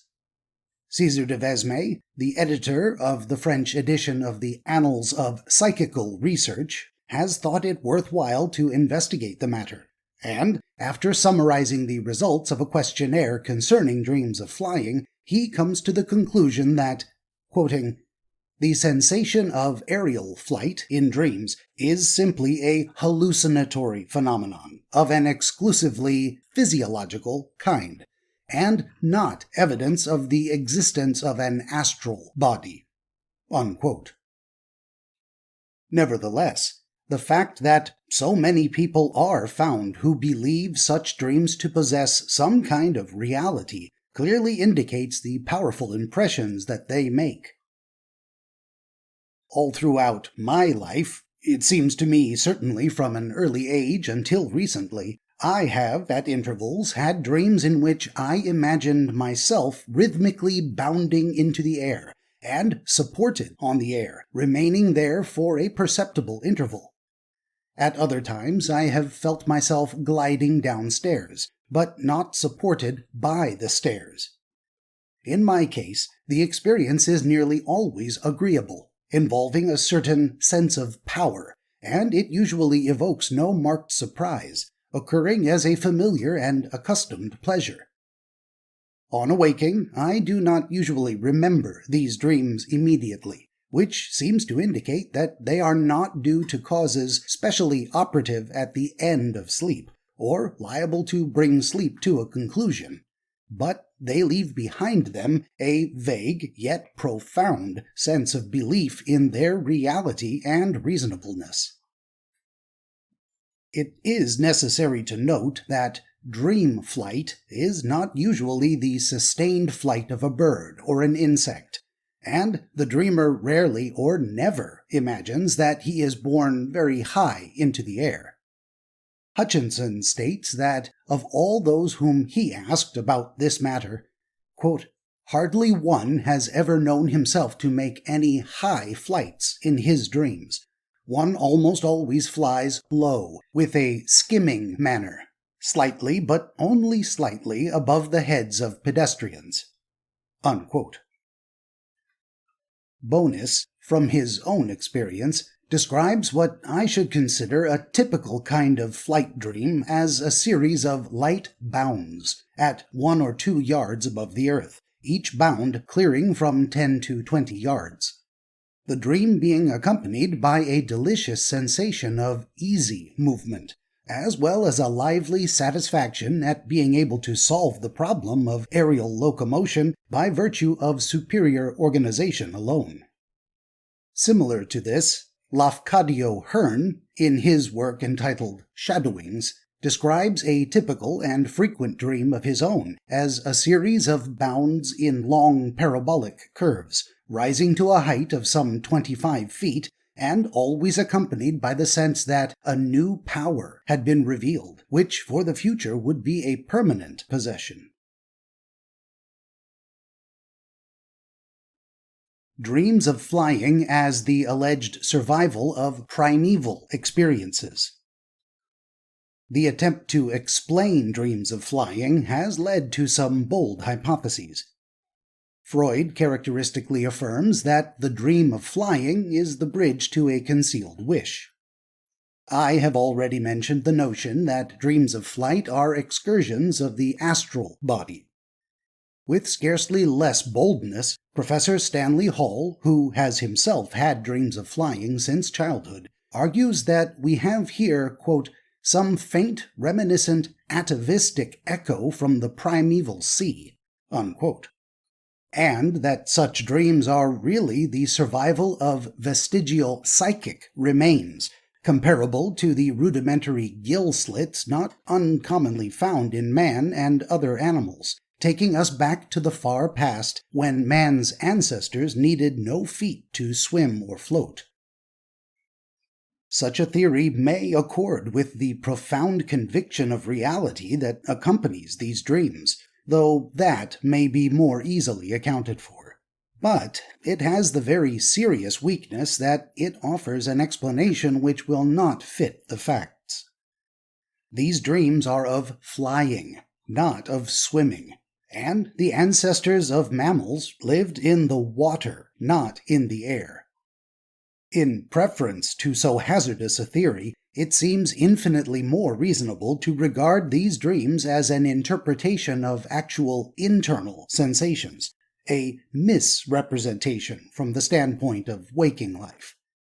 If we can find the adequate explanation of a psychic state in conditions actually existing within the organism itself at the time, it is needless to seek an explanation in conditions that ceased to exist untold millennia ago.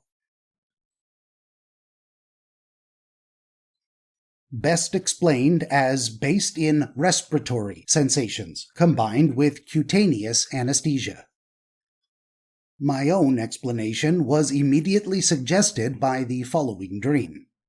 I dreamed that I was watching a girl acrobat, in appropriate costume, who was rhythmically rising to a great height in the air, then falling, without touching the floor, though each time she approached quite close to it. At last she ceased, exhausted and perspiring, and I had to lead her away. Her movements were not controlled by mechanism, and I apparently did not regard mechanism as necessary. It was a vivid dream, and I awoke with a distinct sensation of oppression in the chest. In trying to account for this dream, which was not founded on any memory, it occurred to me that I probably had here the key to a great group of dreams. The rhythmic rising and falling of the acrobat was simply the objectivation of the rhythmic rising and falling of my own respiratory muscles, else, in some dreams perhaps, of the systole and diastole of the heart's muscles, under the influence of some slight and unknown physical oppression. And this oppression was further translated into a condition of perspiring exhaustion in the girl, just as men with heart disease may dream of sweating and panting horses climbing uphill in accordance with that tendency to magnification which marks dreams in general. Schemer, in his Das Leben des Traums of 1861, seems to have been the first to connect the lungs with dreams of flying, though he put forward the explanation in too fanciful a form, and failed to realize that other factors, notably a change in skin pressure, are also involved. At a later date, Strumpel recognized this explanation, as well as Wundt. We may recall also the curious sensation as of the body being transformed into a vast bellows or steam engine, which is often the last sensation felt before the unconsciousness produced by nitrous oxide gas. When we lay down, there is a real rhythmic rising and falling of the chest and abdomen, centering in the diaphragm, a series of oscillations which are only limited by the air at both extremes. Moreover, in this position we have to recognize that the circulatory, nervous, and other systems of the whole internal organism are differently balanced from what they are in the upright position, and that a disturbance of internal equilibrium always accompanies falling. It is also noteworthy, as indeed Wundt has briefly remarked, that the modifications produced by sleep in the respiratory process itself tend to facilitate its interpretation as a process of flying. Italian physiologist Angelo Mosso showed that respiration in sleep is more thoracic than when awake, that it is lengthened, and that the respiratory pause is less marked. That is to say that both the aerial element and the actual rhythmic movement of the ribs become accentuated during sleep. That the respiratory element is the chief factor in dreams of flying is clearly indicated by the fact that many persons subject to such dreams are conscious of a sense of respiratory or cardiac disturbance on awaking from them. I am acquainted with a psychologist who, though not a frequent dreamer, is subject to dreams of flying which do not affect him disagreeably, but he always perceives a slight flutter of the heart on awakening from them. By no means is any such sensation constant with me, but I have occasionally noted it down in exactly these same words after this kind of dream. In this connection, it is worthwhile to observe how large a number of people, and especially very young people, associate their dreams of flying with staircases. The most frequent cause of cardiac and respiratory stimulation is furnished by staircases, especially in children who constantly run up and down them. And, though this fact may not be obvious to a person in good health, it is undoubtedly registered unconsciously, and may thus be utilized by dreaming intelligence. There is, however, another element entering into the problem of nocturnal aviation, the state of skin sensations. Respiratory activity alone would scarcely suffice to produce the imagery of flight if sensations of tactile pressure remained to suggest contact with the earth. In dreams, however, The sense of movement suggested by respiratory activity is unaccompanied by the tactile pressure produced by boots or the contact of the ground with soles of the feet. In addition, there is probably also a numbness due to pressure on parts of the body supporting the weight of the sleeper, as Bergson has also suggested. Sleep is not a constant or uniform state of consciousness. A heightened consciousness of respiration may easily coexist with a diminished consciousness of tactile pressure due to anesthesia of the skin. Indeed, it may be said that the conditions of normal sleep are probably often favorable to the production of this combination, and any slight thoracic disturbance arising from the heart or stomach and acting on the respiration serves to bring these conditions to sleeping consciousness even in healthy persons, and to thus produce dreams of flying. The explanation for dreams of falling. Dreams of flying are sometimes associated with dreams of falling, the falling sensation occurring either at the beginning or at the end of the dream. Such a dream may be said to be of the Icarus type. Jewell considers that these two types of dreams have the same causation, the difference being merely a difference of apperception. The frequent connection between these two dreams indicates that the causation is allied, but it scarcely seems to be identical. If it were identical, we should scarcely find that while the emotional tone of the dream of flying is usually agreeable, that of the dream of falling is usually disagreeable. I have no personal experience in the sensation of falling in normal dreaming, although Jewell and Hutchinson have found that it is more common than flying. Indeed, the latter regarding falling as the most common kind of dream, the dream of flying coming next in frequency. A friend of mine who has had no dreams of flying, but has experienced dreams of falling from his earliest years, tells me that they are always associated with feelings of terror. This feeling suggests an organic cause. The fact that the sensation of falling may occur in epileptic fits during sleep seems further to suggest the presence of circulatory and nervous disturbance. It would seem probable that while the same two factors, respiratory and tactile, are operative in both types of dreams, they are not of equal force in each. In the dream of flying, respiratory activity is excited, and in response to excitation, it works at a high level, adequate to the need of the organism. In the dream of falling, it may be that respiratory activity is depressed, while concomitantly, perhaps, the anesthetic state of the skin is increased.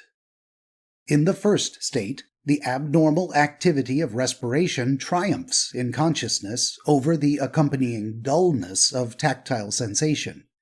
In the second state, the respiratory breathlessness is less influential than the numbness of the skin while unconscious of any external pressure. This difference is rendered possible by the fact that we are not usually far from the earth in dreams of flying, and seem able to touch it lightly at intervals. That is to say that tactile sensitiveness is impaired, but is not entirely absent as it is in the dream of falling. In my own experience, the sensation of falling only occurs in illness or under the influence of drugs, sometimes when sleep seems incomplete, and it is an unpleasant, though not terrifying, sensation. I once experienced it in the most marked and persistent manner after taking a large dose of chlorodyne to subdue pain. Under such circumstances, the sensation is probably due to the fact that the morphia in chlorodyne both weakens respiratory action and produces anesthesia of the peripheral nerves, so that the skin becomes abnormally insensitive to the contact and pressure of the bed, and the sensation of descent is necessarily aroused. It is possible that persons liable to dreams of falling are predisposed to a stage of sleep unconsciousness in which cutaneous insensibility is marked. It is also possible that there is a contributory element of slight cardiac or respiratory disturbance. In a dream belonging to this group, I imagined I was being rhythmically swung up and down in the air by a young woman, my feet never touching the ground, and then that I was swinging her similarly. At one time she seemed to be swinging me in too jerky and hurried a manner, and I explained to her that it must be done in a slower, more regular manner, though I was not conscious of the precise words I used. There had been some dyspepsia on the previous day, and I felt slight discomfort in the region of the heart on awaking. The symbolism into which slightly disturbed respiratory or cardiac action is here transformed seems very clear in this dream, because it shows the actual transition from the subjective sensation to the objective imagery of flying. By means of this symbolic imagery, we find sleeping consciousness commanding the hurried heart to beat in a more healthy manner. Although my dreams of flying were of what may be considered a normal type in youth, after the age of about 35, they tended to take on a somewhat objective form, as illustrated by the example given above. A further stage in this direction, the swinging movement being transformed to an inanimate object, is illustrated by a dream of comparatively recent date, in which I seemed to see an athlete of the music hall, a graceful and muscular man, who was manipulating a large elastic ball, making it bound up from the floor.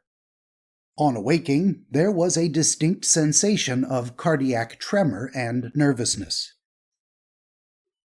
It may seem strange that dreams of flying should usually be agreeable in character, if so often due to organic disturbance.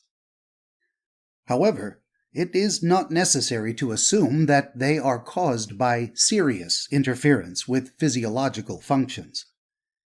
Often, indeed, they may simply be due to the presence of a stage of consciousness in which respiration has become unduly prominent, as it is apt to be in the early stage of nitrous oxide anesthesia. That is to say, to a relative wakefulness of the respiratory centers.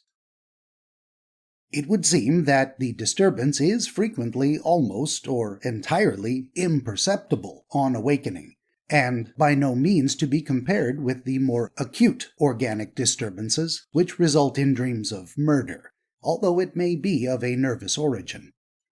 In some cases, however, it appears that dreams of flying are accompanied by circumstances of terror. Thus, a medical correspondent, who describes his health as fairly good, writes in regard to a dream of flying, quote, "I have often had such dreams, and have wondered if others have them.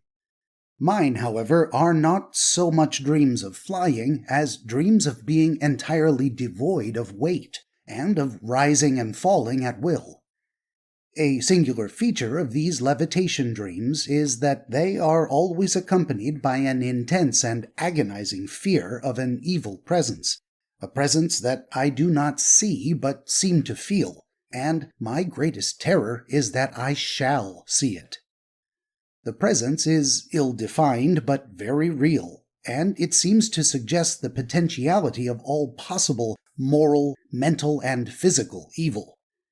In these dreams, it always occurs to me that if this evil presence shall ever become embodied into a something that I could see, the sight of it would be so ineffably horrible as to drive me mad.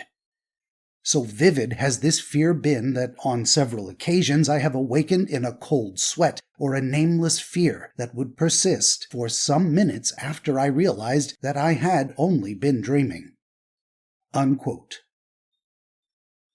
It is somewhat surprising that, while dreams of floating in the air are so common and clearly indicate the respiratory source of the dream, dreams of floating on water seem to be rare. For as the actual experience of floating on water is fairly familiar, we might have expected that sleeping consciousness would have found here the explanation for its sensations, rather than in the never-experienced idea of floating on air. However, by no means is the dream of floating on water unknown. Thus, the French novelist and critic Madame Villette, whose dream life is vivid and remarkable, states that her most agreeable dream is that of floating on the surface of warm and transparent lakes or rivers. One of the correspondents of L'Entremediaire des chercheurs et des curieux also states that he has often experienced dreams of walking on the water. The sensation of levitation sometimes experienced by ecstatic saints. It is not only in sleep that the sensation of flying is experienced. In hysteria, a sense of peculiar lightness of the body and the idea of the soul's power to fly may occur incidentally, and may certainly be connected both with the vigilambulism, as Solier terms the sleep-like tendencies of such cases, and the anesthetic conditions found in the hysterical. It is noteworthy that Janet found anesthesia of the soles of the feet in an ecstatic person who experienced the sensation of rising in the air. In such hysterical ecstasy, which has always played so large a part in religious manifestations, it is well known that the sense of rising and floating in the air has often prominently appeared. Saint Teresa occasionally felt herself lifted above the ground, and was fearful that this sign of divine favor would attract attention, though we are not told that this was the case. While Saint Joseph of Cupertino, Christina the Wonderful, Saint Ida of Louvain, with many another saint enshrined in the Acta Sanctorum, were permitted to experience this sensation. And since its reality is as convincing in the ecstatic state as it is in dreams, the saints have often been able to declare in perfectly good faith that their levitation was real. Similar phenomena occur in all great religious movements among primitive peoples, together with other nervous and hallucinatory manifestations. They occurred, for instance, in the great Russian religious movement, which took place among the peasants in the province of Kiev during the winter of 1891 and 1892. The leader of the movement, a devout member of the Stundist sect, a man with alcoholic heredity who had received the revelation that he was the savior of the world, would not only perceive perfumes so exquisite that they could only emanate from the Holy Ghost, as he was convinced, but he also had a sensation of bodily lightness and of floating in the air during prayer, together with a feeling of joy. His followers had the same experience in many cases, and they delighted in jumping up into the air and shouting. In these cases, a sensory obtuseness of the skin was demonstrated as an element in the manifestations. Sikorsky, who had opportunity of investigating these people, found that many of them were completely insensible to pain when in this ecstatic condition. Also experienced at the moment of death. The sensation of flying is one of the earliest to appear in the dreams of childhood. It is also sometimes the last sensation at the moment of death. To rise, to fall, or to glide away has often been the last conscious sensation recalled by those who seem to be dying, but have afterwards been brought back to life. For instance, those rescued from drowning have sometimes found that the last conscious sensation was a beatific feeling of being borne upwards. Piron has also noted this sensation at the moment of death from disease in a number of cases, usually accompanied by a sense of well-being. The cases he describes were mostly tuberculosis, and included individuals of both sexes, as well as those of both atheistic and religious belief. In all, the last sensation to which expression was given was one of flying, of moving upwards. In some, death was peaceful, in others painful. In one case, a girl died clasping the iron bars of the bed in horror of being borne upwards. Piron no doubt rightly associates this sensation with the similar sensation of rising and floating common in dreams, and with the feeling of moving upwards and resting on the air experienced by persons in the ecstatic state. In all these cases alike, life is being concentrated in the brain and central organs, while the outlying districts of the body are becoming numb and dead. In this way, it comes about that one of the most permanent of human spiritual conceptions has been evolved out of dreams and dreamlike waking states. To float, to rise into the air, or to fly up to heaven has always seemed to man to be the final climax of spiritual activity. The angel is the most ethereal creature that human imagination can conceive. Browning's cry to his lyric love, half angel and half bird, pathetically crude as poetry, is sound as psychology. The prophets and divine heroes of the race have constantly seemed, to their devout followers, to disappear at last by floating up into the sky, like Elijah, who went up by a whirlwind into heaven. St. Peter once thought he saw his master walking on the waves, and the last vision of Jesus in the Gospels reveals him rising into the air. For it is in the world of dreams that the human soul has its indestructible home, and in the attempt to realize these dreams lies a large part of our business in life. Chapter 7. Symbolism in Dreams. The dramatization of subjective feelings based on dissociation. In discussing dreams of flying, I have referred to a dream in which a slight disturbance of the heart's action was transformed by sleeping consciousness into the image of an athlete manipulating an elastic ball. This objectivation of what are really the dreamer's subjective sensations, although he is not conscious of them as subjective, is indeed a phenomenon which we have encountered many times. However, it is so important a feature of dream psychology, and probably of such significant weight in its influence on waking life, that it is worthwhile to deal with it separately. The dramatization of subjective elements of the personality, which contribute so largely to render our dreams vivid and interesting, rests on that dissociation, or falling apart of the constituent groups of psychic centers, which is so fundamental a fact of dream life. That is to say, that the usually coherent elements of our mental life are split up, and some of them, often, it is curious to note, precisely those which are at the very moment the most prominent and poignant, are reconstituted into what seems to us an outside and objective world, of which we are the interested or merely curious spectators.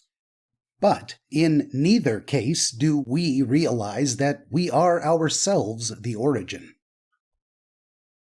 It may be noted that an elementary source of this tendency to objectivation is to be found in the automatic impulse towards symbolism, by which all sorts of feelings experienced by the dreamer become transformed into concrete, visible images. When objectivation is thus attained, dissociation may be said to be secondary. Indeed, so far as I am able to dissect the dream process, this tendency to symbolism seems nearly always to precede the dissociation in consciousness, though it may well be that the dissociation of the mental elements is a necessary subconscious condition for that symbolism. the synesthesias and number forms. Sensory symbolism rests on a very fundamental psychic tendency. On the abnormal side, we find it in the synesthesias, which have become well known since Galton first drew attention to them in 1833 in his Inquiries into Human Faculty, and which are found among between 6 to over 12% of people. Galton chiefly investigated those kinds of synesthesias which he called number forms and color associations.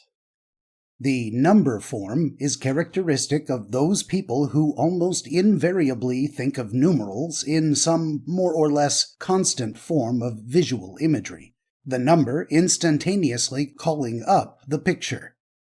In persons who experience color associations or colored hearing, there is a similar instantaneous manifestation of particular colors in connection with particular sounds.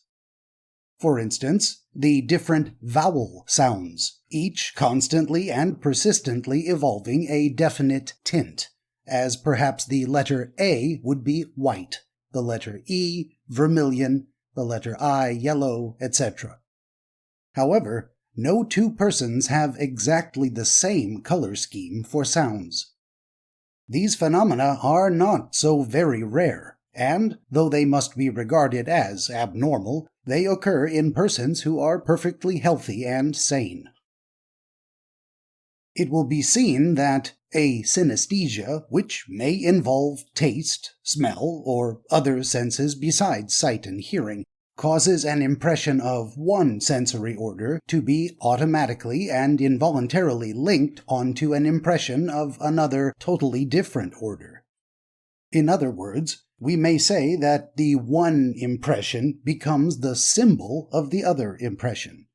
For a symbol, which is literally a throwing together, means that two things of different orders have become so associated that one of them may be regarded as the sign and representative of the other. Symbolism in language. There is, however, another still more natural and fundamental form of symbolism, which is entirely normal and almost indeed physiological. This is the tendency by which qualities of one order become symbols of qualities of a totally different order, because they instinctively seem to have a similar effect on us.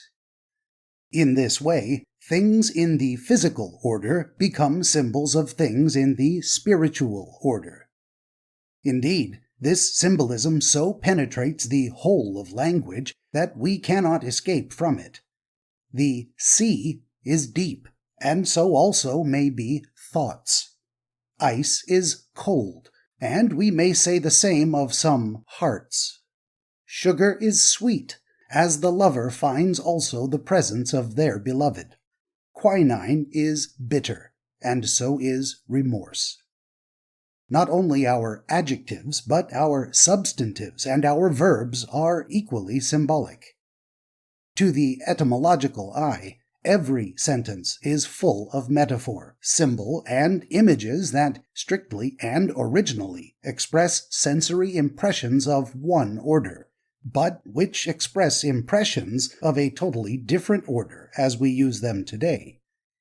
Language is largely the utilization of symbols. This is a well-recognized fact which it is unnecessary to elaborate further. Symbolism in music. An interesting example of the natural tendency toward symbolism, which may be compared to the allied tendency in dreaming, is furnished by another language, the language of music. Music is a representation of the world, both the internal and the external world, which can only be expressive by its symbolism, except insofar as it may seek to reproduce the actual sounds of the world.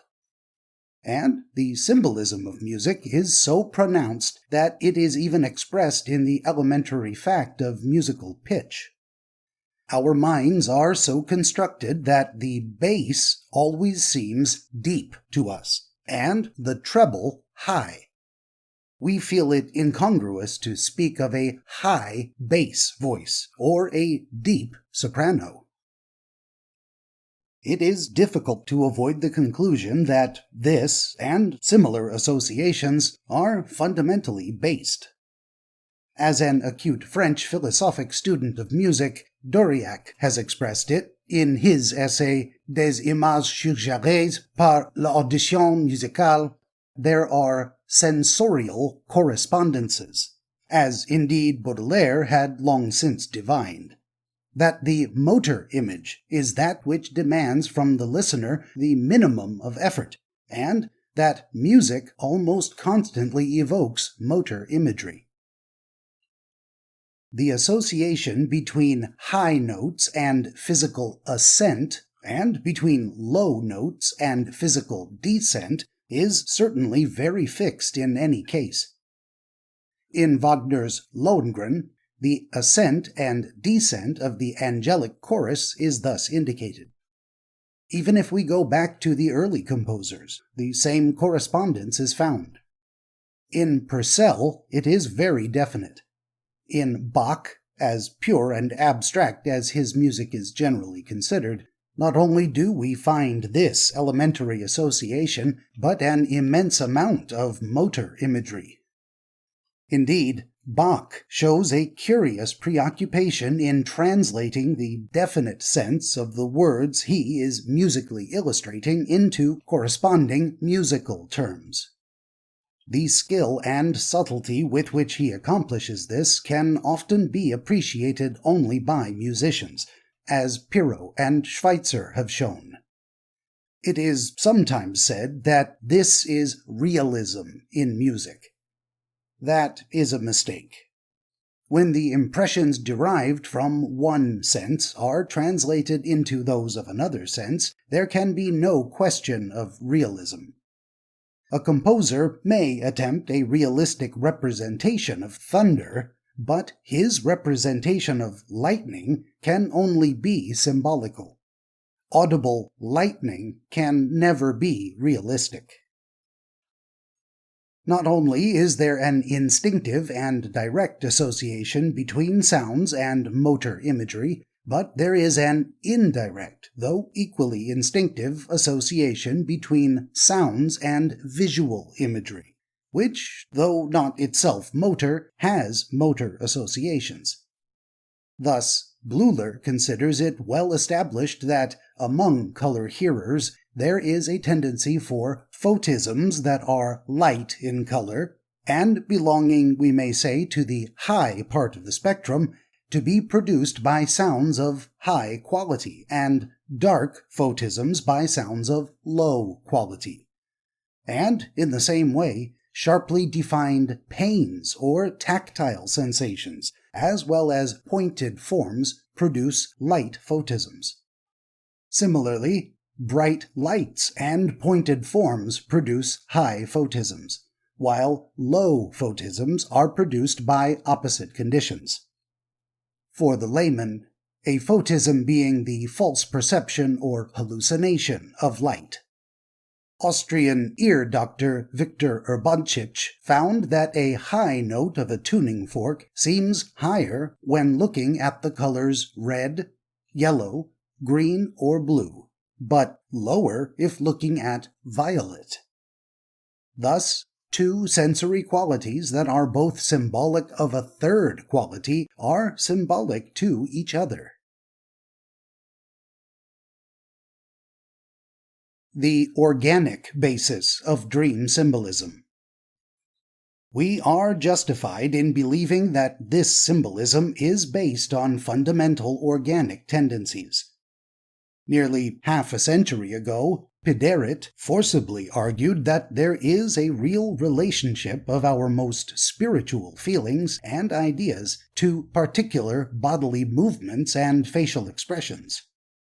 In a similar manner, he pointed out that bitter tastes and bitter thoughts tend to produce the same physical expression. He also argued that the character of a man's appearance, his fixed or dreamy eyes, his lively or stiff movements, correspond to real psychic characters. If this is so, we have a physiological, almost anatomical basis for symbolism.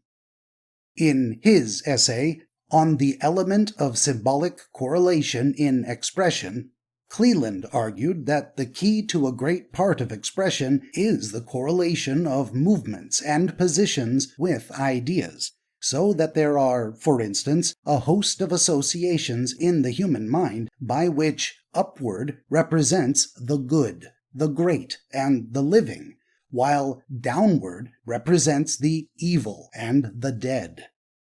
Such associations are so fundamental that they are found even in animals, whose gestures are often metaphorical, as Freud remarked, so that a cat, for instance, will shake its paw as if in contact with water after any disagreeable experience.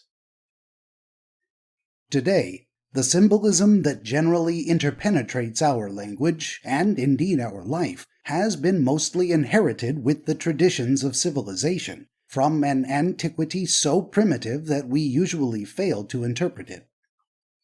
The rare additions we make to it in our ordinary, normal life are deliberately conscious for the most part, but so soon as we fall below or rise above that ordinary, normal level, to insanity and hallucination, to childhood, to savagery, to folklore and legend, or to poetry and religion, we are at once plunged into a sea of symbolism. There is even a normal sphere in which symbolism has free scope, and that is in the world of dreams. Oniromancy. Oniromancy, the symbolical interpretation of dreams, and more especially as a method of divining the future, is a widespread art in early stages of culture. The discerning of dreams is represented in the Old Testament as a very serious and anxious matter, as in regard to Pharaoh's dream of the fat and lean cattle. And, nearer to our time, the dreams of great heroes, especially Charlemagne, are represented as highly important events in the medieval European epics. Little manuals on the interpretation of dreams have always been much valued by the uncultured classes, and there are many dicta among our current popular sayings concerning the significance, or the good or ill luck, of particular kinds of dreams. Oniromancy has thus slowly degenerated into folklore and superstition, but at the outset it possessed something of the combined dignities of religion and science. Not only were the dream interpreters of old careful of the significance and results of individual dreams in order to build up a body of doctrine, but they held that not every dream contained in it a divine message. Thus, they would not condescend to interpret dreams following the drinking of wine, for only to the temperate, they declared, do the gods reveal their secrets. The serious and elaborate way in which the interpretation of dreams was dealt with is well seen in the treatise on this subject by Artemidorus Daldi, a native of Ephesus and contemporary of Marcus Aurelius. He divided dreams into two classes: theorematic dreams, which literally come true, and allegorical dreams. The first group may be said to correspond to the modern groups of prophetic and proleptic or prodromic dreams, while the second group includes the symbolical dreams, which have again attracted attention of recent years. Synesius, who lived in the 4th century and eventually became a Christian bishop without altogether ceasing to be a Greek pagan, wrote a very notable treatise on dreaming, in which, with a genuine Greek alertness of mind, he contrived to rationalize, and almost to modernize, the ancient doctrine of dream symbolism. He admits that it is in their obscurity that the truth of dreams resides, and that we must not expect to find any general rules in regard to dreams. No two people are alike, so that the same dream cannot have the same significance for everyone, and we have to find out the rules of our own dreams. Synesius had himself, like Galen of Pergamon, often been aided in his writing by his dreams, in this way getting his ideas into order, improving his style, and receiving criticisms of extravagant phrases. Once, too, in the days when he hunted, he invented a trap as the result of a dream. Synesius declares that attention to divination by dreams is good on moral grounds alone. For he who makes his bed a Delphian tripod will be careful to live a pure and noble life. In that way, he will reach an end higher than that he aimed at. The scientific interpretation of dreams. Today, it seems by no means improbable that there are some items of real significance amid the absurdities of this popular oniromancy. Until recent years, however, the absurdities have frightened away the scientific investigator.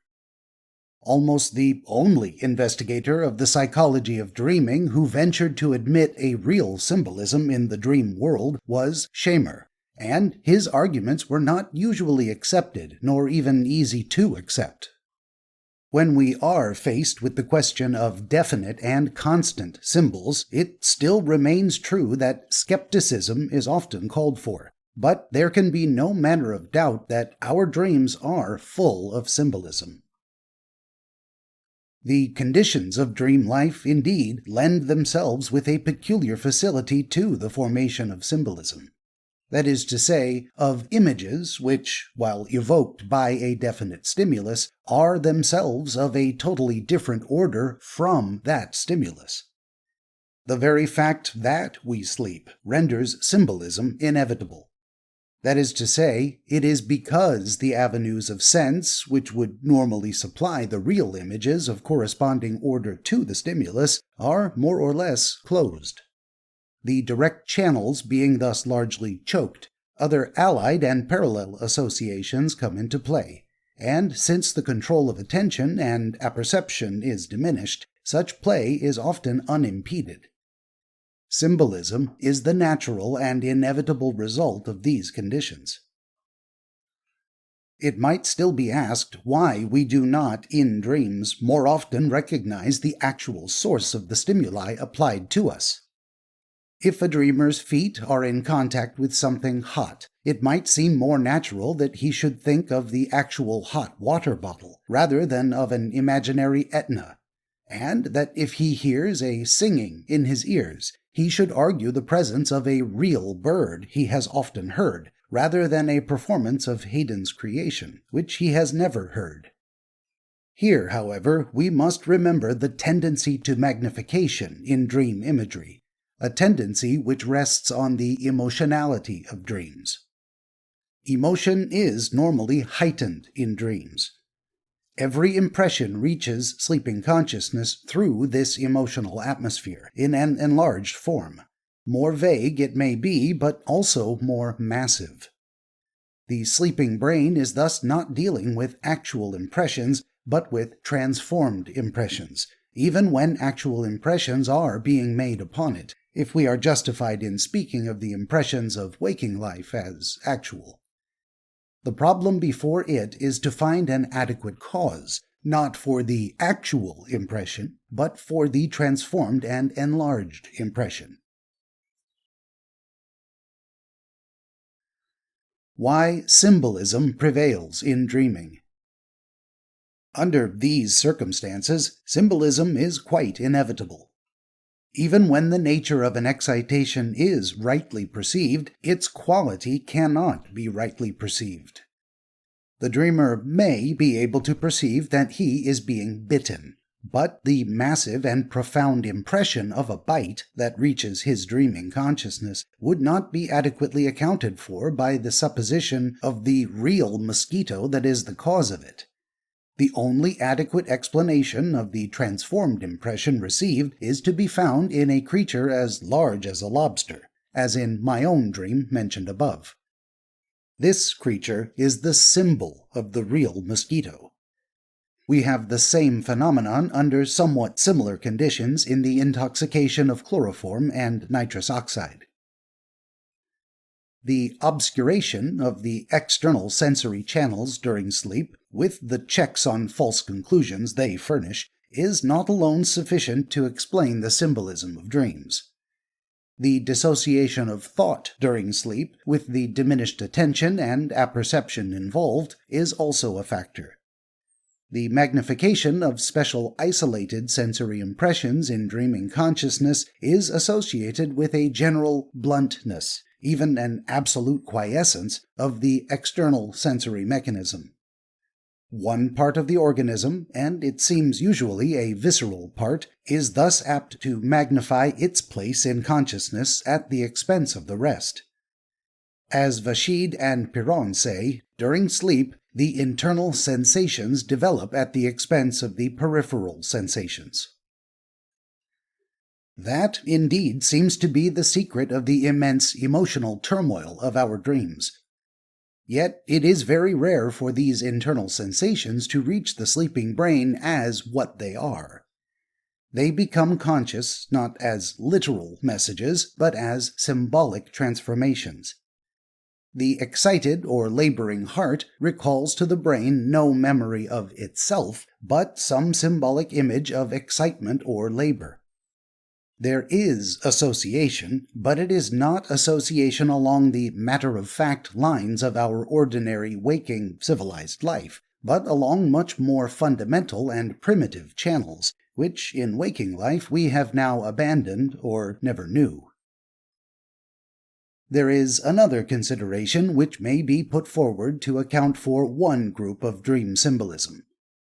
It has been found that certain hysterical subjects of old standing are able to receive mental pictures of their own viscera when in the hypnotic state, even though they may be quite ignorant of any knowledge of the shape of these viscera. This autoscopy, as it has been called, has been specially studied by Freud, Comar, and Solier.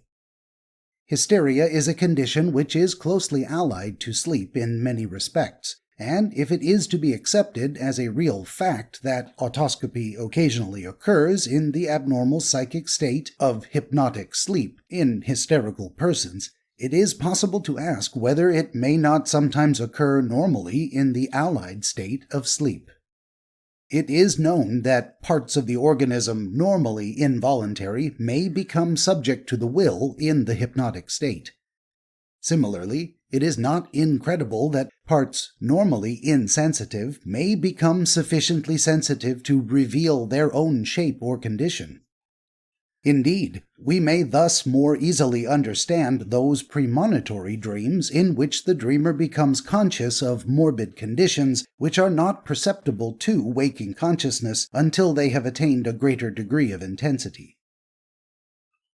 The recognition of the transformation of internal sensations into symbolic motor imagery in dream life is ancient. Hippocrates, for instance, said that to dream of springs and wells denoted some disturbance of the bladder. In such a case, a disturbed bladder sends to the brain not the naked message of its own needs, but a symbolic message of those needs in motor imagery, as in one case known to me of a large cistern with a stream of water flowing from it. Sometimes the symbolism aroused by visceral processes remains physiological. Thus, indigestion frequently leads to dreams of eating, as of chewing all sorts of inedible and repulsive substances, and occasionally, it would seem more abnormally, to agreeable dreams of food. Freud's theory of dreaming.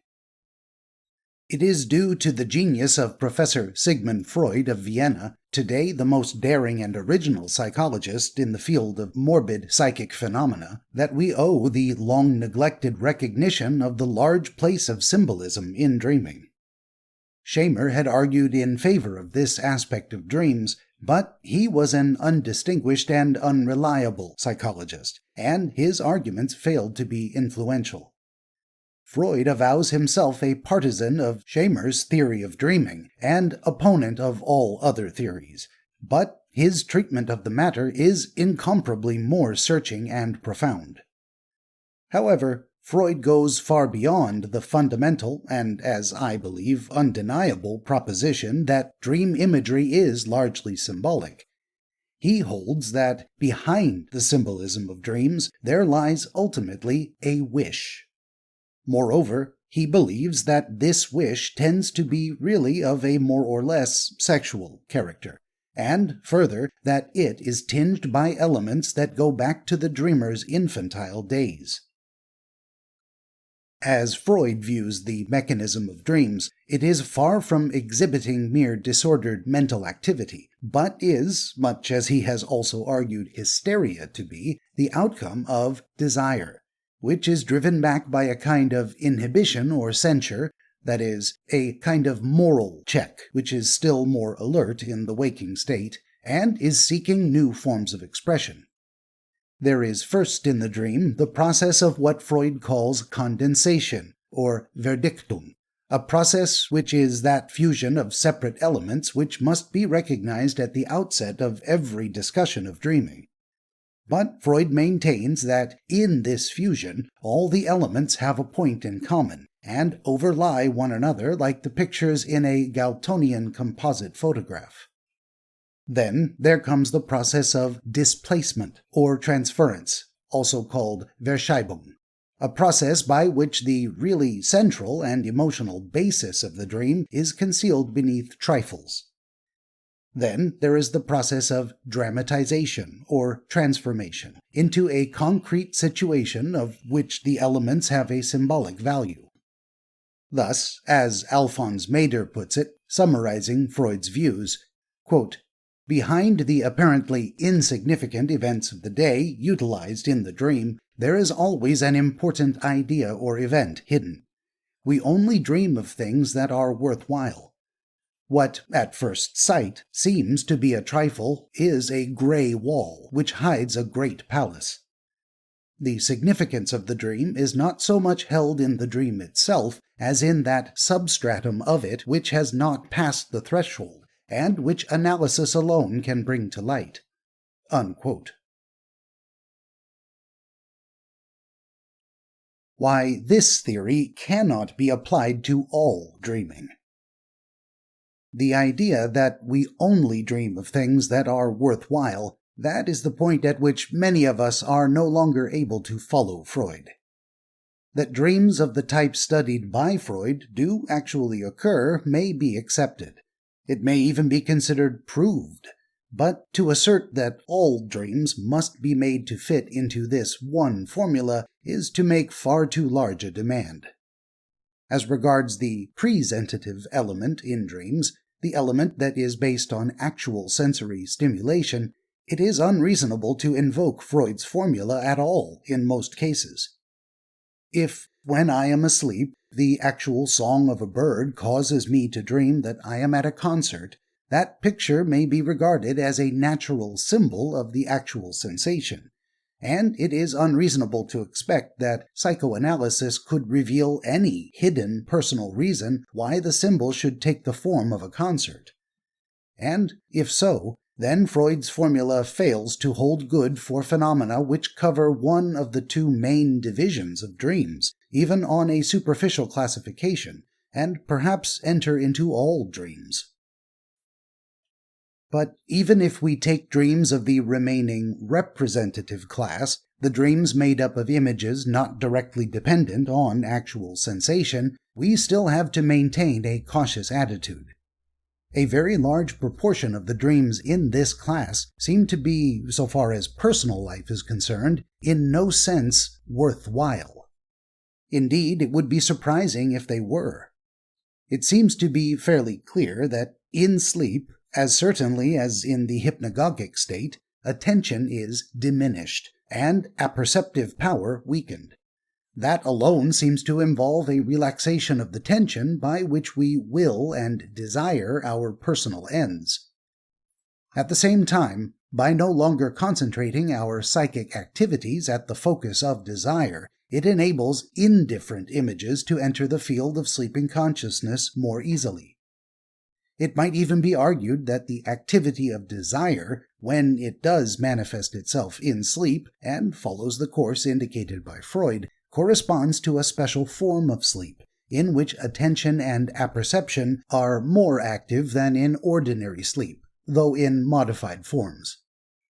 Such dreams seem to occur with special frequency, or in more definitely marked forms, in the neurotic, and especially in the hysterical. And if it is true that the hysterical are asleep to some extent, even when they are awake, it may also be said that they are awake to some extent, even when they are asleep. The complete form of symbolism in dreams. Freud certainly holds, probably with truth, that there is no fundamental distinction between normal people and psychoneurotic people, and that there is, for instance, as Ferenczi says, emphasizing this point, quote, a streak of hysterical disposition in everybody. Freud has indeed made interesting analytic studies of his own dreams, but the great body of material accumulated by him and his school is derived from the dreams of the neurotic. Thus, Steckel states that he has analyzed many thousands of dreams, but his lengthy study on the interpretation of dreams deals exclusively with the dreams of the neurotic.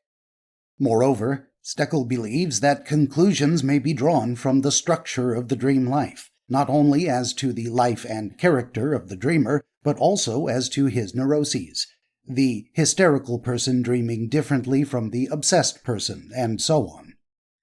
If that is the case, we are certainly justified in doubting whether conclusions drawn from the study of the dreams of neurotic people can be safely held to represent the normal dream life, even though it may be true that there is no definite frontier between them. Whatever may be the case among the neurotic, the images that drift across the field of consciousness in ordinary, normal sleep, though they have a logic of their own, seem to be quite explicable, in a large proportion of cases, without resort to the theory that they stand in vital but concealed relationship to our most intimate self. Even in waking life, and at normal moments which are not those of reverie, it seems possible to trace the appearance of images in the field of consciousness which are evoked neither by any known mental or physical circumstance of the moment, or any hidden desire. Images that are as disconnected from the immediate claims of desire, and even of association, as those of dreams so largely seem to be. It sometimes occurs to me, as doubtless it occurs to other people, that at the moment when my thoughts are normally occupied with the work immediately before me, there suddenly appears on the surface of consciousness a totally unrelated picture.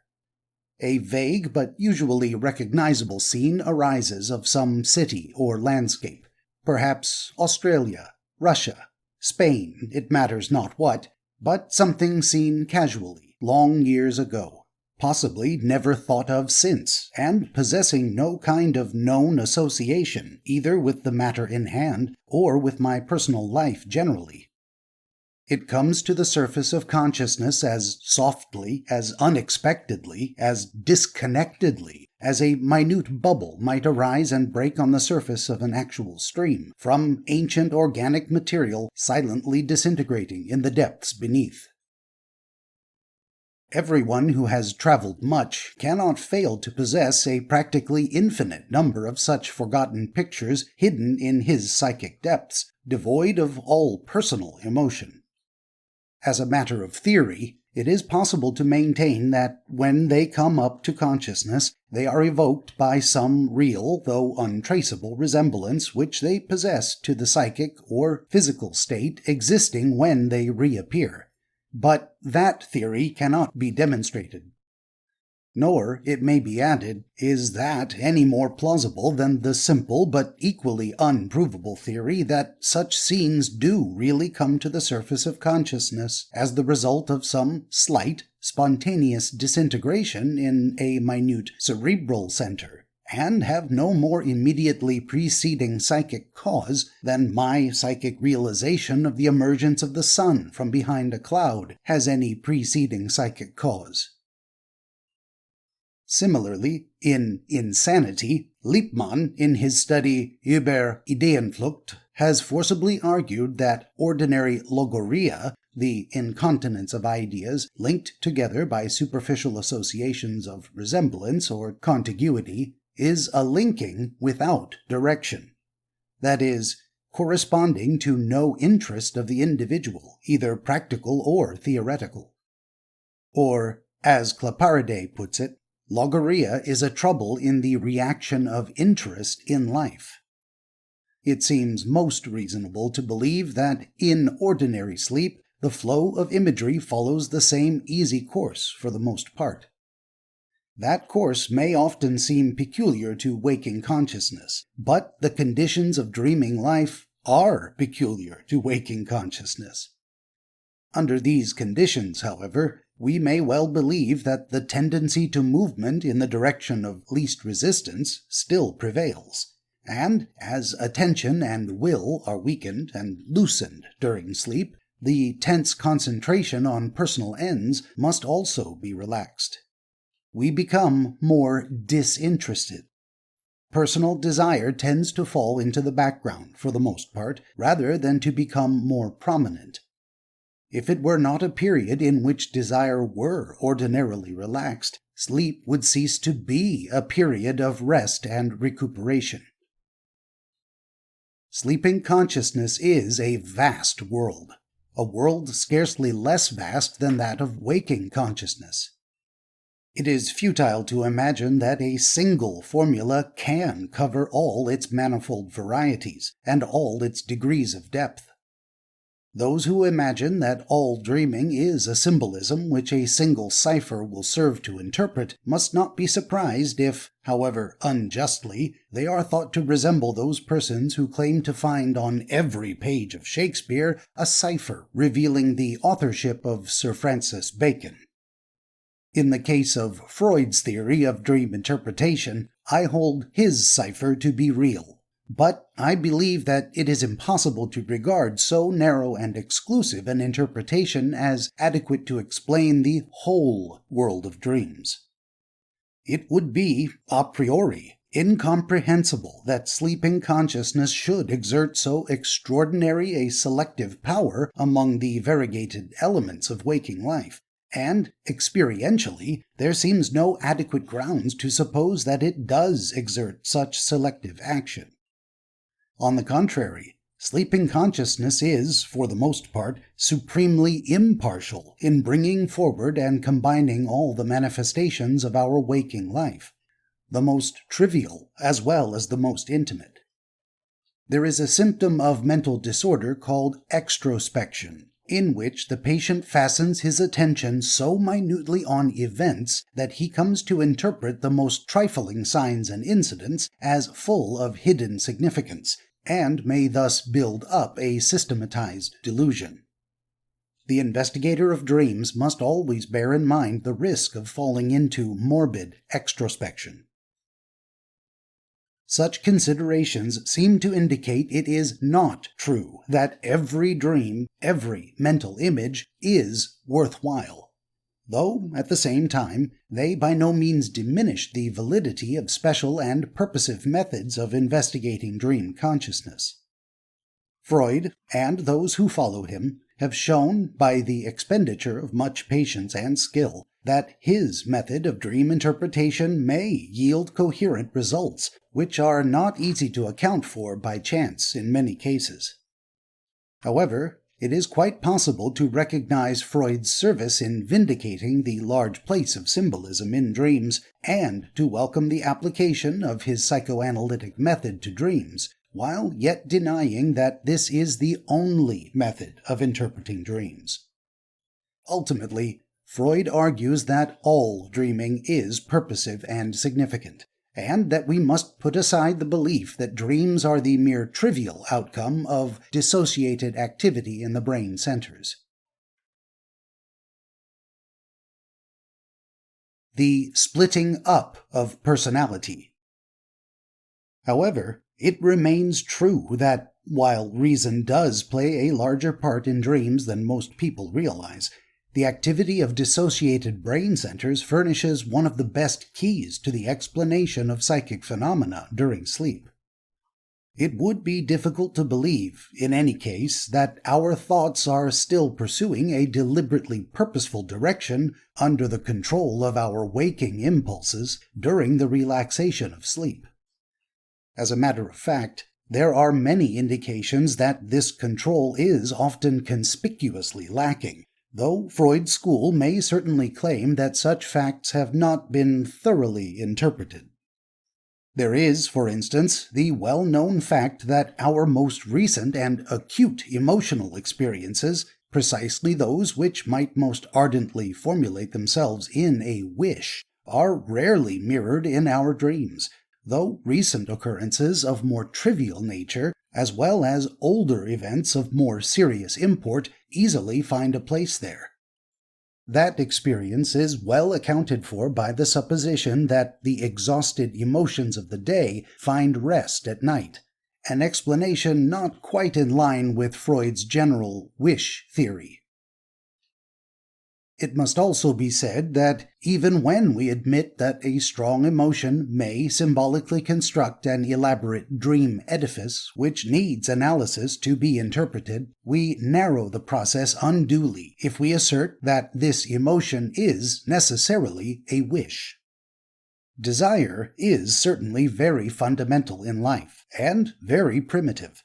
But there is another equally fundamental and primitive emotion: fear. We may very well expect to find this emotion, as well as desire, sub-adjacent to dream phenomena. There can be little doubt that the infantile form of the wish dream is thus extremely common in adults and children alike, and even in its symbolic forms, it is a real and not rare phenomenon. But it is impossible to follow Freud when he declares that all dreams fall into the group of wish dreams. The world of psychic life during sleep is as rich and varied as the waking world. It cannot be covered by a single formula. Freud's subtle and searching analytic genius has greatly contributed to enlarge our knowledge of this world of sleep. We may recognize the value of his contribution to the psychology of dreams while refusing to accept a premature and narrow generalization. The wish dream, of the kind elaborately investigated by Freud, may be accepted as one type of dreaming. A very interesting type, but it seems evident that it is not the only type. There are even other types which seem closely related to it, and yet are quite distinct. For instance, this is the case with the contrast dream, as described by Knack, which represents the emergence of characteristics which are distinctly opposed to the dreamer's character and habits. Thus, in the course of 4 consecutive nights, I have dreamed in much detail that 1. I was the mayor of a large northern city about to take the chair at a local meeting of the Bible Society. 2. That I was a soldier in the heat of battle. And 3. That I was meditating on the step of going on the stage as a comedian. The only role of the 3 which seemed to cause me any nervousness or misgiving. In contrast dreams of this type, we are not concerned with the eruption of concealed and repressed wishes. They are merely based on vestigial possibilities, entirely alien to our temperament as it has developed in life, and only a part of our complex personalities, in the sense that, as Schopenhauer said, whatever path we take in life, there are latent germs within us which could only have developed in an exactly opposite path. For example, take the dream of eating food. A very simple dream, of course, for we may best argue from the simplest facts. We may dream of eating when we are hungry, but we also sometimes dream of eating when the stomach is suffering from repletion. The dream is the same, but the psychological mechanism is entirely different. In the one case, emotional, and in the other, intellectual. If we are hungry, the picture of eating is built up in response to an organic visceral craving, and we have an elementary wish dream of what Freud would call the infantile type. In the second case, the dream is a theory embodied in a concrete picture to account for the existence of the experienced repletion. There cannot be the slightest doubt that the wish dream, in its simple, or what Freud calls its infantile form, represents an extremely common type of dream. A large number of the dreams of children are concerned with wishes and their fulfillments. Those dreams of adults which are aroused by actual organic sensations also tend to fall into the same form, though not invariably. Again, we chance to want a thing when we are awake. When we are asleep, we dream we have found it. It may also be said, almost with certainty, that our dreams are the fulfillment of unexpressed and unconscious waking wishes in some cases. It is also probable that even the best of people may occasionally dream of events which represent the fulfillment of wishes they have never consciously formulated. Archbishop Laud was accustomed to note down his dreams in his diary. On one occasion, we find him setting down a disturbing dream, in which he saw the Lord Keeper dead and rotten already. Some time later, we find that Laud is, quote, much concerned at the envy and undeserved hatred borne to me by the Lord Keeper, unquote. It is not difficult to see that the Archbishop's relations to the Lord Keeper are an explanation for his dream. However, if wishes, conscious or unconscious, are often fulfilled in dreams, and if symbolism is a fundamental tendency of dreaming activity, as we have seen reasonable to conclude, it is inevitable that wish dreams should sometimes take on a symbolic form. It is thus, for instance, that I interpret my dream of being in an English cathedral and seeing on the wall a notice to the effect that evensong will not be illuminated, in order to avoid attracting moths. I awake with a slight headache, and the unilluminated cathedral was the symbol of the coolness and absence of glare which one desires when suffering from headache. There also cannot be any doubt that erotic wishes do frequently make themselves felt as dreams, both in the infantile and in the symbolic form. It is sufficient to bring forward one illustration. It is furnished by a young lady of somewhat neurotic tendencies and heredity, aged 23, musical and intelligent, who was in love with her music master, the organist at her church. The dream was written down at the time. Quote, I was at the school of my childhood, and I was told that I was Saint Agnes, virgin and martyr, and in 5 minutes' time I was to be beheaded with a large knife. The sheen of the blade frightened me so much that I asked if instead I might be strangled by the man whom I was in love with. Permission was given if I could induce him to come in time. I ran to our church, saying to myself that I knew it was a dream, but that I must see what he would say, over huge stones that cut my bare feet, and wondered what age I was living in, longing to meet some women in order to find out. When I did, they all wore crinolines.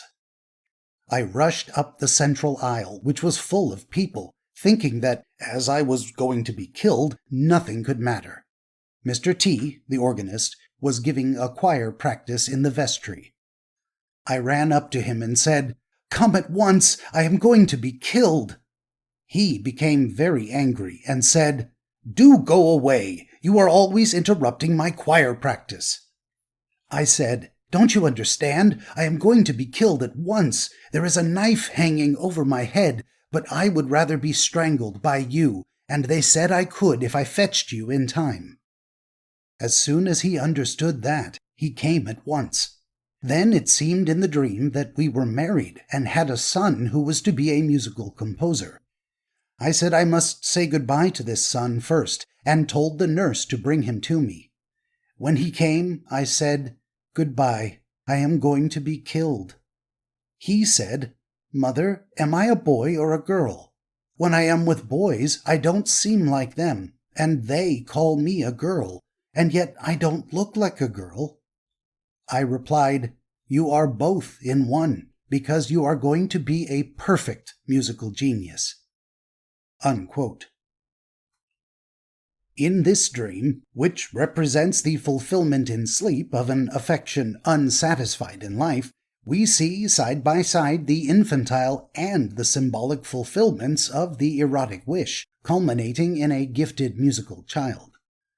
The wish to be strangled is an undoubted erotic symbol, and it is significant that in the course of the dream, the accepted death by strangulation becomes fused with marriage, although the idea of death still inconsistently survives, doubtless because dream consciousness failed to realize that the accepted form of death was a subconsciously furnished symbol of the consummation of marriage.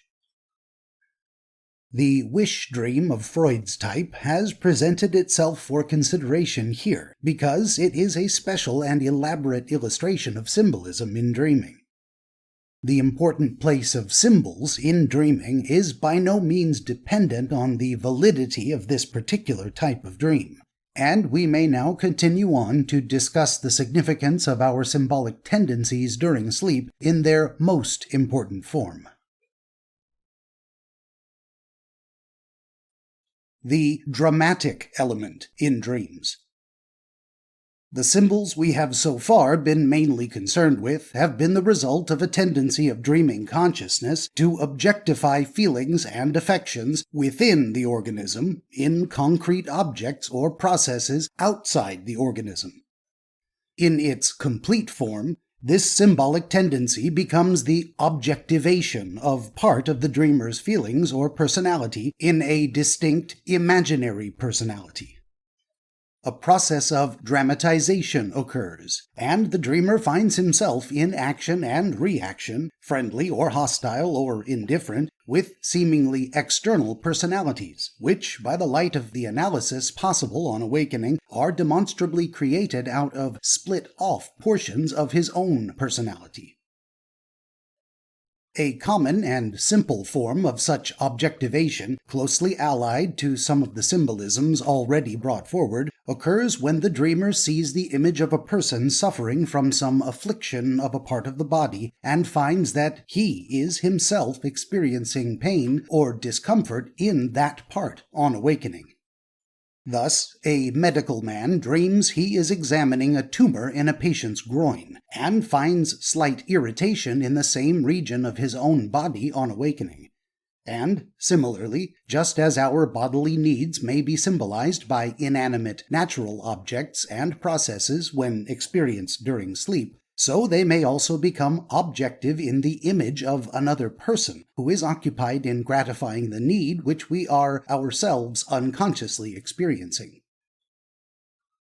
An interesting and significant group of cases is furnished by those dreams in which, as the result of some compression or effort, the tactile and muscular sensations of our own limbs are split off from sleeping consciousness and built up into an imaginary personality. Thus, shortly after an attack of influenza, a medical friend of mine dreamed that, in conversation with a lady patient, his hand rested on her knee. She requested him to remove it, but his efforts to do so were fruitless, and he awoke in horror from this unprofessional situation to find that his hand was firmly clasped between his own knees. In dreaming consciousness, his body had thus been divided between himself and an imaginary other person. The knee had become the other person's, while the hand remained his own. The hand being claimed in preference to the knee, no doubt on account of its greater tactile sensibility and more complexly intimate association with the brain. Hallucinations.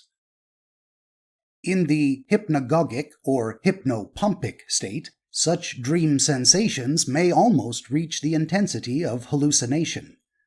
Thus, after an indigestible supper, I awake with the vivid feeling that someone is lying on me and attempting to drag off my bedclothes, and I find myself violently, but apparently in vain, attempting to articulate, "Who is there?"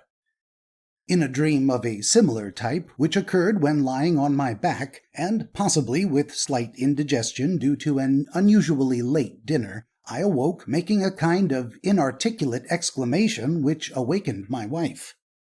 I had dreamed that I was lying in bed, and that some unseen creature, more supernatural than human it seemed, was violently dragging the bedclothes off me, while I shouted to it very distinctly, it seemed to me, "Avaunt! Avaunt!" It is evident that my own sense of oppression, my own unconscious and involuntary movements in disturbing the bedclothes, were reconstructed by sleeping consciousness as the actions of an external person. In the second case, a supernatural creature, which, it is interesting to note, I duly accepted as such and addressed in the conventionally appropriate manner of old romance. This illusion may persist for some moments after waking. A lady, after breathing rather loudly and convulsively for a few seconds, wakes up saying, "There is a rat or a mouse in the bed, shaking it up and down." Her husband replied, "You were asleep, as I knew by your breathing." She said, "Oh, I was breathing like that to make it jump off." Here we see that, somewhat as in the previous case, the dreamer's own muscular activity is reconstructed into the image of an external force during sleep. But when she is in the semi-waking hypnagogic stage, she realizes that the activity was her own, though still unable to dismiss the delusion based on the theory formed during sleep. At this point, we reach the threshold of hallucination, and the next case to be brought forward may be said to lie on that threshold, for an impression received in the hypnagogic or hypnopompic stage is accepted in its illusional form, even when the dreamer is fully awake. A farmer's daughter, a bright girl of 21 with quick nervous reactions but an untrained mind, dreamed that she saw her brother, dead some years previous, with blood streaming from his fingers. She awoke in a fright, and was comforting herself with the thought that it was only a dream, when she felt a hand grip her shoulder 3 times in succession. There was no one in the room, the door was locked, and no explanation seemed possible to her. She was very frightened, got up at once, dressed, and spent the rest of the night downstairs working. She was so convinced that a real hand had touched her that, although it seemed impossible, she asked her brothers if they had not been playing a trick on her. The nervous shock was considerable, and she was unable to sleep well for some weeks afterwards. She naturally knew nothing about abnormal psychic phenomena, and was utterly puzzled to explain the experience, except by supposing that it may have been a ghost. The explanation is really very simple.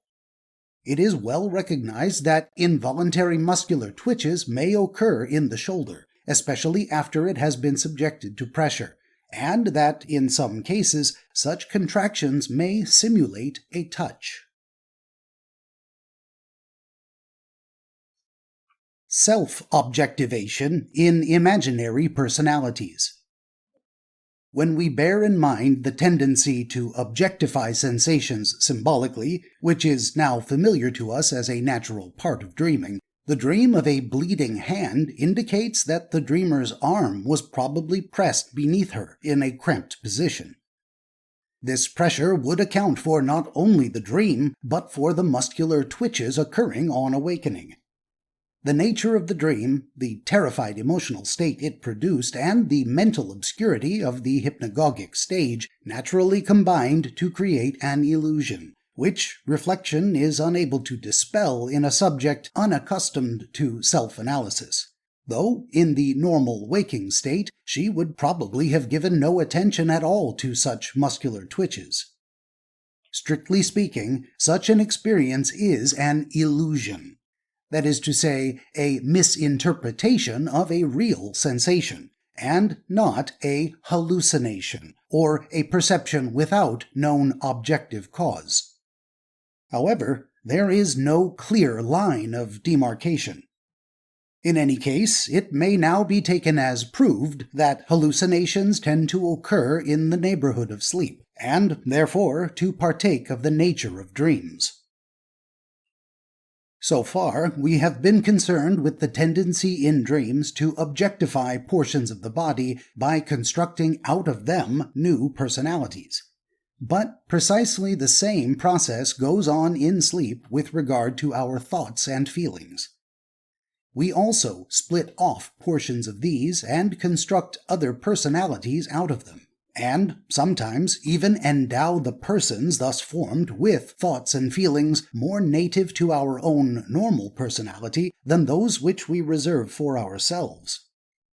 Thus, a lady who dreamed that she discovered a species of animal fruit when walking with a friend, a kind of damson containing a snail, and expressed her delight at finding a combination so admirably adapted to culinary purposes. It was the friend in this dream who uttered an exclamation of disgust, retaining the attitude of the dreamer's own waking moments. Most of the dreams in which there is any dramatic element are due to this splitting up of personality. In our dreams, we may experience shame or confusion from the rebukes or the arguments of other persons, but the persons who administer those rebukes or apply those arguments are still ourselves. Some writers on dreaming have marveled greatly at this tendency of the sleeping mind to objectify portions of itself, and so to create imaginary personalities and evolve dramatic situations. It has seemed to them quite unaccountable except as the outcome of a special gift of imagination appertaining to sleep. Yet, remarkable as it is, this process is simply the inevitable outcome of the conditions under which psychic life exists during sleep. If we realize that a more or less pronounced degree of dissociation of the contents of the mind occurs during sleep, and if we also realize that the sleeping mind is a thing which instinctively reasons fully as much as the waking mind, and cannot refrain from building up hypotheses, then we may easily see how the persons and situations of dreams develop. Much the same process might, under some circumstances, occur in waking life. If, for instance, we heard an unknown voice speaking behind a curtain, we could not fail to build up an imaginary person in connection with that voice, the characteristics of the imaginary person being largely determined by the nature of the voice itself and of the things it uttered. Further, it would be quite easy to enter into conversation with the person we had thus constructed. That is what seems to occur in dreams. We hear a voice behind the curtain of darkness, and we instinctively form a picture to fit that voice and the things it says, which, in virtue of the hallucinatory aptitude of sleep, is thrown against the curtain. It is then quite easy to enter into conversation with that person we have thus constructed. It no more occurs to us during sleep to suppose that the voice we hear is only a voice and nothing more than it would occur to us awake to suppose that the voice behind the curtain is only a voice and nothing more. The process is the same. The difference is that in dreams we are, without knowing it, living among what are called hallucinations from the waking point of view. Multiple personality. This process by which dreams are formed in sleeping consciousness through the splitting of the dreamer's personality for the construction of other personalities has been recognized ever since dreams began to be seriously studied. Maury referred to the scission of personality in dreams. Delboeuf dealt with what he termed the altruizing of representations on the part of the dreamer. Foucault terms the same process personalization. Geisler elaborately attempts to explain the enigma of self-diremption, the formation of a secondary self in dreams. If, he argues, a touch or other sensation exceeds the body's capacity of adaptation, that is, if the state of stimulus is above the apperceptive threshold, only one part of the perception is referred to in the dream body, and the other is transferred to a secondary self. This explanation, while it very adequately covers the presentative class of dreams, directly connected with sensory stimuli, cannot so easily be applied to the dramatization of our representative dreams, which are not obviously traceable to direct bodily stimulation. The splitting up of personality is indeed a very pronounced and widely extended tendency of the mind, and has been elaborately studied during recent years. We thus have the basis of that psychic phenomenon which is variously termed secondary personality, double personality, duplex personality, multiple personality, alteration of personality, etc. And in earlier ages, this was regarded as due to possession by demons. Such conditions do seem to be typically associated with hysteria. According to Janet, the essential fact about hysteria is its lack of synthesizing power, which is, at the same time, a lack of attention and of apperception, and has as its result a disintegration of the field of consciousness into mutually exclusive parts. That is to say, there is a process of dissociation. Now, as we have seen, that is a condition resembling the condition found in dreaming. Therefore, it is not difficult to accept the view of Sallier and others that hysteria is a condition allied to sleep, a condition of vigilambulism, in which the patients are often unable to obtain normal sleep simply because they are all of the time in a state of abnormal sleep. As one such hysterical patient said to Sallier, "I cannot sleep because I am asleep all the time."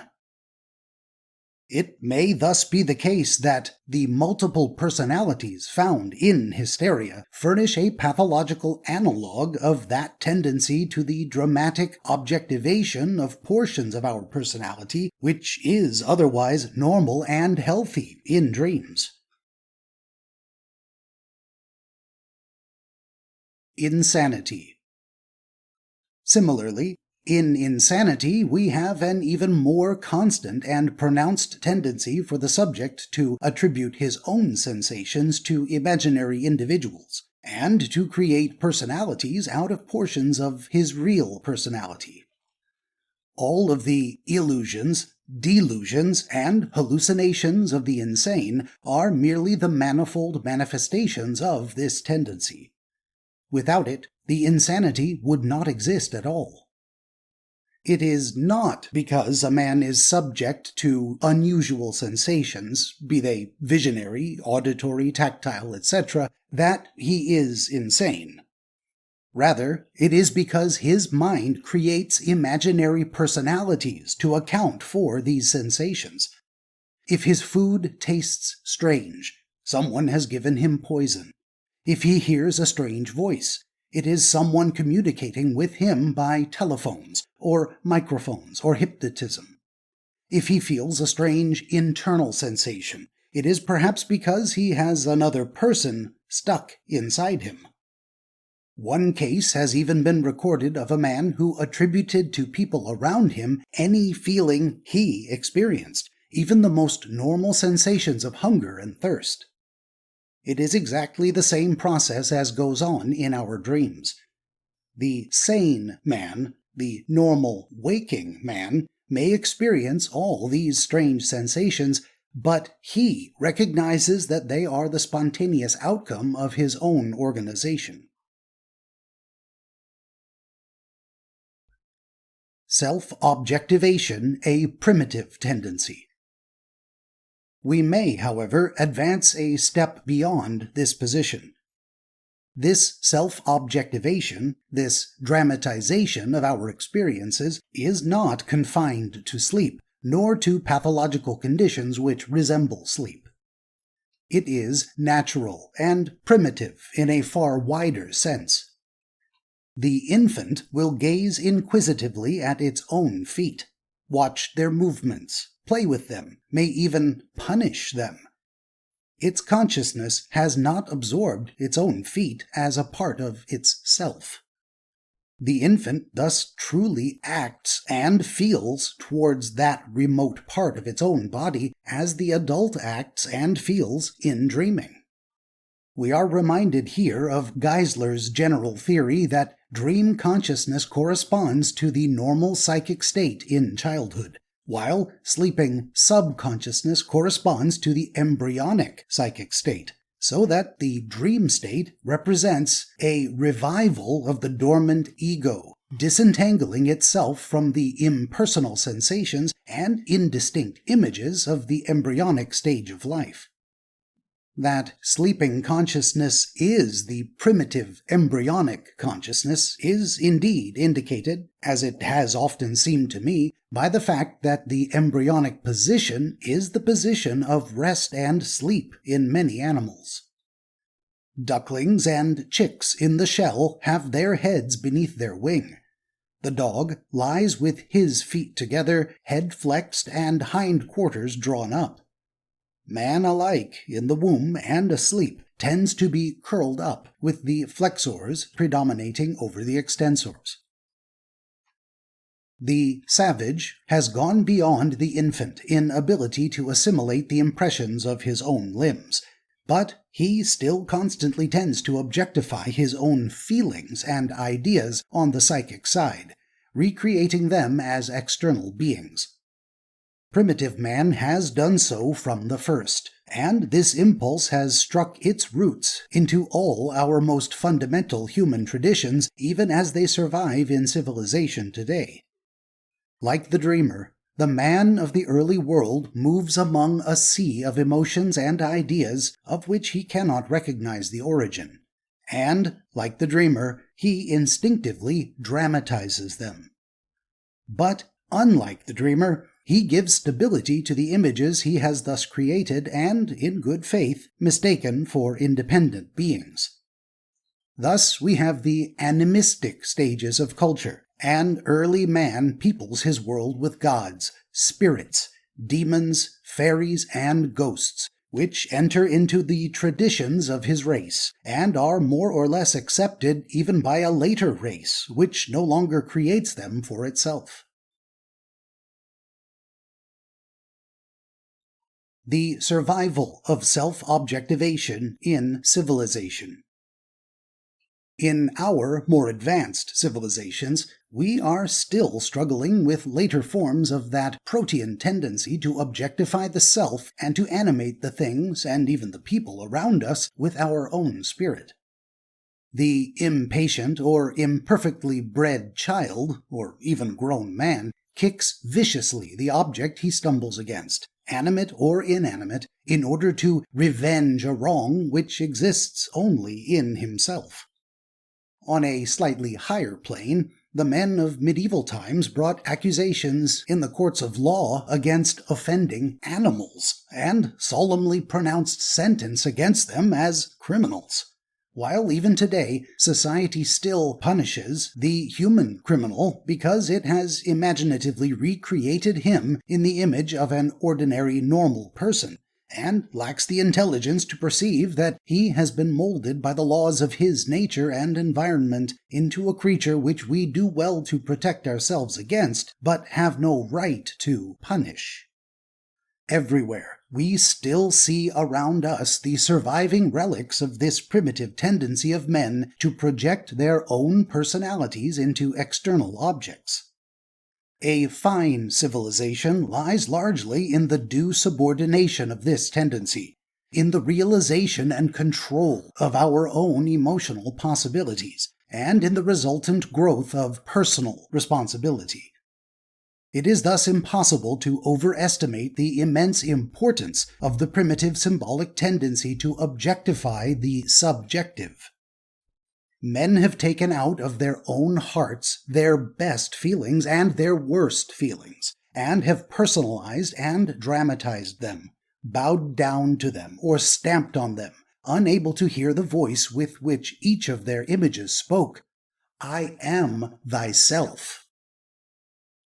Our conceptions of religion, of morals, of many of the mightiest phenomena of life, especially the more exceptional phenomena, have grown up under this influence, which still serves to support many movements of today by some people imagined to be modern. As we have seen, dreaming is not the sole source of such conceptions, but they could scarcely have been found convincing, and possibly could not even have arisen among races which were wholly devoid of dreaming experiences. A large part of all progress in psychological knowledge, and indeed a large part of civilization itself, lies in realizing that the apparent objective is really subjective. That the angels and demons and geniuses of all sorts that once seemed to be external forces taking possession of feeble and vacant individuals are themselves but modes of action of our own marvelously rich and varied personalities.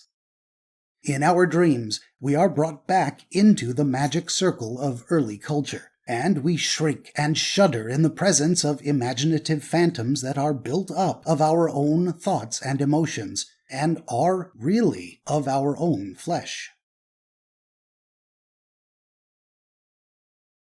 Chapter 8. Dreams of the Dead. Mental dissociation during sleep. Our memories tend to fall into groups or systems. We all possess a great number of such systematized groups of impressions. Every period of life, every subject we have occupied ourselves with, every intimate friend we have had, each represents a more or less separate mass of ideas and feelings. Within each system, one idea or feeling easily calls up another belonging to the same system. Moreover, in full and alert waking life, each system is in touch with the systems related to it. If the memories belonging to one period of life crowd into the field of consciousness, or one country we have lived in, we can control and criticize those memories by reference to others belonging to another period or another country. If we are overwhelmed by the thoughts and emotions associated with the memory of one friend, we can restore our mental balance by evoking the thoughts and emotions associated with another friend. In this way, the various systems are coordinated in apperception. In sleep, however, these groups are not usually so firmly held together by the cords along which we can move in our waking moments from one to the other. They are, as it were, loosened from their moorings, and on the sea of sleeping consciousness they drift apart or jostle together in new and what seem to be random associations. This is that process of dissociation which we find so marked in dreaming, and in all those psychotic phenomena which are allied to dreaming, such as hallucinations, hysteria, multiple personality, and insanity. Illustrated by the dream of returning to school life. A simple illustration of the clash and confusion of two opposing systems of memories in dreams, when due apperceptive control is lacking, is supplied by a common and well-recognized type of dream, the dream of returning to the school of one's youth. Many people are occasionally liable to this dream, which is often vivid and disturbing. We may have left the schoolroom 30 years ago or more, and never seen it since. It may have vanished from our waking thoughts. Yet, from time to time, we find ourselves there, and called upon to take our old place in our dreams, always with a sense of conflict, a vague discomfort, a feeling of something incongruous and humiliating, for we realize that we are now too old. Here is one dream in illustration.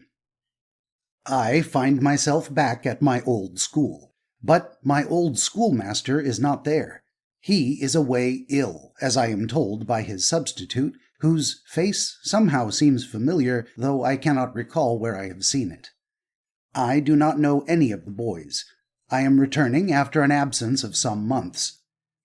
I realize that I am to take my old place again, and yet I feel a profound repulsion to do so, a sense that it is somehow incongruous.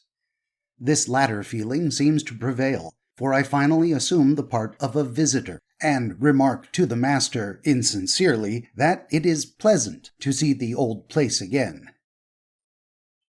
In such a case as this, it seems that a picture from an ancient system of memories floats across the field of sleeping consciousness, and the dreamer is naturally drawn into that system, and begins to adapt himself to its demands.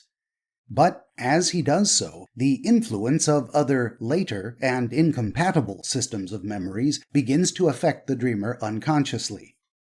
However, the cords of connection are not acting, which would enable him to critically adjust the opposing systems when awake. Apperception is defective. Yet the opposing systems are there, outside the immediate field of consciousness, and jostling the ancient system which has come into the central focus. Finally, this jostling of the ancient system by more recent systems causes a harmonizing modification in consciousness. The dreamer ceases to be a boy in his old school and assumes the part of a visitor. The typical dream of a dead friend. Dreams of our recently deceased friends furnish a type of dream which is formed in exactly the same way as these dreams of a return to school life. The only difference is that they often present it in a more vivid, pronounced, and poignantly emotional shape. This is so partly from the very subject of the dreams, and partly because the fact of death definitely divides our impressions of our dead friends into two groups which are intimately allied to each other by their subject, and yet absolutely opposed by the fact that in one group the friend is alive, and in the other that friend is dead. I proceed now to present two series of dreams illustrating this type of dream, one in a man and the other in a woman. Observation 1. Mr. C., age about 28, a man of scientific training and aptitudes. Shortly after his mother's death, he repeatedly dreamed that she had come to life again. She had been buried, but it was somehow found out that she was not really dead. Mr. C. describes the painful intellectual struggles that went on in these dreams, the arguments in favor of death from the impossibility of prolonged life in the grave, and how these doubts were finally swallowed up in a sense of wonder and joy because his mother was actually there, alive in his dream. These dreams became less frequent as time went on, but some years later, an isolated dream occurred which clearly shows a further stage in the same process. Mr. C. dreamed that his father had just returned home, and that he, the dreamer, was puzzled to make out where his mother was. After puzzling a long time, he asked his sister, but at the very moment he asked, it flashed upon him that his mother was dead. More, he thinks, with a feeling of relief at the solution of a painful difficulty than with grief. Observation 2. Mrs. F., age about 30, highly intelligent but of somewhat emotional temperament. A week after the death of a lifelong friend to whom she was greatly attached, Mrs. F. dreamed of her friend for the first time, finding that she was alive, and then, in the course of the dream, discovering that she had been buried alive. A second dream occurred on the following night. Mrs. F. imagined that she went to see her friend whom she found in bed, and to whom she told the strange things that she had heard, that is, that the friend was dead. Her friend then gave Mrs. F. a few things as souvenirs, but on leaving the room, Mrs. F. was told that her friend was really dead and had spoken to her after death. In a fourth dream, at a subsequent date, Mrs. F. imagined that her friend came to her saying that she had returned to Earth for a few minutes to give her a message, and to assure her that she was happy in another world, and in the enjoyment of the fullest life. Another dream occurred more than a year later. Someone brought to Mrs. F., in her dream, the news that her friend was still alive. She was taken to her and found her as in life. The friend said she had been away, but did not explain to where or why she had been supposed dead. Mrs. F. asked no questions, and felt no curiosity, being absorbed in the joy of finding her friend still alive, and they proceeded to talk over the things that had happened since they last met. It was a very vivid, natural, and detailed dream, and Mrs. F. felt somewhat exhausted on awaking. Although not superstitious, the dream gave her a feeling of consolation. The next series has been observed more recently. I include all the dreams and the intervals at which they occurred. When I was recovering from an attack of influenza, the somewhat unexpected news reached me of the death of a dear lifelong friend. No dream which could be connected with this event occurred until about a fortnight later, on January 16th. I then dreamed that I was with my friend, a clergyman and biblical scholar, and asking him whether, in his opinion, Jesus had been able to speak Greek. I awoke before I received his answer, but no sort of doubt, hesitation, or surprise was aroused by his appearance alive. The next dream occurred 19 days later, on February 4th.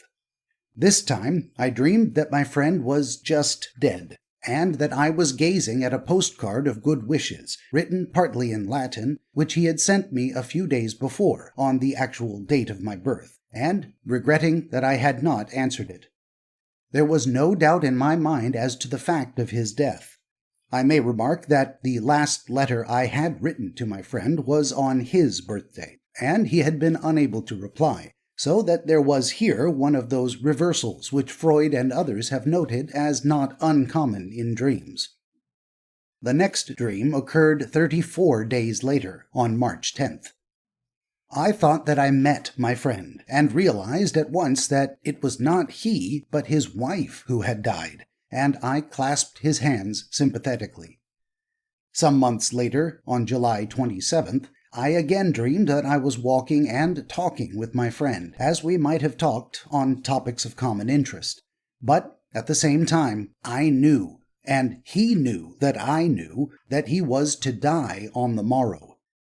Once more, a fortnight later, on August 10th, I dreamed that I had an appointment to meet my friend on a certain road, but he failed to appear.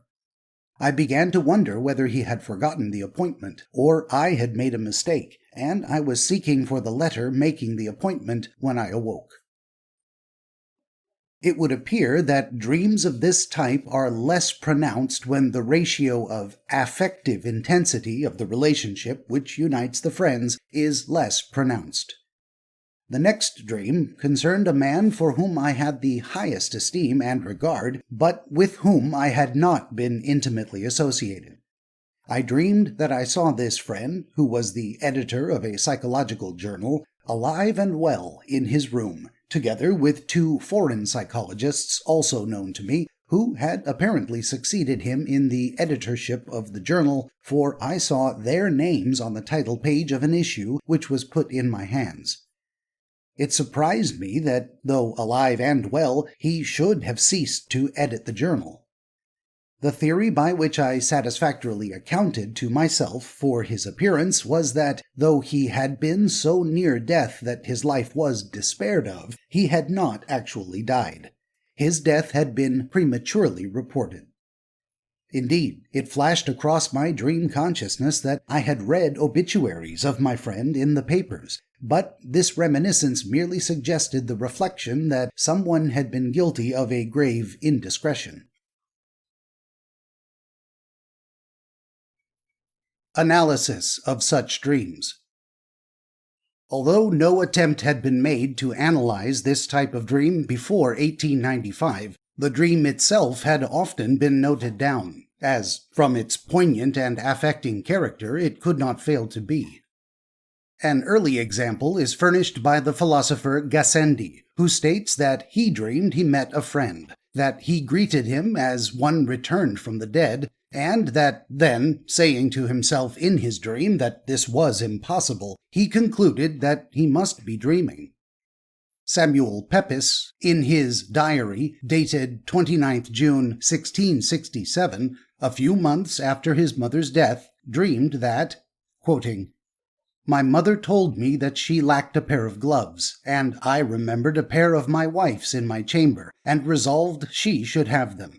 But then recollected, or reflected, how my mother came to be here when I was in mourning for her, and so thinking it to be a mistake in our thinking her all the while dead, I contrived that it should be said to any that inquire that it was my mother-in-law, my wife's mother, that was dead, and we in mourning for her."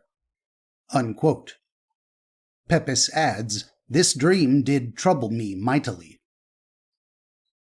Edmond de Goncourt, in his journal of the 27th of July in 1870, well describes how, in the first dream of the dead brother to whom he was so tenderly attached, the two streams of memories appeared. He dreamed he was walking with his brother, but at the same time he knew he was in mourning for him, and friends were coming up to offer condolences. The emotions caused by the conflict of these two certainties, his brother's life affirmed by his presence, and his death affirmed by all other circumstances of the dream, was profoundly distressing. A few years earlier, when his dearly loved sister, Henrietta, died by his side in the Lebanon, Joseph Renan also had dreams of this type, which deeply affected even his cautious and skeptical nature. She had died of Syrian fever, from which he was also suffering, and shortly afterwards he wrote in a letter that, quote, "In feverish dreams a terrible doubt has risen up before me. I have fancied I heard her voice calling to me from the vault where she was laid." Unquote. However, he comforted himself with the thought that this horrible suspicion was unjustified, since French doctors had been present at her death.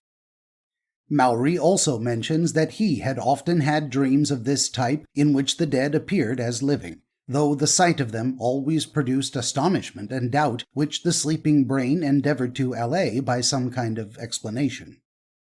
Bonus also describes how he has dreamed with surprise of meeting a friend whom even in his dream he knew to be dead.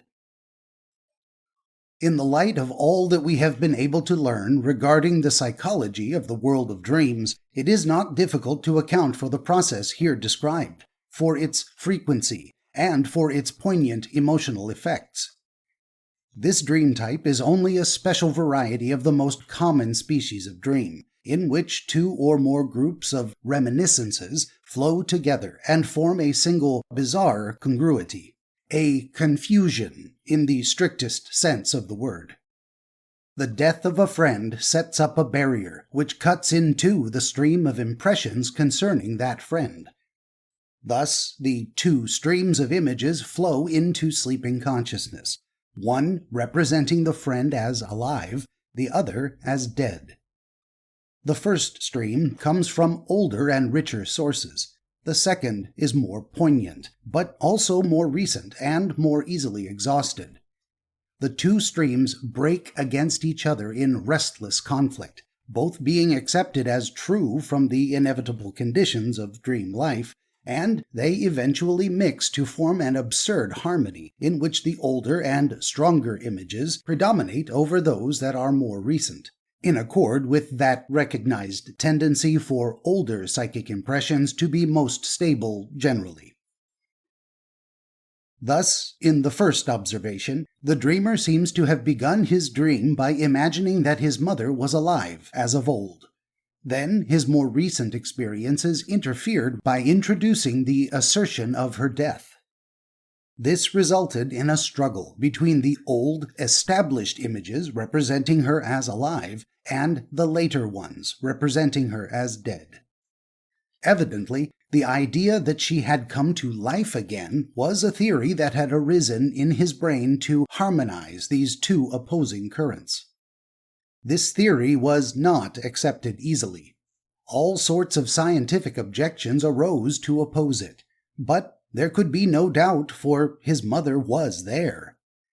The dreamer is in the same position as a paranoiac who constantly seems to hear threatening voices.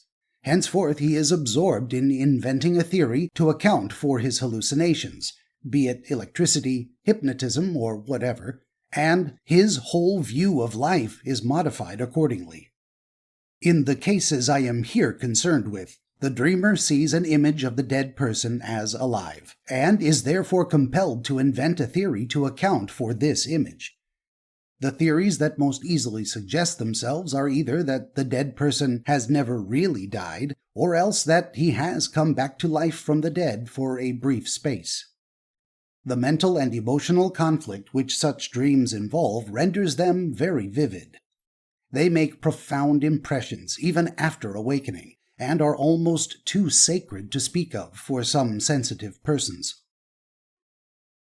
On the whole, though there are certainly many exceptions, when a series of these dreams occurs concerning the same dead friend, the tendency seems to be for the living reality of the vision of the dead friend to be more and more positively affirmed. When awake or asleep, it is very difficult for us to resist the evidence of our senses.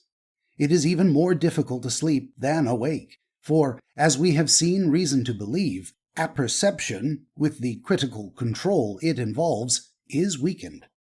Just as the savage or the child accepts as a reality the illusion of the sun traversing the sky, just as the paranoiac accepts the reality of the hallucinations he is subjected to and gradually weaves them into a more or less plausible theory, so the dreamer seems to employ all the most acute powers of sleeping reason available to construct a theory in support of the reality of the vision of his dead friend.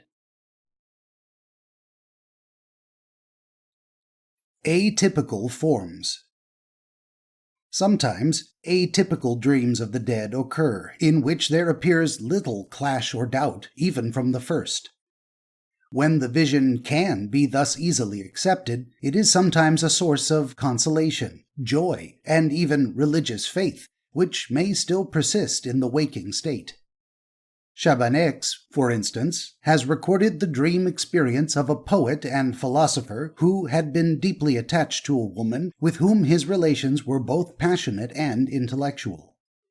From the night after her death onwards, he had dreams of the beloved woman, at first appearing as a floating vision, later as a vividly seen and tangible person.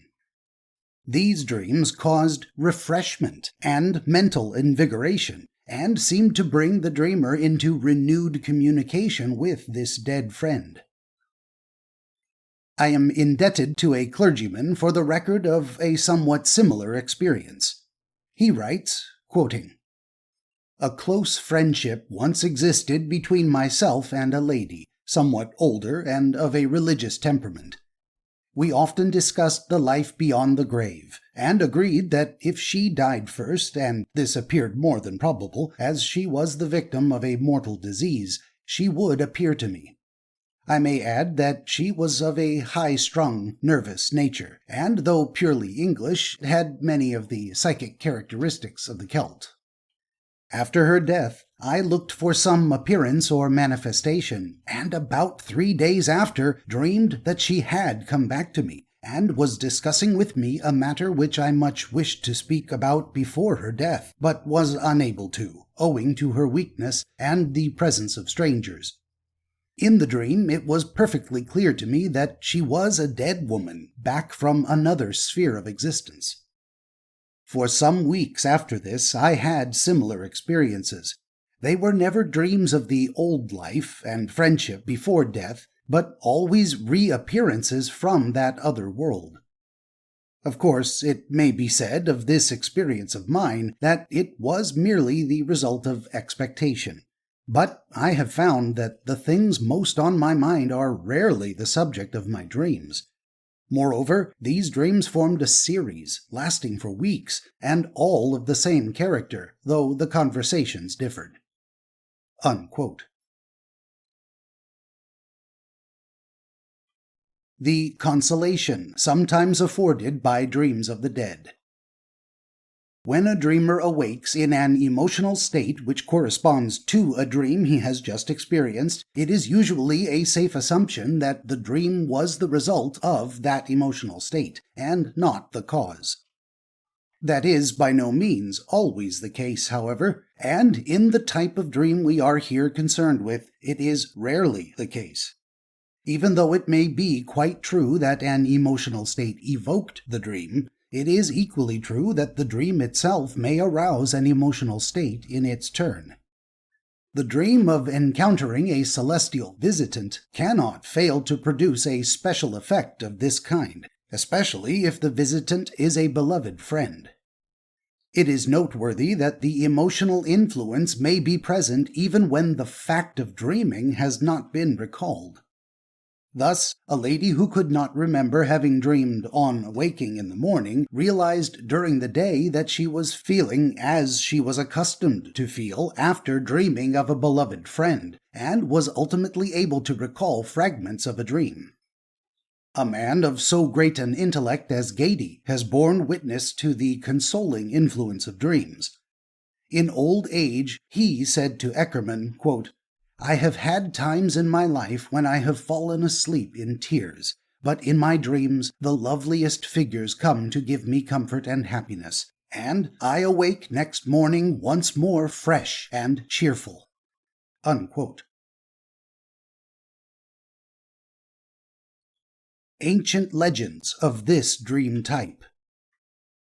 If we take a wide sweep, we shall find in many parts of the world stories and legends concerning the relationship of the living with the dead, which have a singular resemblance with the typical dream of the dead here investigated. Thus, in Japan, it appears that stories of the returning of the dead are very common. Lafcadio Hearn reproduces one, as told by a Japanese, which closely resembles some of the dreams we have met with. Quoting, "A lover resolved to commit suicide on the grave of his sweetheart. He found her tomb and knelt before it, and prayed and wept and whispered to her that which he was about to do. And suddenly he heard her voice cry out to him, 'Anata!' And he felt her hand upon his hand, and he turned and saw her kneeling beside him, smiling and beautiful as he remembered her, only a little pale. Then his heart leaped, so that he could not speak for the wonder and the doubt and the joy of that moment. But she said, 'Do not doubt, it is really I. I am not dead. It was all a mistake. I was buried because my parents thought me dead, buried too soon.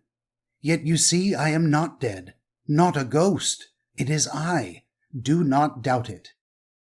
Unquote. It is perhaps worth mentioning that the incident told in the fourth Gospel, as occurring to Mary Magdalene at the tomb of Jesus, recalls the dream process of fusion of images. She turns and sees the gardener, as she thinks, but in the course of conversation it flashes on her that he is Jesus, risen from the tomb.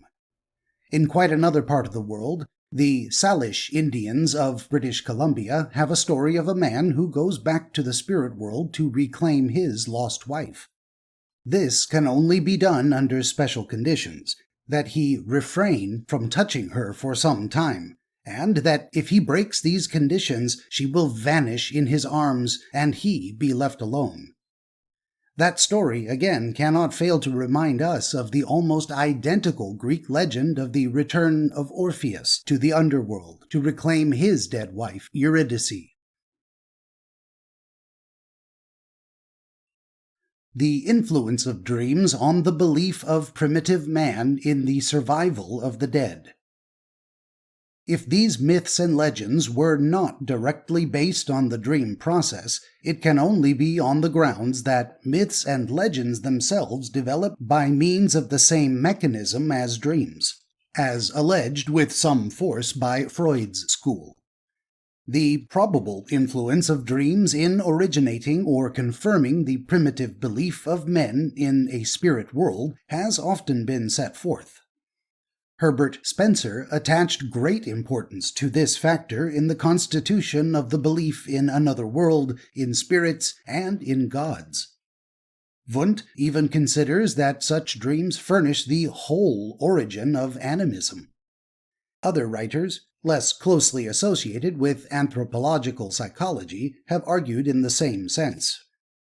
However, while these thinkers have specifically referred to dreams of the dead in some cases, and not merely to the widespread belief of savages that in sleep the soul leaves the body to wander over the earth, they have never realized that there is a special mechanism in the typical dream of a dead friend, due to mental association during sleep, which powerfully suggests to us that death sets up no fatal barrier to the return of the dead.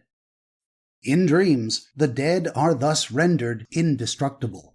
They cannot be finally killed, but rather tend to reappear in ever more clearly affirmed vitality. Dreams of this sort must certainly have come to men ever since men began to be. If their emotional effects are great today, we can well believe that they were much greater in the early days, when dream life and what we call real life were less easily distinguished.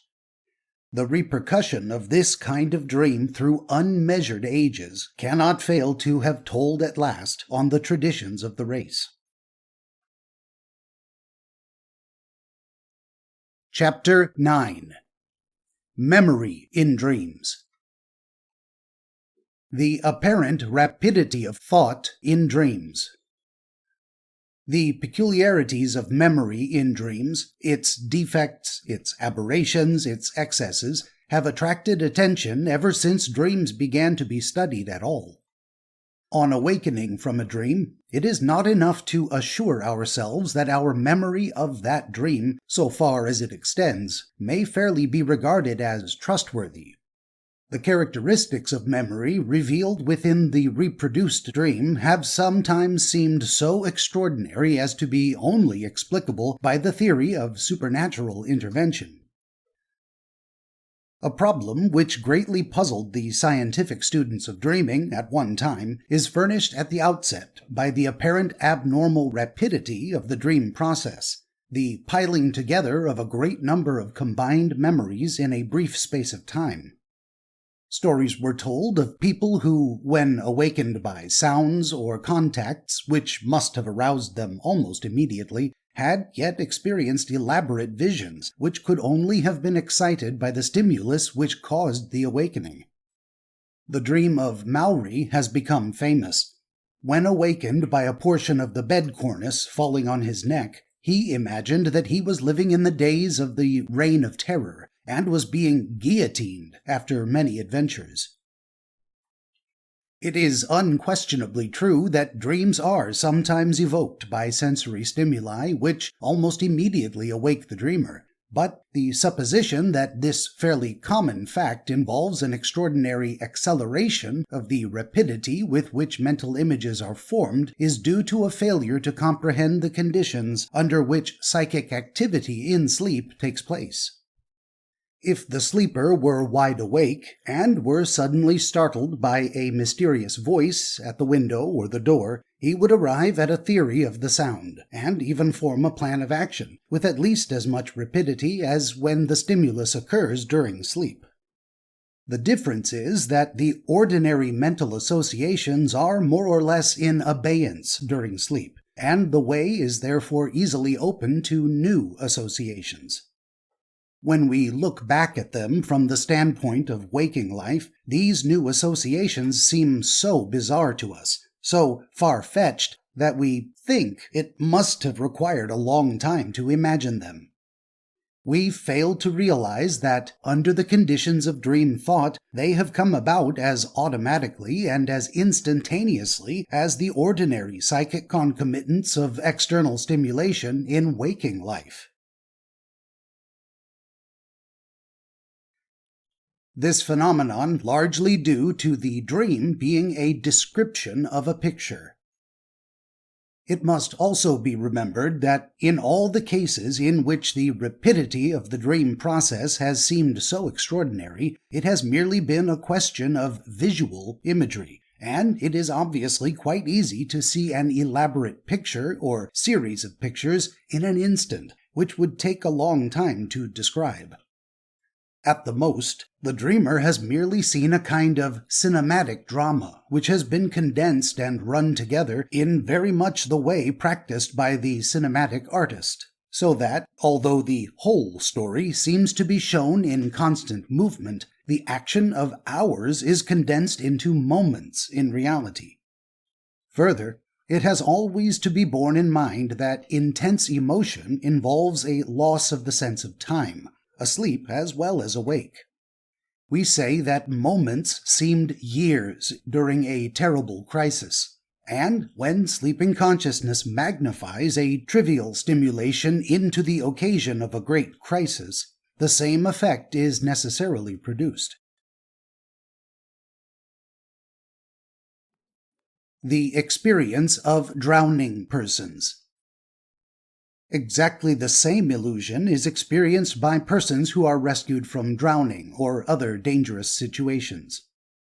It sometimes seems to them that their whole life has passed before them in a vision during those brief moments.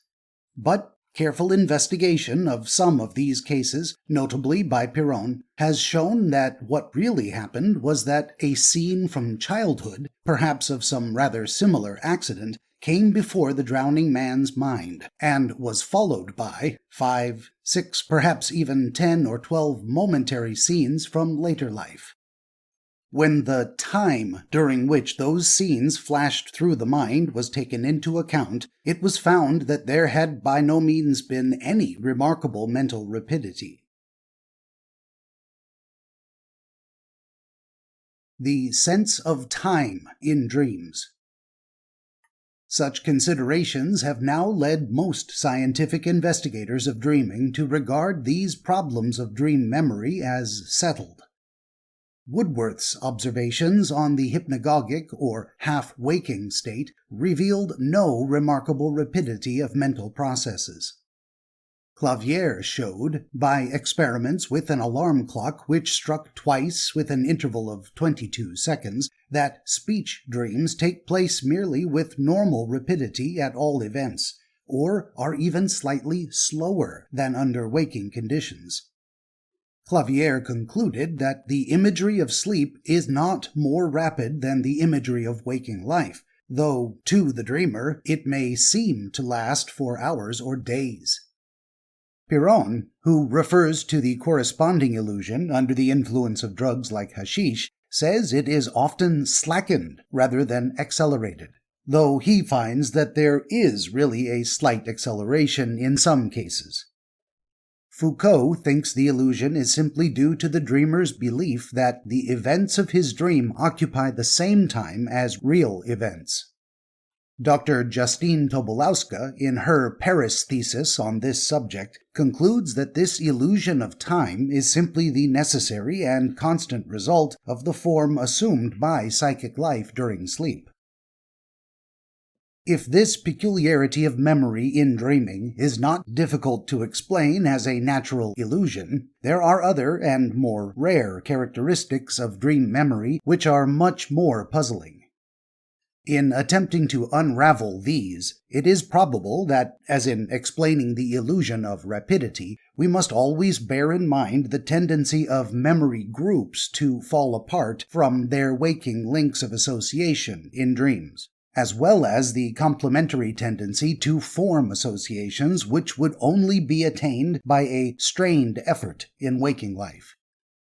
Apperception, with its involved power of combining and bringing into focus all the various groups of memories bearing on the point at hand, is defective. The focus of conscious attention is contracted, and there is the curious and significant phenomenon that sleeping consciousness is occasionally unconscious of psychic elements which yet are present just outside it and thrusting imagery into its focus.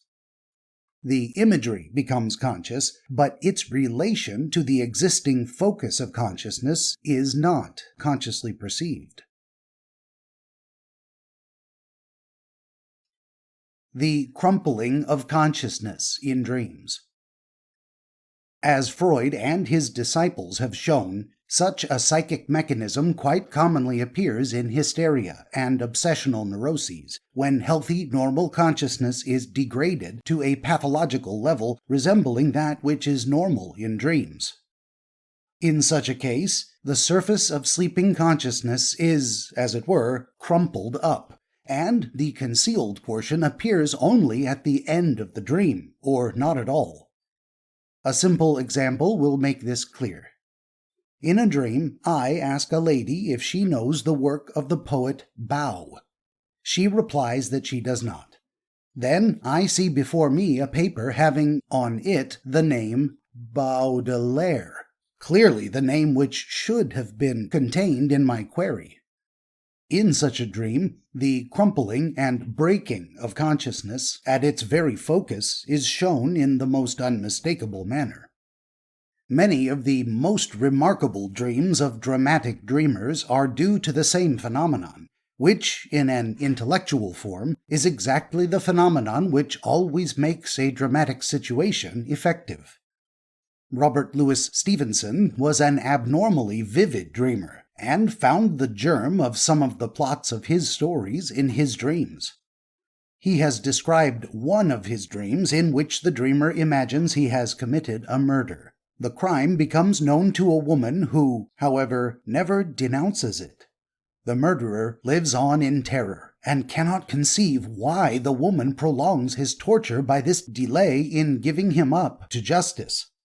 Only at the end of the dream comes the clue to the mystery, and the explanation of the woman's attitude, as she falls on her knees and cries, "Do you not understand? I love you." The recovery of lost memories through the relaxation of attention. There is another and very interesting class of dreams in which we find not only that some memory groups disappear from consciousness or become merely latent, but also that other memory groups, latent or even lost to waking consciousness, float into the focus of sleeping consciousness. In other words, we can remember in sleep what we have forgotten awake. We then have what is called hypermnesia, the excessive or abnormal memory of sleep. There can be little doubt that these two processes, the sinking of some memory groups and the emergence on the surface of other memory groups, which, so far as waking life is concerned, had apparently fallen to the depths and been drowned, are complementarily related to one another. We remember what we have forgotten because we forget what we remembered. The order of our waking impressions involves a certain tension, that is to say, a certain attention, which holds them in our consciousness, and excludes any other order which might serve to bring lost memory groups to sight. Sometimes we are conscious of a lost memory, which is just outside consciousness, but which, with the existing order of our memory groups, we cannot bring into consciousness. We have the missing name, the missing memory, at the tip of our tongue, we say, but we cannot quite catch it. In dreams, apperception is defective, the strain of conscious attention is relaxed, and the conditions are furnished under which new clues and strains may come into action, and the missing name glides spontaneously into consciousness. Even the mere approach of sleep, with its accompanying relaxation of attention, may effect this end. Thus, I was trying one day to recall the name of the unpleasant Chinese scent patchouli. The name escaped me, though not usually unfamiliar. At night, however, just before falling asleep, it spontaneously occurred to me. In the morning, when fully awake, I was again unable to recall it. In such a case, we see how waking consciousness is tense in a certain direction, which happens not to be that in which the desired thing is to be found. Under such circumstances, attention impedes rather than aids recollection. In this particular case, I felt convinced that the name I wanted began with H, and thus my mind was intently directed towards a wrong quarter. But on the approach of sleep, attention is automatically relaxed, and it is then possible for the forgotten word to slip in from its unexpected quarter. On these occasions, it is by indirection that direction is found. It is interesting to observe that this same process of discovery can take place due to the wider outlook of relaxed attention not only in sleep and the hypnagogic state, but also subconsciously in the fully waking state, when the mind is occupied with some other subject. Thus, in reading a manuscript, I came upon an illegible word which I was unable to identify, notwithstanding several guesses and careful scrutiny through a magnifying glass. I passed on, dismissing the subject from my mind. A quarter of an hour afterwards, when walking and thinking of quite a different subject, I became conscious that the word ceremonial had floated into the field of mental vision, and I realized at once that this was the unidentified word. The instance may be trivial, but no example could better show how the mind may continue to work subconsciously in one direction while consciously working in an entirely different direction. The emergence, in dreams, of memories not known to waking life. In dreams, however, we can effect more than a mere recovery of memories which have temporarily escaped us, or the discovery of relationships which have eluded us. The dissociation of familiar memory groups becomes so complete, the appearance of unfamiliar groups so eruptive, that we can remember things that have entirely and permanently sunk below the surface of waking consciousness, or even things which are so insignificant that they have never made any mark on waking consciousness at all. In this way, we may be said to remember things we never knew in a certain sense.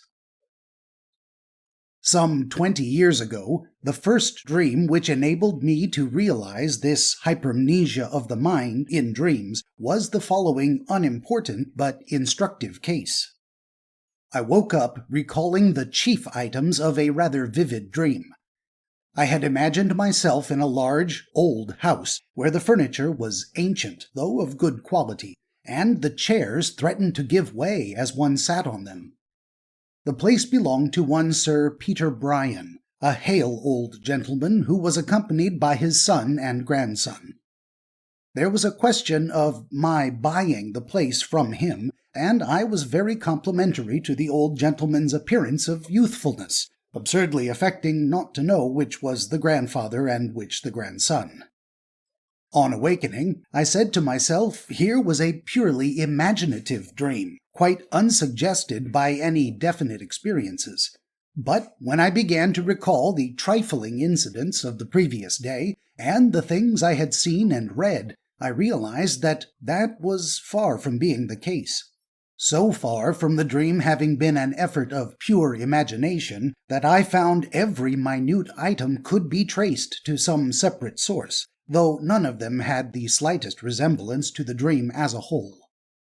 The name of Sir Peter Bryan alone completely baffled me. I could not recall that I had at that time ever heard of anyone called Bryan. I abandoned the search and made my notes of the dream and its sources. I had scarcely done so when I chanced to take up a volume of biographies of eccentric personages, which I had glanced through carelessly the day before. I found that it contained, among others, the lives of Lord Peterborough and George Bryan Brummel. I had certainly seen those names the day before, yet before I took up the book again, it would have been impossible for me to recall the exact name of Beau Brummel. It so happens that the forgotten memory which re-emerged to sleeping consciousness in this case was a fact of no consequence to myself or anyone else, but it furnishes the key to many dreams which have been of more serious import to the dreamers. Since then, I have been able to observe among my friends several instances of dreams containing verifiably true, though often trivial, circumstances, unknown to the dreamer when awake, though on consideration it was found to be probable in the highest degree that they had come under his notice and been forgotten, or not consciously observed. Thus, a musical correspondent tells me he once dreamed of playing a piece by Arthur Rubinstein in the presence of a friend, who told him he had made a mistake in re-striking a tied note. In the morning, he found the dream friend was correct, but up to then he had always repeated the note. Usually, when the forgotten or unnoticed circumstance is trivial, it is of a quite recent date. That it is not always very recent may be illustrated by a dream of my own. I dreamed that I was in Spain, and about to rejoin some friends at a place which I thought was called Daraus. But on reaching the booking office, I could not remember whether the place I wanted to go was called Daraus, Varaus, or Zaraus, all of which places really existed, or so it seemed to me. On awakening, I made a note of the dream, exactly as reproduced here, but was unable to recall any place corresponding to any of those names, in Spain or elsewhere. The dream seemed merely to illustrate the familiar way in which a dream image perpetually shifts in a meaningless fashion at the focus of sleeping consciousness. The note was put away and taken out a few months later. It was still equally impossible to me to recall any name corresponding to the dream names. But on consulting the Spanish guidebooks and railway timetables, I found that there really is a little seaside resort called Zarauz, in a beautiful situation on the line between San Sebastian and Bilbao. And I realized, moreover, that I had actually passed that station in the train 250 days before the date of my dream. I had no associations with this place, though I may have admired it at the time. In any case, it vanished permanently from conscious memory, perhaps aided by the fatigue of a long night journey before entering Spain. I may remark that even sleeping memory only recovered it with an effort, for it is notable that the name was gradually approached by 3 successive attempts. The recollection of forgotten languages in sleep. A special form of lost or unconscious memories recurring in sleep is constituted by the class in which people, when asleep or in a somnambulistic state, can speak languages which they have forgotten, or never consciously knew when awake. A simple instance known to me is furnished by a servant who had been taken to Paris for a few weeks 6 months before, but had never learned to speak a word of French, and whose mistress overheard her talking in her sleep, and repeating various French phrases like "Je ne sais pas, monsieur." She had certainly heard these phrases, though she maintained that she was ignorant of them when awake. Speaking in a language not consciously known, or xenoglossia as it is now termed, occurs under various abnormal conditions, as well as in sleep. This is sometimes classed with the tendency to speak with tongues or to utter gibberish, which is found especially under great religious excitement. But in various sleep-like states, it occurs as a true revival of forgotten memories, sometimes of memories which belong to childhood and have been long overlaid and lost in normal consciousness.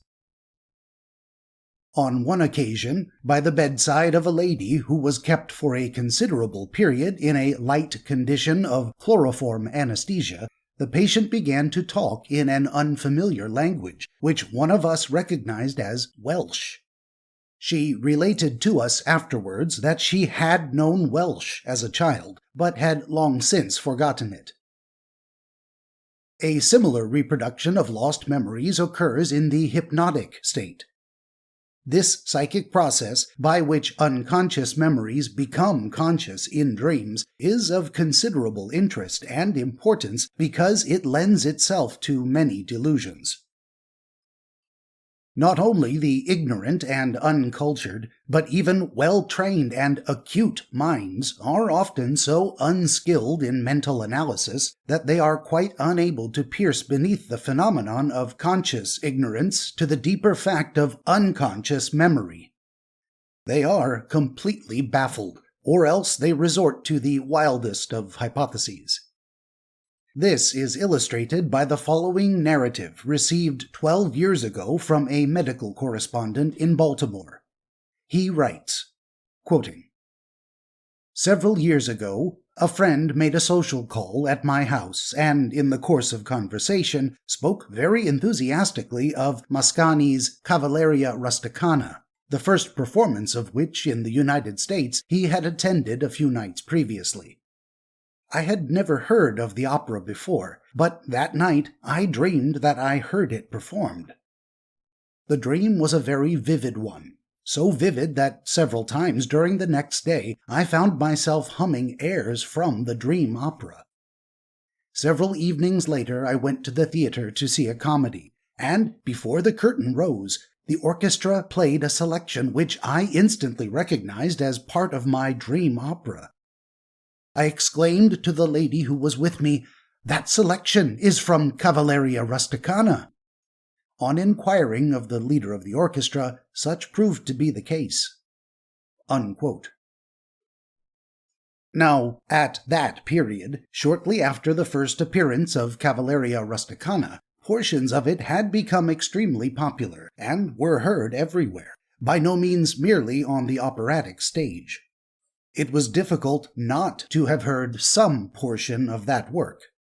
There cannot be the slightest doubt that my correspondent had heard not only the name but the music, though, writing at an interval of some years, he probably exaggerated the extent of his unconscious recollections. This seems the simple explanation of what was an inexplicable mystery to my correspondent. Not content to remain baffled, other people, like the late Frederick Greenwood, go further and regard such dreams as dreams of revelation, as they also consider that class of dreams in which the dreamer works out the solution of a difficulty which he had vainly grappled with while awake. This is a kind of dream which has occurred in all ages, and has at times been put down to divine interposition. 16 centuries ago, Bishop Synesius of Ptolemais wrote that, in his hunting days, a dream revealed to him an idea for a trap, which he successfully employed in snaring animals. And, at the present time, inventions made in dreams have been successfully patented. The Reverend Nehemiah Curnock, who lately succeeded in deciphering Wesley's journal, has stated that an important missing clue to the cipher came to him in a dream. A friend of my own, an expert in chemistry, was not long since in frequent communication with a practical manufacturer, assisting him in his inventions by scientific advice. One day, the manufacturer wrote to my friend asking if the latter had been thinking of him during the night, for he had been much puzzled by a difficulty, and, during the night, had seen a vision of my friend, who explained the solution of that difficulty. In the morning, the proposed solution proved successful. There was, however, no telepathic element in this case. The dreamer's solution was his own. An interesting group of cases in this class is furnished by the dreams in which the dreamer, in opposition to his waking judgment, sees an acquaintance, in whom he reposes trust, acting in a manner unworthy of that trust.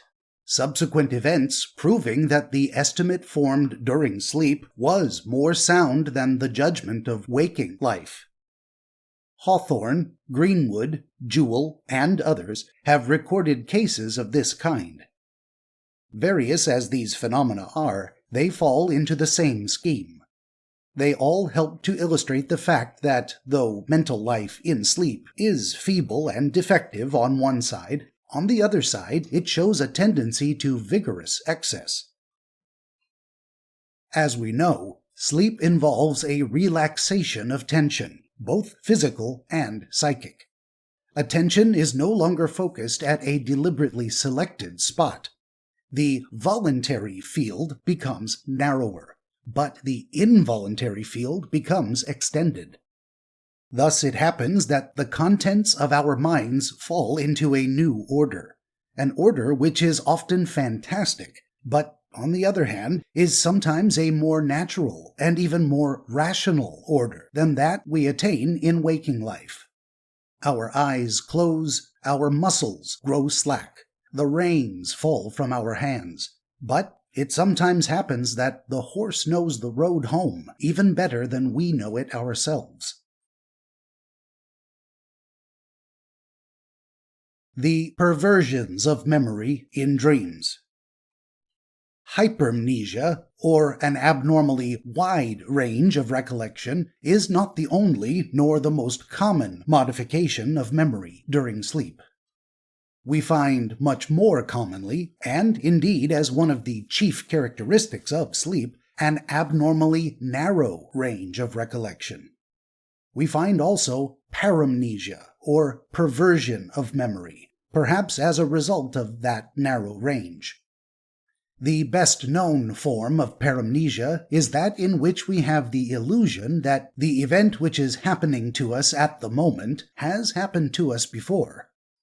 This form of paramnesia is common in dreams, though it is often so slightly pronounced that we either fail to recall it on awakening or attach no significance to it. For instance, I dream that I am walking along a path, along which, it seems to me, I have often walked before, and that the path skirts the lawn of a house by which stands a policeman, whom, also, it seems to me, I have often seen there before. The policeman approaches me and says, "Have you come to see Mr. So-and-so, sir?" Thereupon I suddenly recollect, with some confusion, that I have come to see Mr. So-and-so, and I walk up to the door. Again, an author dreams that he sees a list of his own books, with, at the head of them, one entitled The Book of Glory. He could not recall having written that title, and the name was entirely unknown to waking consciousness. But the only reflection he made on his dream was, "How stupid to have forgotten!" In this case, there was evidently some resistance to the suggestion, which was yet quickly accepted. In all such dreams, it seems that we are in a state of mental weakness associated with defective apperceptual control and undue suggestibility, very similar to the state found in some forms of confusional insanity or of precocious dementia. Consciousness feebly slides down the path of least resistance. It accepts every suggestion. The objects presented to it seem things that it knew before. The things that are suggested to it to do seem things that it already wanted to do before. Paramnesia, thus regarded, seems simply a natural outcome of a state of consciousness temporarily depressed below its normal standard of vigor. Paramnesic false recollections. It must be remembered that the suggestibility of sleeping consciousness varies in degree, and in the face of serious improbabilities, there is often a considerable amount of resistance, just as the hypnotized person seriously resists the suggestions that fundamentally outrage his nature. But some degree of suggestibility, some tendency to regard the things that come before us in dreams as familiar, in other words, as things that have happened to us before, is not merely a natural result of defective apperception, but one of the very conditions of dreaming. It enables us to carry on our dreams. Without it, their progress would be fatally inhibited by doubt, uncertainty, and struggle. So it is, perhaps, that we are liable to fall into a state of pseudo-reminiscence in all dreaming, or, at all events, in certain stages of sleeping consciousness. It is an interesting and highly significant fact that this paramnesic delusion of our dreams, the feeling that the thing that is happening to us is the thing that has happened to us before or that might happen to us again, tends to persist in the hypnagogic or hypnopompic stages, immediately preceding or following sleep.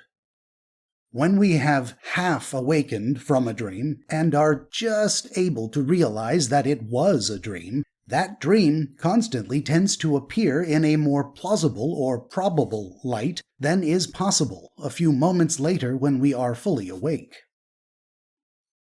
The first experience which enabled me to clearly realize this phenomenon, and its probable explanation, occurred many years ago.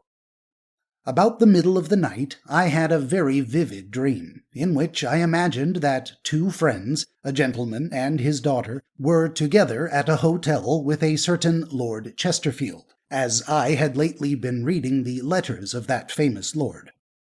They were playing with weapons, and the lady accidentally killed or wounded Lord Chesterfield, and she then changed clothes with him, with the object of escaping and avoiding discovery, which would somehow be dangerous. I was informed of these events, and was much concerned. I awoke, and my first thought was that I had just had a curious dream which I must not forget in the morning. But then I seemed to remember that it was a real and familiar event. This second thought lulled my mental activity, and I went to sleep again. In the morning, I was able to recall the main points in my dream, and my thoughts on awaking from it.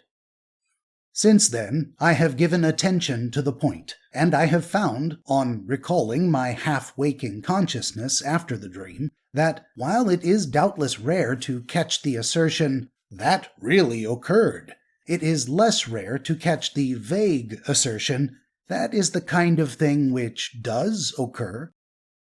I find that, like the former, this latter impression appears after vivid dreams which contain no physical impossibility, but which the full waking consciousness refuses to recognize as among the things which are probable. As an example quite unlike the one above, I may mention a dream in which I imagined that I was proving the frequency of local intermarriage by noting in directories the frequency of the presence of people of the same name in neighboring towns and villages. On half-waking, I still believed that I had actually been engaged in such a task. That is, either that the dream was real, or that it referred to a real event. And it was not until I was sufficiently awake to recognize the fallacy of such a method of investigation that I realized that it was purely a dream. Hypnagogic paramnesia. This phenomenon has long been known, although its significance has not been perceived. Brière de Boismont pointed out that certain vivid dreams are not recognized as dreams, but are mistaken for reality after waking, though he scarcely recognized the normal limitation of this mistake to the hypnagogic state. Moll compared such dreams, thus continued into waking life, to continuative post-hypnotic suggestions. Sully mentioned awaking from dreams which, quote, still wear the aspect of old acquaintances, so that for the moment I think they are waking realities, unquote. Colgrove, in his study of memory, recorded many cases in which young people mistook their dreams for actual events.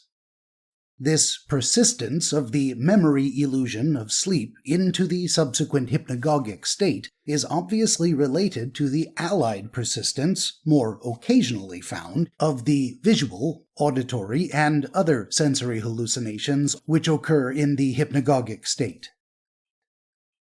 To the ignorant and untrained, These visions, thus seen, persisting from dreams for a few moments into waking life, are often very baffling and disturbing, as has already been pointed out.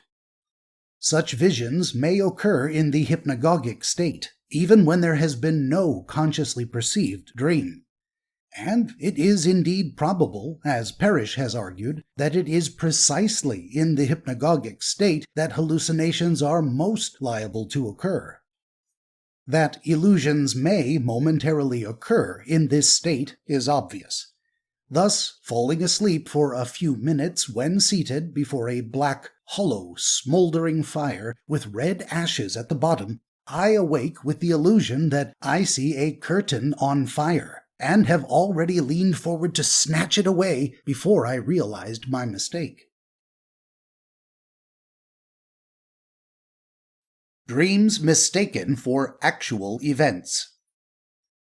Under normal conditions, the liability of a dream memory to be mistaken for an actual event seems to be greater when an interval has elapsed before the dream is remembered, such an interval making it difficult to distinguish one class of memories from the other, provided the dream has been of a plausible character. Thus, Professor Knack has recorded that his wife dreamed that an acquaintance, an old lady, had called at the house. This dream was apparently forgotten until 40 or 50 hours afterwards, when it was recalled on passing the old lady's house, and only with much difficulty was the dreamer convinced that the dream was not an actual occurrence. When we are concerned with memories of childhood, it not infrequently happens that we cannot distinguish with absolute certainty between real occurrences and what may possibly have been dreams. In normal physical and mental health, however, it seems rare for the hallucinatory influence of dreams to extend beyond the hypnagogic state, but any general impairment of the bodily health, and of the brain in particular, may extend this confusion. Thus, in a case of fatal heart disease, the patient, though in health he was by no means visionary or impressionable, became liable to dreams of an entirely reasonable character during sleep in the daytime, which he had great difficulty in distinguishing from the real facts of life, never feeling sure what had actually happened and what had only been a dream. In disordered cerebral and nervous conditions, the same illusion becomes still more marked. This is notably the case in hysteria. In some forms of insanity, as many alienists have shown, this mistake is sometimes permanent, and the dream may become an integral and persistent part of waking life. At this point, however, we leave the normal world of dreams and enter the sphere of pathology. The phenomenon of pseudo-reminiscence. In the normal persistence of the dream illusion into the hypnagogic state with which we are here concerned, the dream usually presents a possible event, though it may be highly improbable. The half-waking or hypnagogic intelligence seems to be deceived by this element of lifelike possibility. Consequently, a fallacy of perception takes place, strictly comparable to the fallacious perception which, in the case of an external sensation, we call an illusion. In the ordinary illusion, an externally excited sensation of one kind is mistaken for an externally excited sensation of another kind. In this case, a centrally excited sensation of one order, the dream image, is mistaken for a centrally excited sensation of another order, being that of memory. The phenomenon is, therefore, a mental illusion, belonging to the group of false memories, and may be termed hypnagogic paramnesia. The process seems to have a certain interest, and it may throw light on some rather obscure phenomena. When we are able to recall a vivid dream, usually a fairly probable dream, with no idea as to when it was dreamed, and thus find ourselves in possession of experiences of which we cannot certainly say that they happened in waking life or in dream life, it seems probable that this hypnagogic paramnesia has come into action. The half-waking consciousness dismisses the vivid and lifelike dream as an old and familiar experience, shunting it off into temporary forgetfulness, unless some accident again brings it into consciousness with, as it were, a fragment of that wrong label still sticking to it. Such a paramnesic process may thus also help to account for the mighty part which dreams have played in molding human action and belief, as so many thinkers from Lucretius onwards have seen. It is a means whereby waking life and dream life are brought to an apparently common level. Hypnagogic paramnesia refers specifically to a false memory occurring in the antechamber of sleep, but not necessarily before sleep.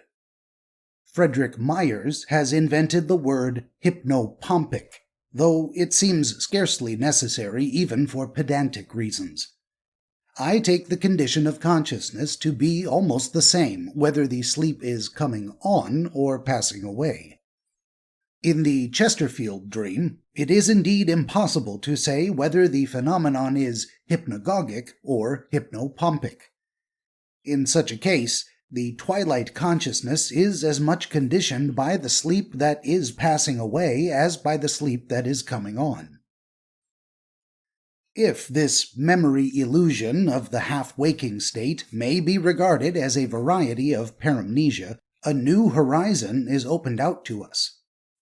May not the hypnagogic variety throw light on the general phenomena of paramnesia, which has led to so many strange and complicated theories? I think it may. As we have seen, paramnesia is the psychologist's name for a hallucination of memory, which is sometimes called pseudo-reminiscence, and medical writers, who especially associate it with epilepsy, regard it as a symptom of dreamy state, while by French authors it is often termed false recognition, or sensation du déjà vu. Charles Dickens, who seems to have experienced this phenomenon himself, describes it thus in David Copperfield, quoting, "We have all some experience of a feeling that comes over us occasionally, of what we are saying and doing having been said or done before in a remote time, of having been surrounded, dim ages ago, by the same faces, objects, and circumstances, of our knowing perfectly what will be said next, as if we suddenly remembered it." Unquote. Sometimes it seems that this previous occurrence can only have taken place in a previous existence, from which likely originates the idea of metempsychosis, or the transmigration of souls, as St. Augustine seems first to have suggested. Sometimes it seems to have happened before in a dream. Sometimes the subject of the experience is totally baffled in the attempt to account for the feeling of familiarity which has overtaken him. In any case, he is liable to an emotion of distress which would scarcely be caused by the coincidence of resemblance with a real previous experience. According to the observations of Lalande, paramnesia of this kind is known to 30 people in 100, and Heymans found it in a considerable proportion of students of both sexes. Such estimates are probably too high if we take into consideration the general population. This experience seems to affect educated people, as Dugas and others have noted, and, notably, people of more than average intellect, who use their brains much, especially in artistic and emotional work, to a very much greater degree than to ignorant and phlegmatic manual workers. Dickens has already been mentioned, and many other notable writers have referred to this or some allied feeling, stating that they had experienced it. Sir James Crichton Browne brings forward a number of passages from the poets in evidence of their familiarity with such a phenomena. The poet Shelley, who appears to have also experienced hallucinations on at least 2 occasions, underwent what may be regarded as an experience of paramnesia, as described in his Speculations on Metaphysics, which is of interest in the present connection because it brings this phenomena into relation with dreams. He was walking with a friend in the neighborhood of Oxford when he suddenly turned the corner of a country lane and saw a common scene of a windmill, etc., which, it immediately seemed to him, he recollected having seen before in a dream of long ago. 5 years afterwards, he was so agitated in writing this down that he could not finish the account. The real resemblance of a common scene with a similar dream scene would scarcely be a coincidence likely to cause agitation, even supposing it could be recollected when the 2 experiences were separated by a long interval.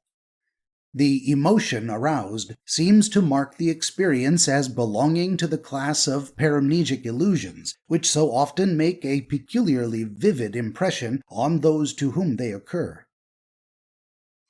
A great many theories have been put forward by psychologists and others to account for this paramnesic phenomenon.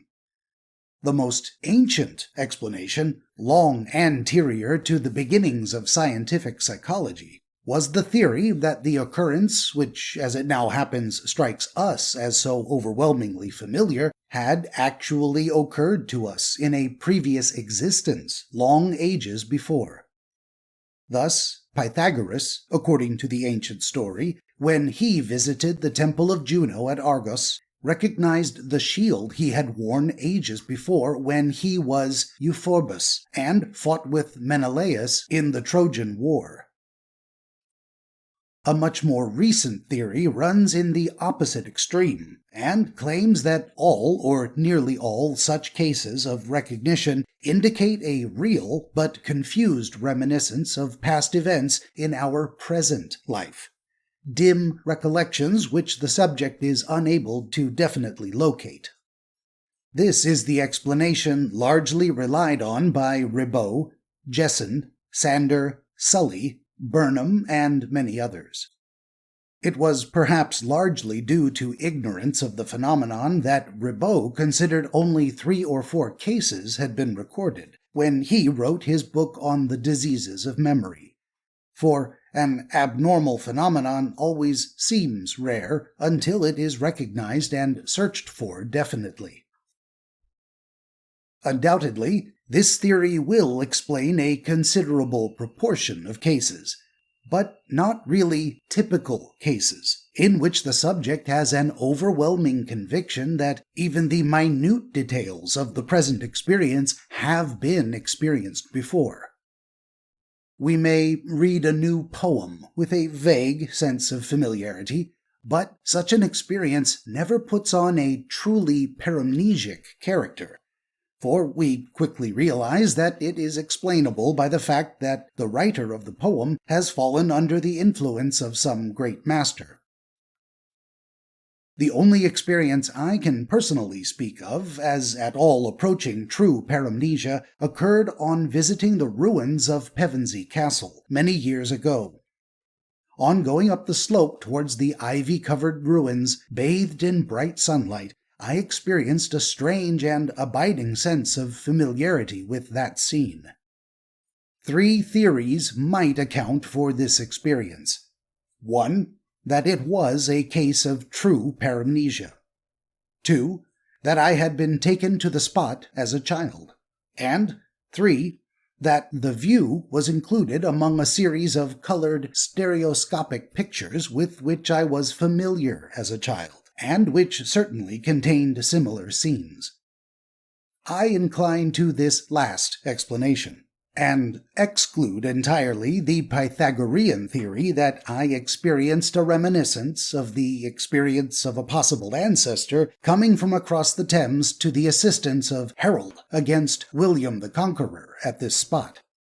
Here, as elsewhere, there are no keys which will unlock all doors. Joseph Grasset has furnished a modification of the theory that pseudo-reminiscence is an unrecognized, real reminiscence. He considers that the phenomenon is due to a subconscious impression previously received, but only reaching consciousness under the influence of the new, similar impression.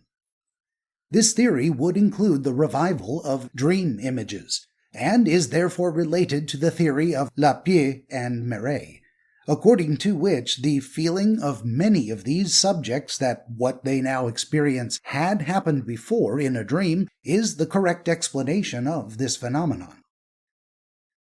We enter into a different class of explanations with the early theory of Wigan, that such cases are due to the duality of the brain, the two hemispheres not quite acting simultaneously. This is a somewhat crude conception, though it may seem approximately on the lines of more recent theories. The theory of the duplex brain, each hemisphere being supposed capable of acting independently, was at one time invoked to explain many phenomena, but it is no longer regarded as tenable. We may dismiss these theories, which have been effectively criticized by others, and revert to our clue in the sleeping and hypnagogic state.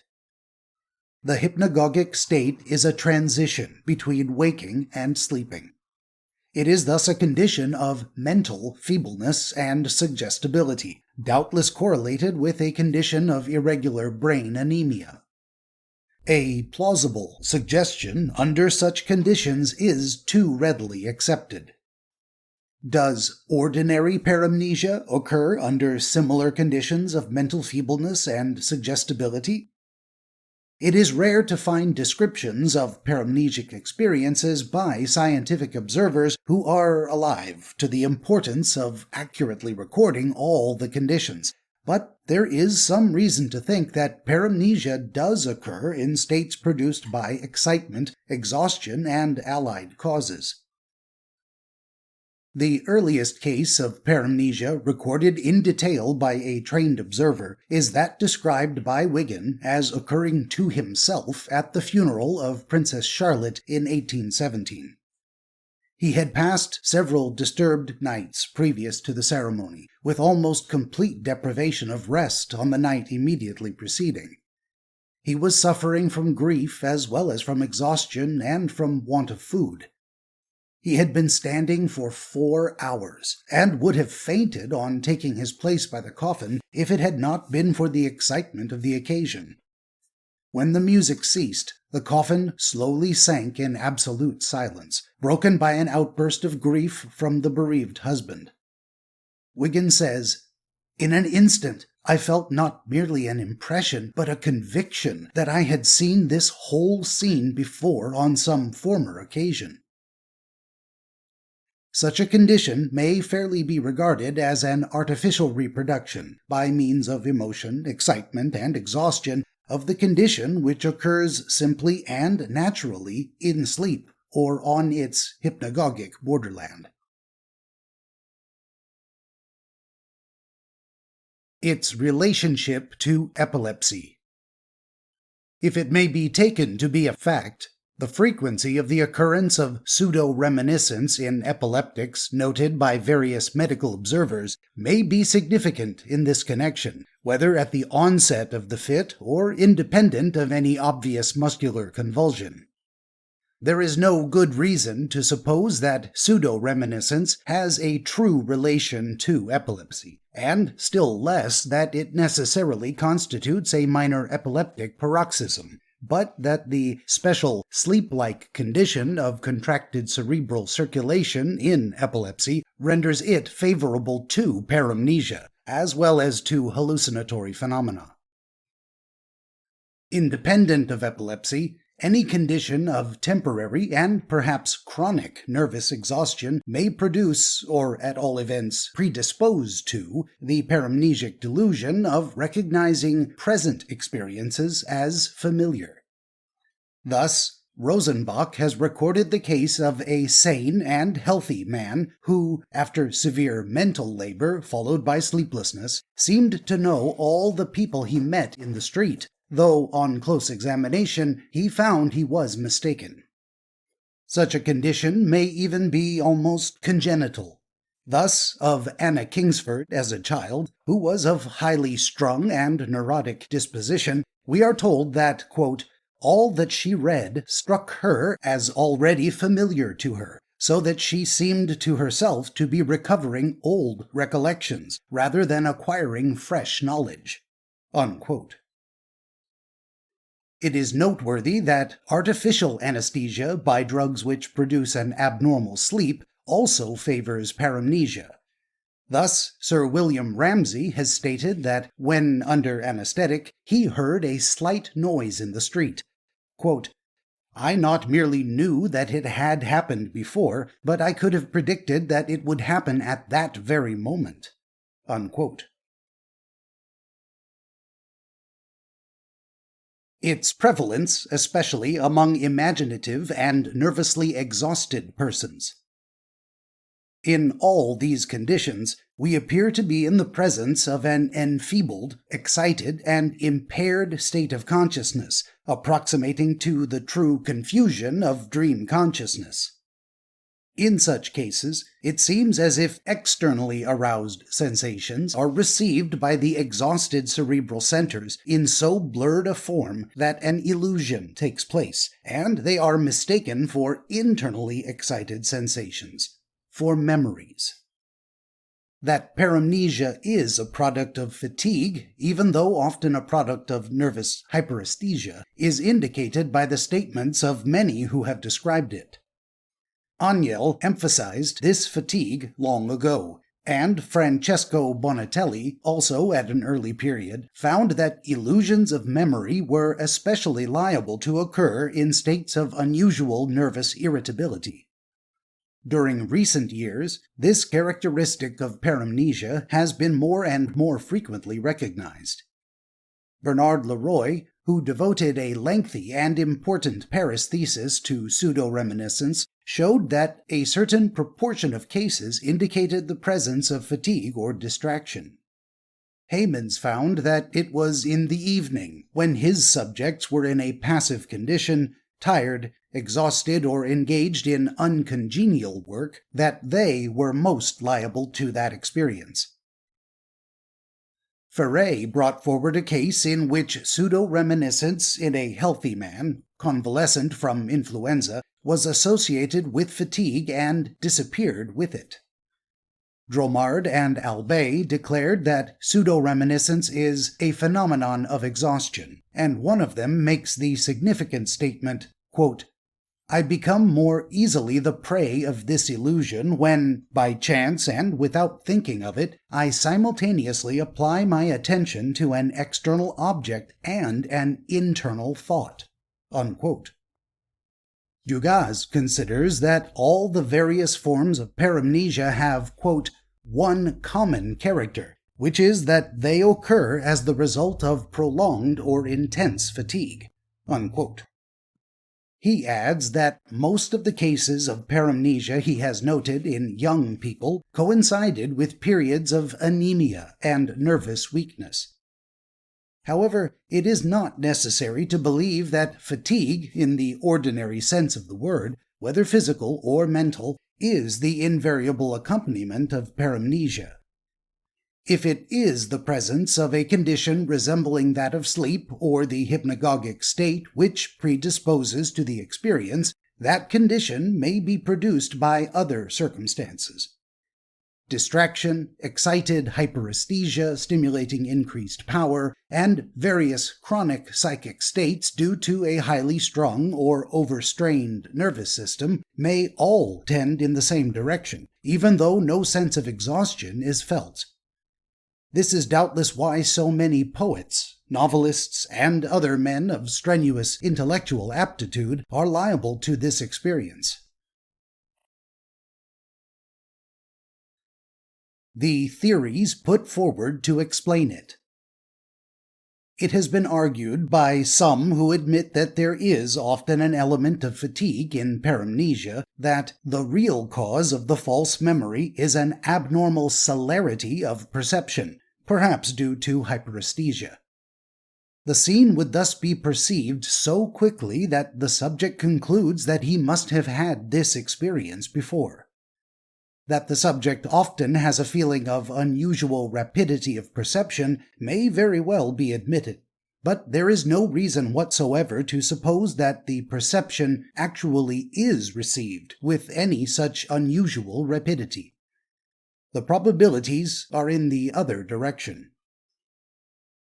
We know that many influences which produce a feeling of heightened and quickened perceptions, such as drugs like alcohol, really have a slowing and dulling effect, in the same way as the wise and beautiful things we utter in dreams are usually found to be commonplace, if not meaningless, on awaking.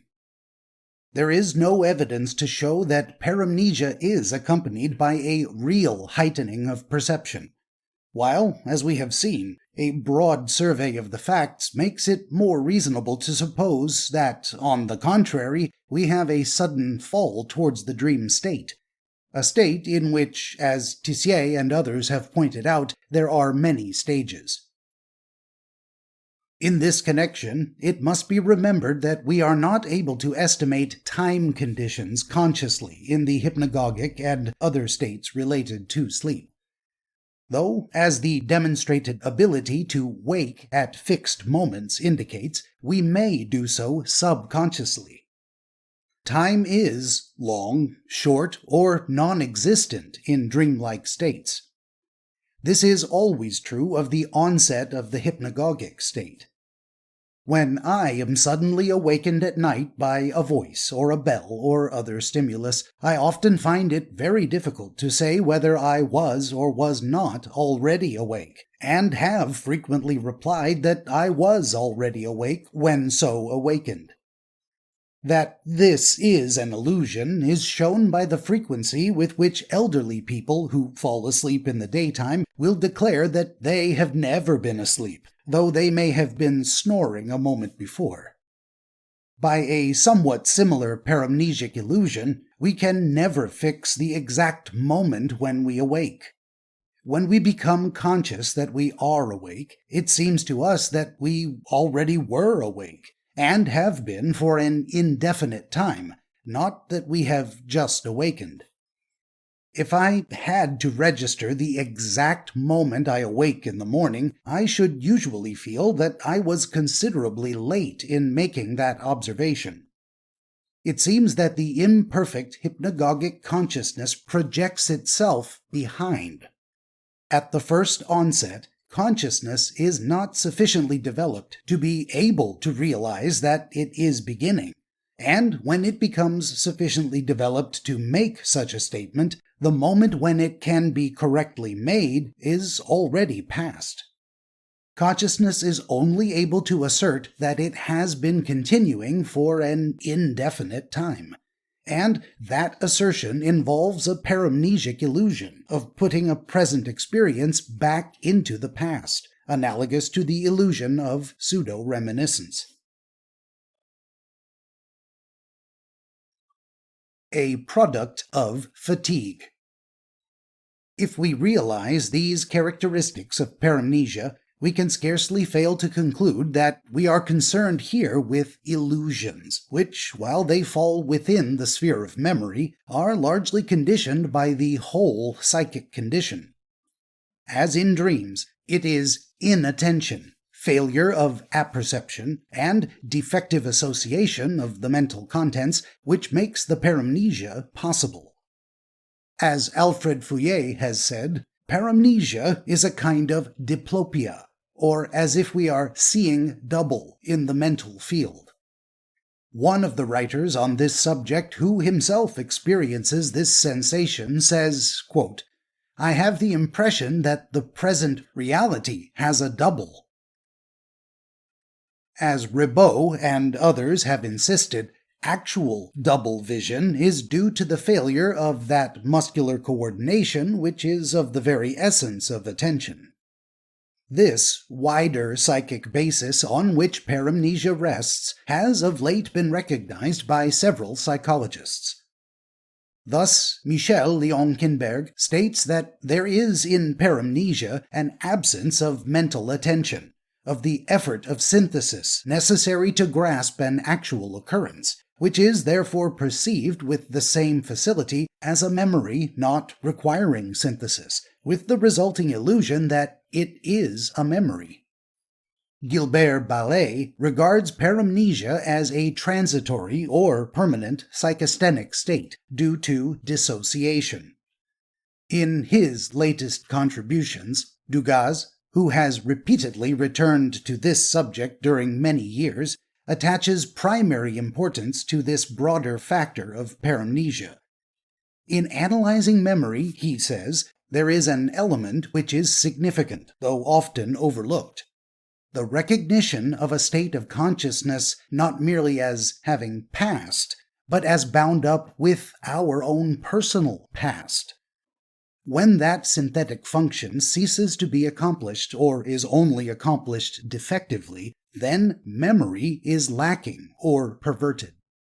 Nervous weakness, he proceeds, produces failure of attention, the inhibitory power of our attention being no longer exerted, and the psychic elements fall back to anarchy. Now, many psychic states, such as sensations, recollections, and images, differ from each other less by their substance than by the way in which the mind takes hold of and apprehends them. The mind seizes a sensation with a stronger grasp than a recollection, and a recollection with a stronger grasp than an image. When attention is relaxed, the line of demarcation between these psychic states tends to be effaced. The sensation becomes vague and floating, like the recollection and the image, while, on the contrary, the recollection and the image become objective and acquire something of the brilliance and relief of the sensation. The very same cause, enfeeblement of attention, thus produces opposite effects, on the one side raising the tone, and on the other lowering it, so that states of mind which are ordinarily distinct tend to be approximated and confused, as we may observe in the hypnagogic condition. Although Dugas makes no reference to Janet, it is not difficult to see that he has assimilated some of the views of that distinguished investigator of psychic mysteries. In various morbid psychic conditions, Janet attaches great explanatory force to the individual's loss of hold of his own personality through psychic weakness, and to the diminished sense of reality, and even depersonalization thence ensuing. It so happens that Janet himself has set forth a theory of pseudo-reminiscence which is characteristic of his own attitude, and also harmonizes with the wider outlook which now marks the attempts to explain these perversions of memory. Janet declares that pseudo-reminiscence is a negative phenomenon, and belongs to a group in which various other feelings of diminished sense of reality belong. In effect, all persons who experience this phenomena report, "It seems to me that these things are not real. It seems to me that these events are not actual or present." The essence of this form of paramnesia is thus more a negation of the present than an affirmation of the past. Janet remarks, quoting, "The function of adaptation to the present moment is the most complicated and the most recent of all. The function of the real is the most elevated and the most difficult of all cerebral functions." Unquote. Under various influences, there is a diminution of nervous and psychic tension, and such suppression of the high tension of the mind leaves only the lower functions subsisting. When that fall of tension is rapid, there may be a crisis of which pseudo-reminiscence is one of the symptoms. Janet would thus place pseudo-reminiscence among the manifestations of psychasthenia, though he leaves untouched the difficult question of its precise mechanism. Conditioned by defective attention and apperception.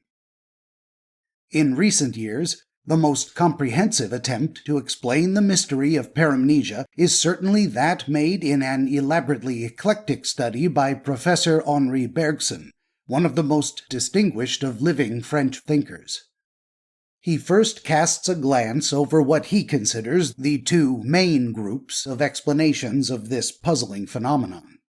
First, those explanations advocated by Ribot, Fouillet, Lalande, Arnaud, Piron, Myers, etc., which involve the more or less simultaneous existence in consciousness of two images, of which one is the reproduction of the other. And, two, those explanations advocated by Genet, Heymans, Leon Kinberg, Dromard, and Albet, etc., which insist on the lower mental tone, the diminished attention, the lack of synthesizing power, which mark the condition in which paramnesia occurs.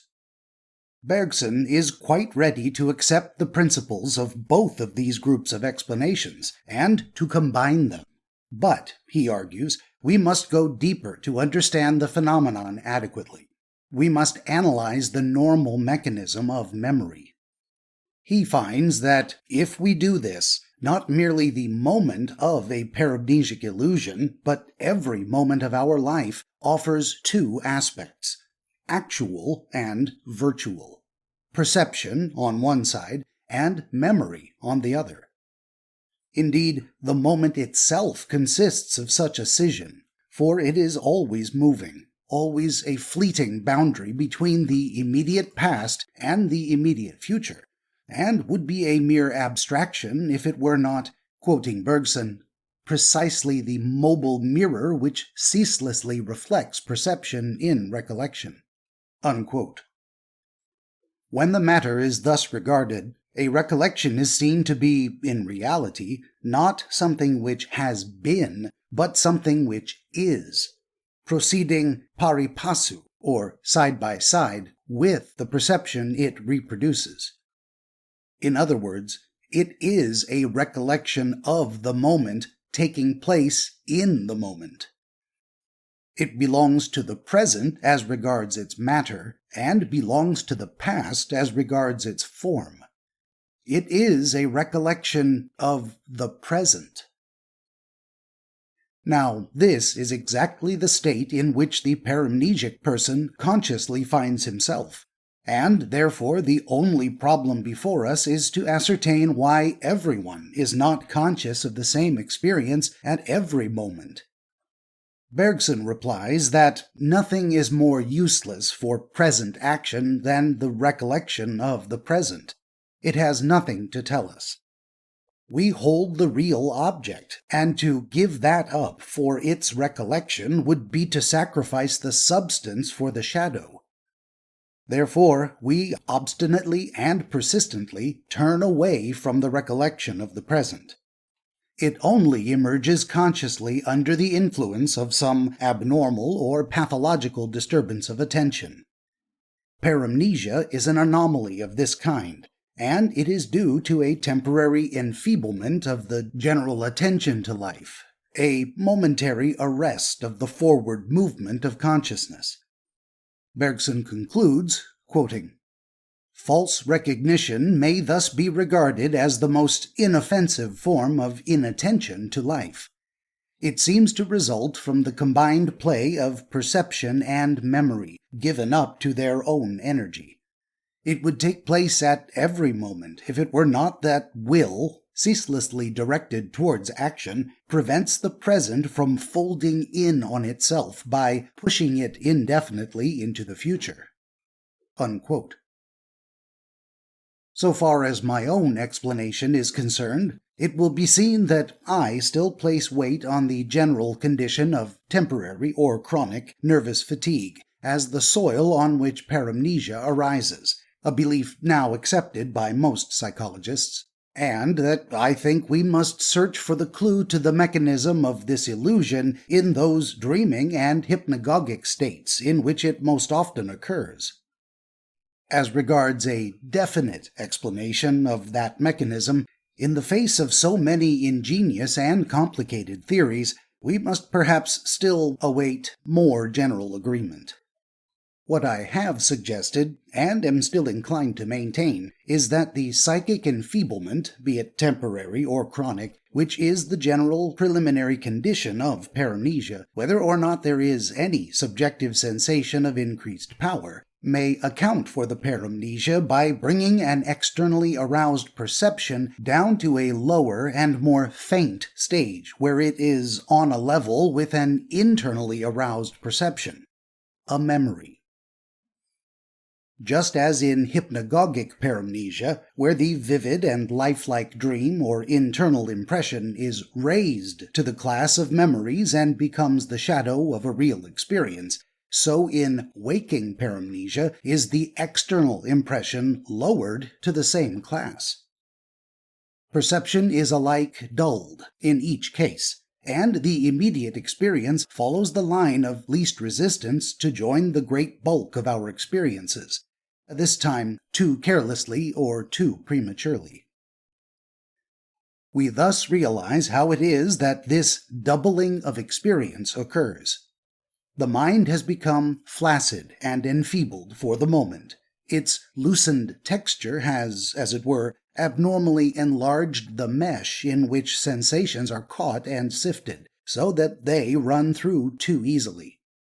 In other words, they are not properly apperceived. To use a crude simile, it is as though we poured water through a sieve.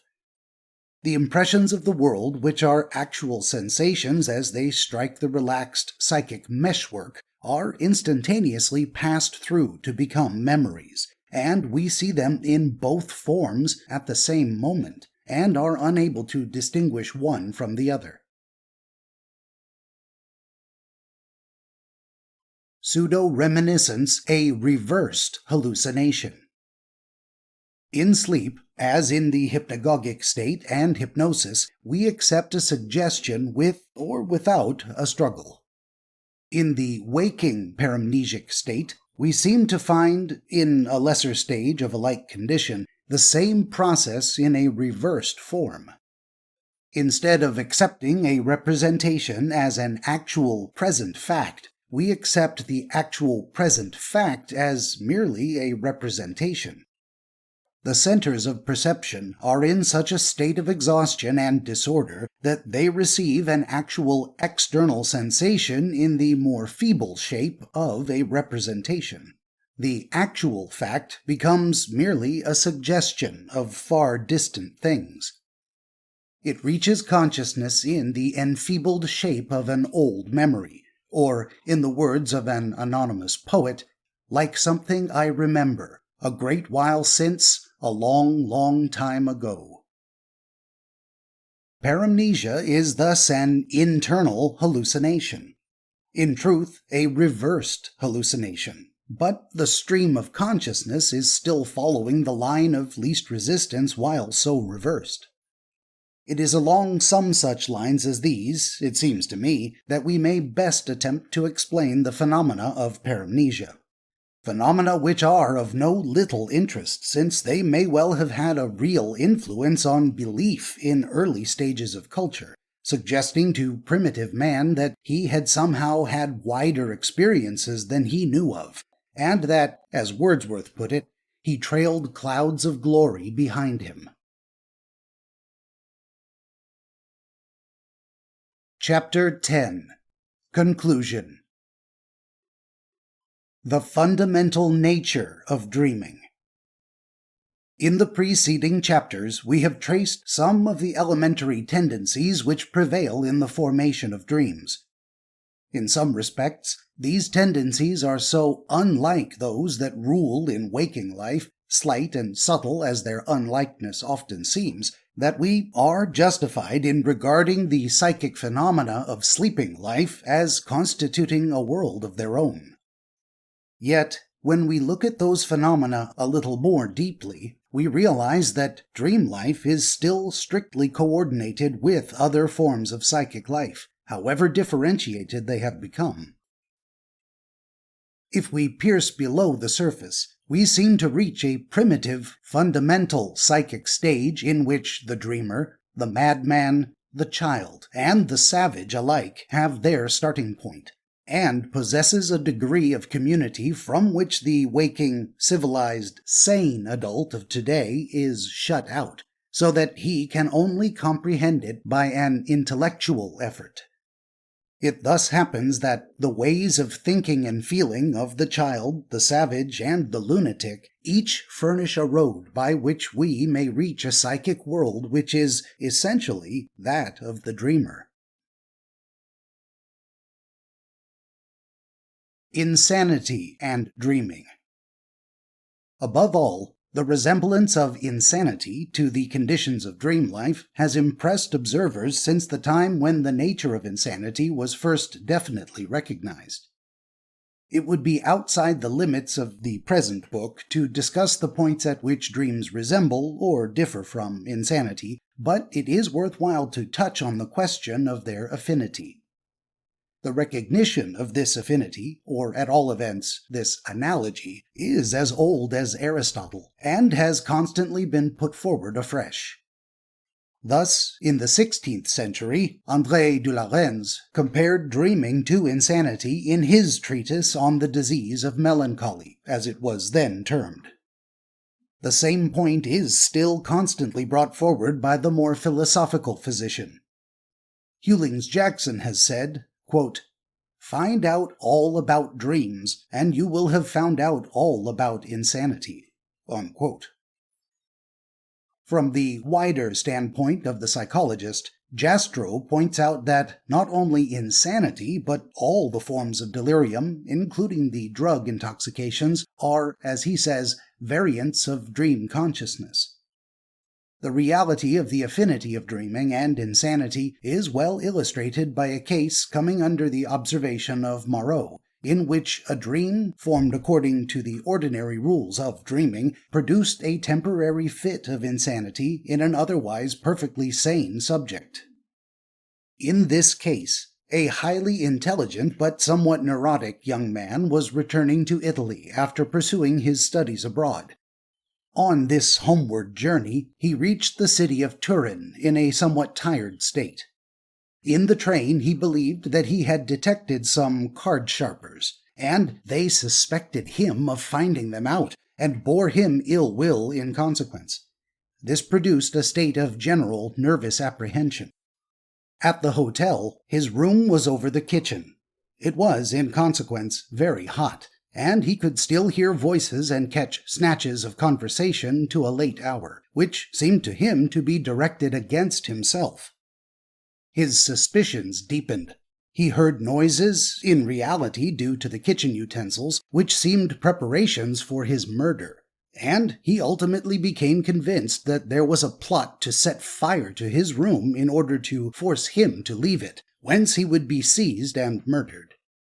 He resolved to escape, got out of the window with his revolver in his hand, found his way to another part of the house, encountered a man who had been awakened by his movements, and shot at him, believing him to be a party to the imaginary conspiracy. He was seized and taken to the asylum, where he speedily regained calm, and realized the delusion into which he had fallen. When questioned by Moreau on reaching the asylum, he was unaware that he had ever fallen asleep during the night.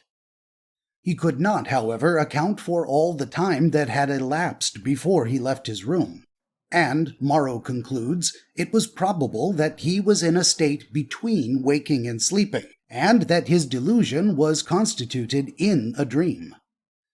Fatigue, nervous apprehension, an unduly hot bedroom, the close proximity of servants' voices, and the sound of kitchen utensils had thus combined, in a state of partial sleep, to produce in an otherwise sane man a morbid condition in every respect identical with that found in insane persons who are suffering from systematized delusions of persecution.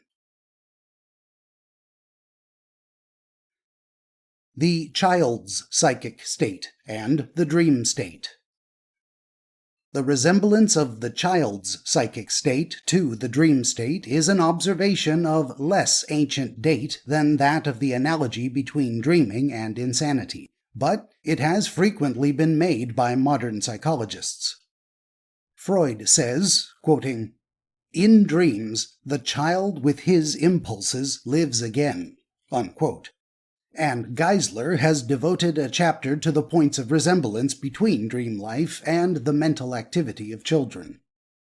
I should be more especially inclined to find the dreamlike character of the child's mind at 3 points.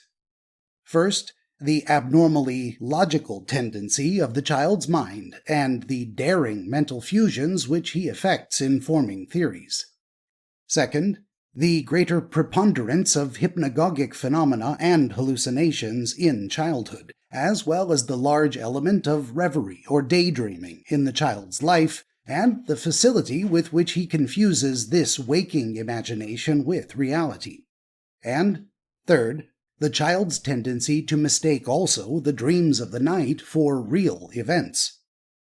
This last tendency is of serious practical import when it leads a child, in all innocence, to make criminal charges against other persons. This tendency clearly indicates the close resemblance between dream life and waking life which exists for children. It also shows the great vividness which children's dreams possess. It may be added that in imaginative children, a rich and vivid dream life is not infrequently the direct source of literary activities, which lead to distinction later in life. Primitive thought and dreams. The child, we are often told, is the representative of the primitive man and the modern savage. That is not true in any strict sense, nor can we assume without question that early man and modern savages are identical.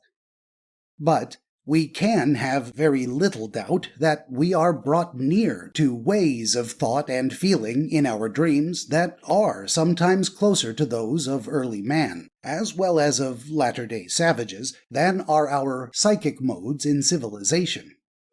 So remote are we today from the world of our dreams that we very rarely draw from them the inspiration of our waking lives.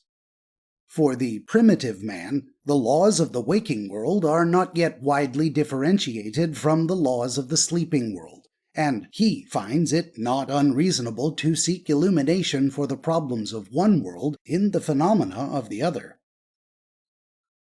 The doctrine of animism, as first formulated by Edward Tylor in his 1871 work entitled Primitive Culture, finds in dreams the chief source of primitive religion and philosophy.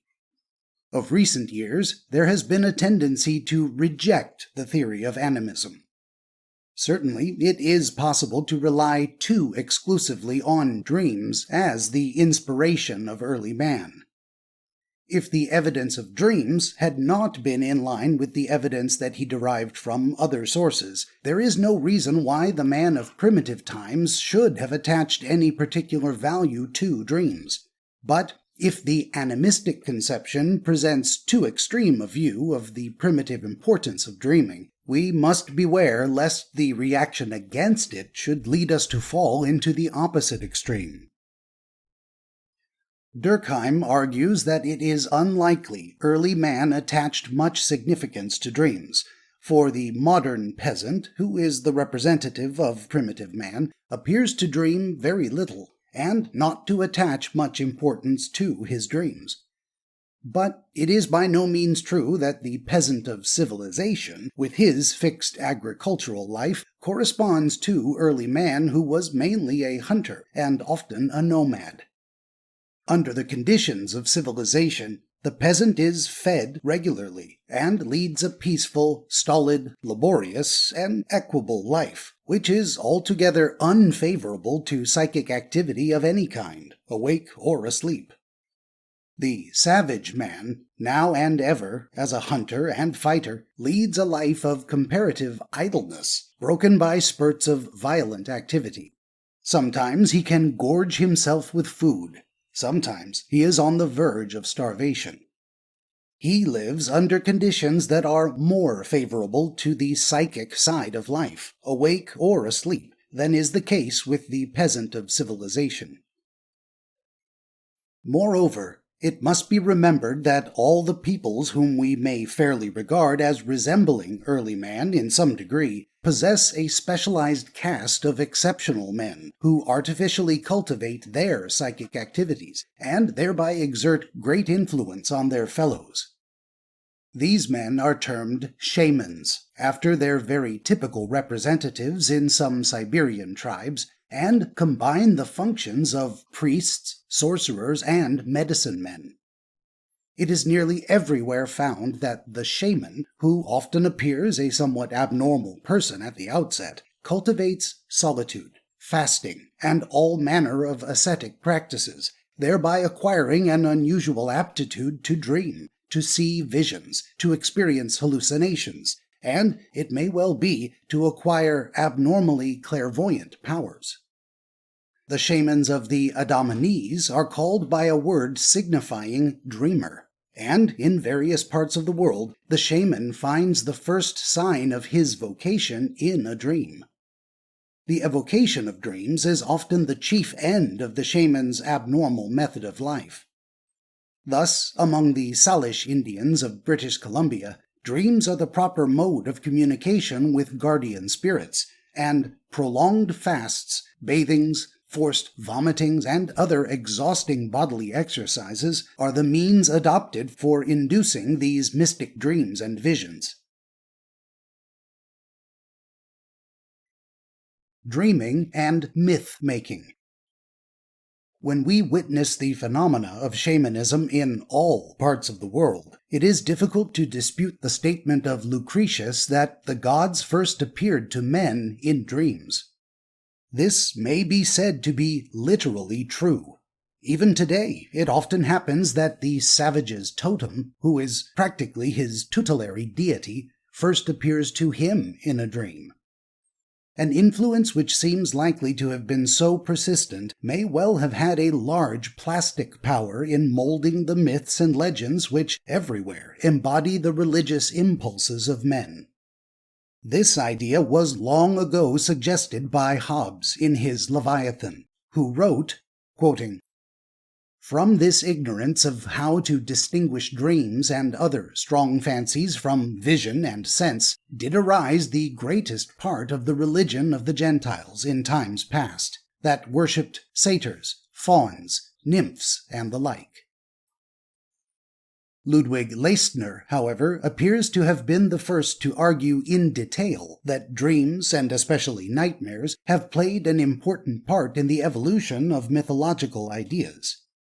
In the preface to his great work, he said, quoting, "If we bear in mind how intimately poetry and religion are connected with myth, we encounter the surprising fact that the first germ of these highly important, vital manifestations is not to be found in any action of the waking mind, but in sleep, and that the chief and oldest teacher of productive imagination is not to be found in the experiences of life, but in the fantasies of dreams."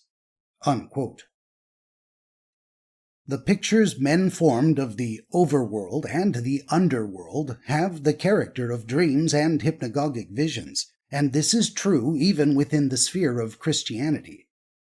Maudsley has declared that the invention of hell would find an adequate explanation, if such is needed, in the sufferings of some delirious patients, while Bonus remarks that the apocalyptic vision of heaven, with which our Christian Bible concludes, is nothing but a long dream. And if it is true, as Baudelaire has said, that every well-conformed brain carries within it two infinites, heaven and hell, we may well believe that both heaven and hell find their most vivid symbolism in the spontaneous action of dreams. In migraine and the epileptic seizure, aura visions of diminutive creatures sometimes occur, and occasionally micropsic vision, in which real objects appear diminished. It has been suggested by Sir Lauder Brunton that we may have here the origin of fairies, at all events for some races of fairies, for fairies, though diminutive in some countries, as in England, are not diminutive in others, as in Ireland. However, a more typical and frequent channel of communication with such creatures is to be found in dreams. This is illustrated by the following dream experienced by a lady. Quoting, "I saw a man wheeling along a cripple. Eventually, the cripple became reduced to about the size of a walnut, and the man told me that he had the power of becoming any size and of going anywhere. To my horror, he then threw him into the water.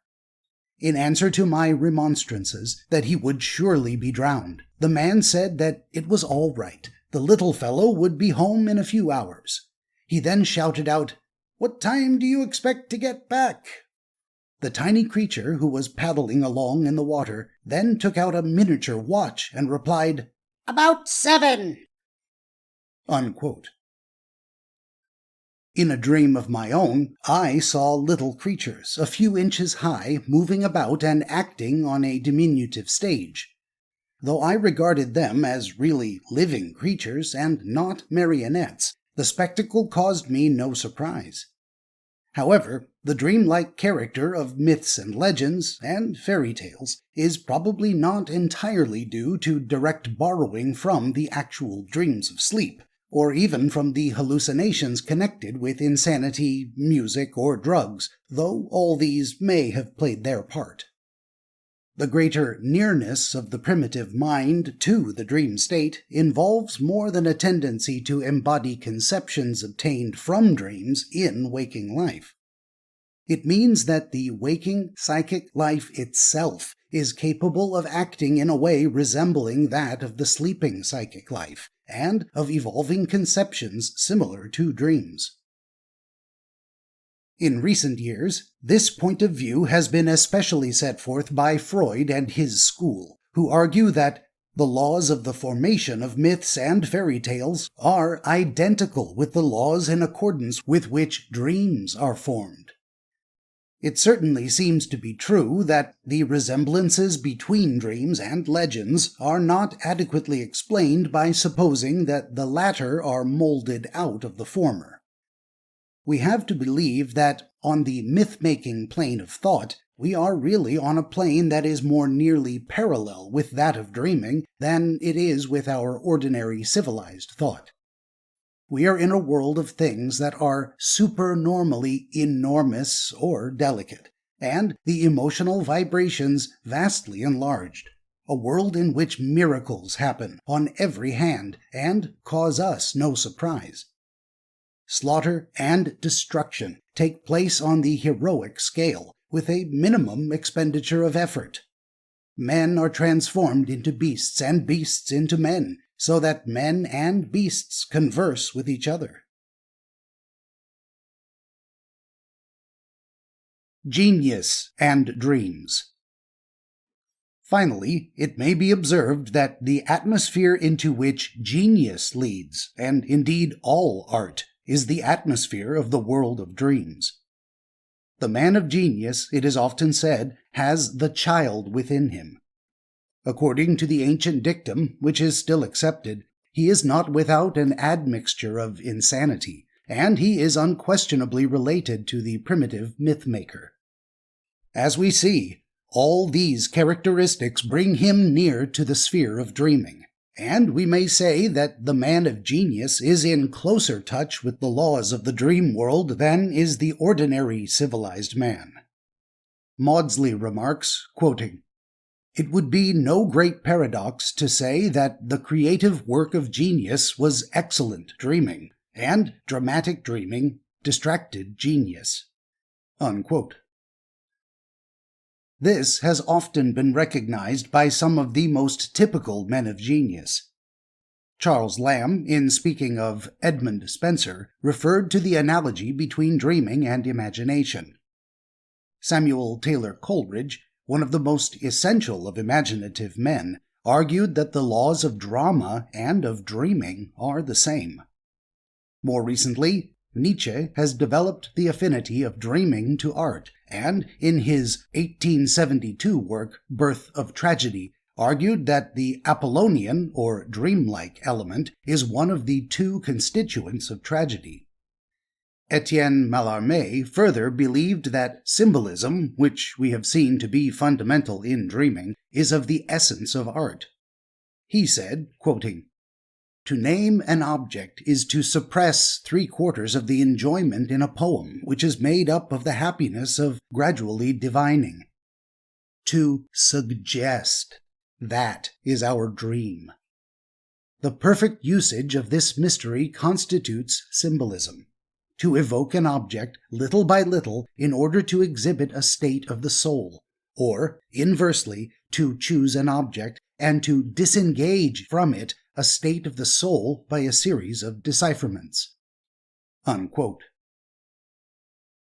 It may be added that imaginative and artistic men have always been prone to daydreaming and reverie, allowing their fancies to wander uncontrolled, and in so doing, they have found profit to their work.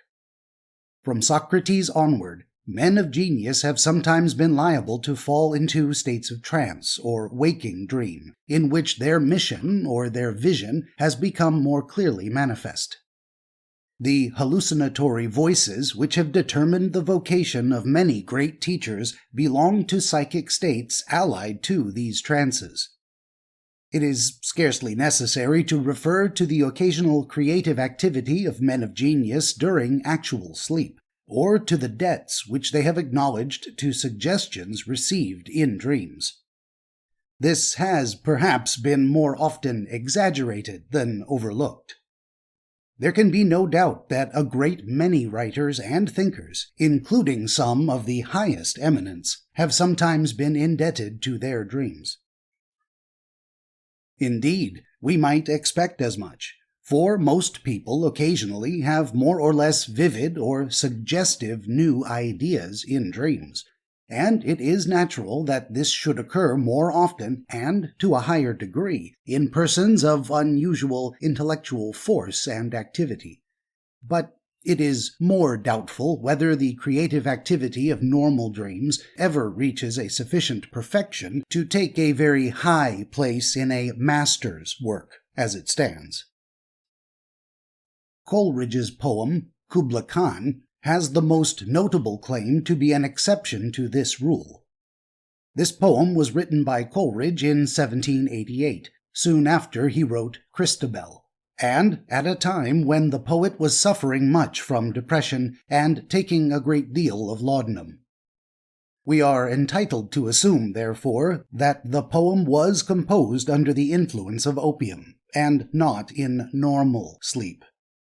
It may be added that it is difficult to believe that Coleridge could have recalled the poem from either a normal or abnormal dream.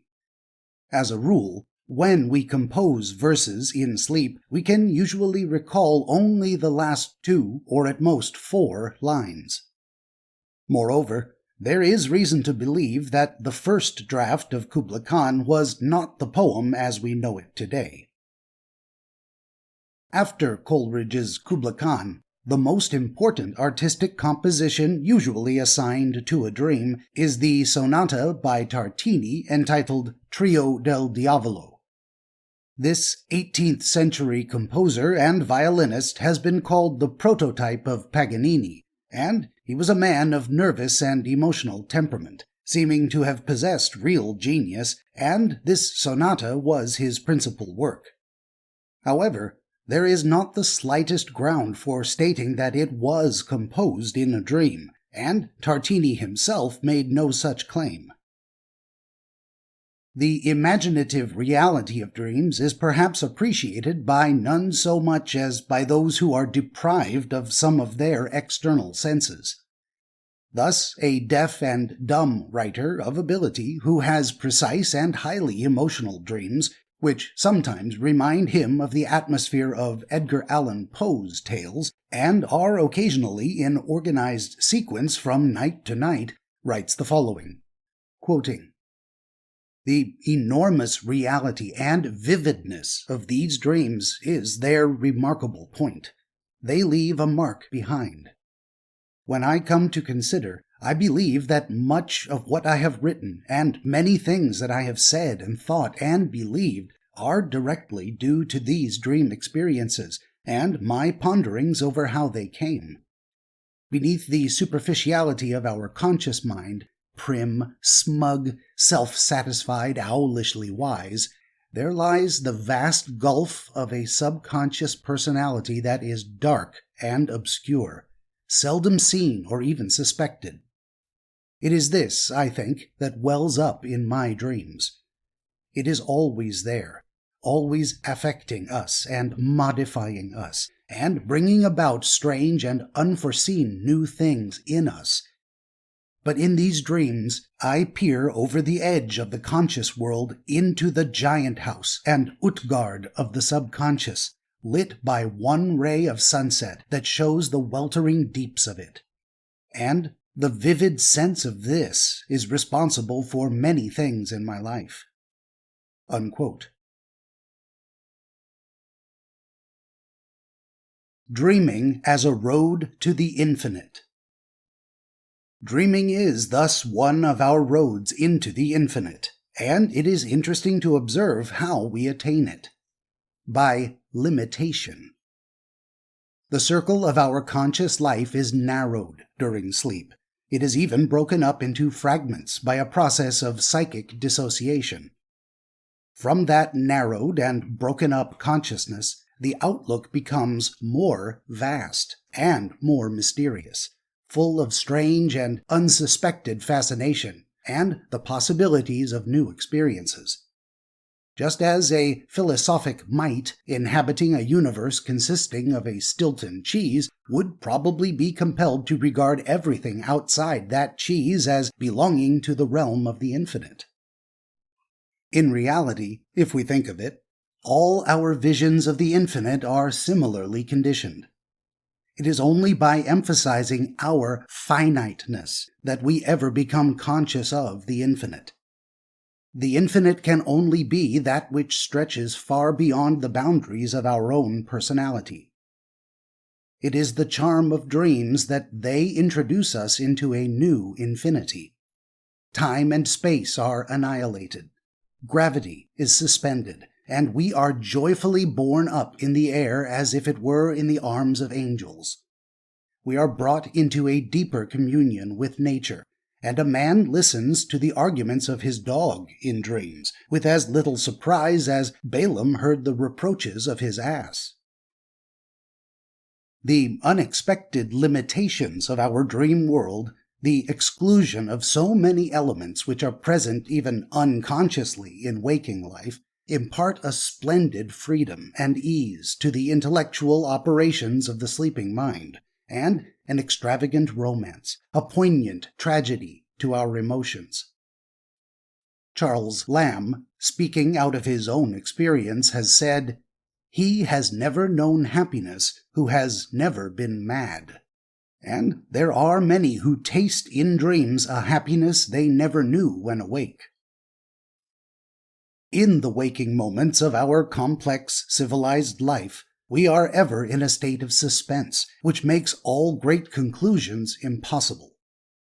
The multiplicity of the facts of life, always present to consciousness, restrain the free play of logic, except for that happy dreamer, the mathematician, and surround most of our pains and nearly all of our pleasures with infinite qualifications.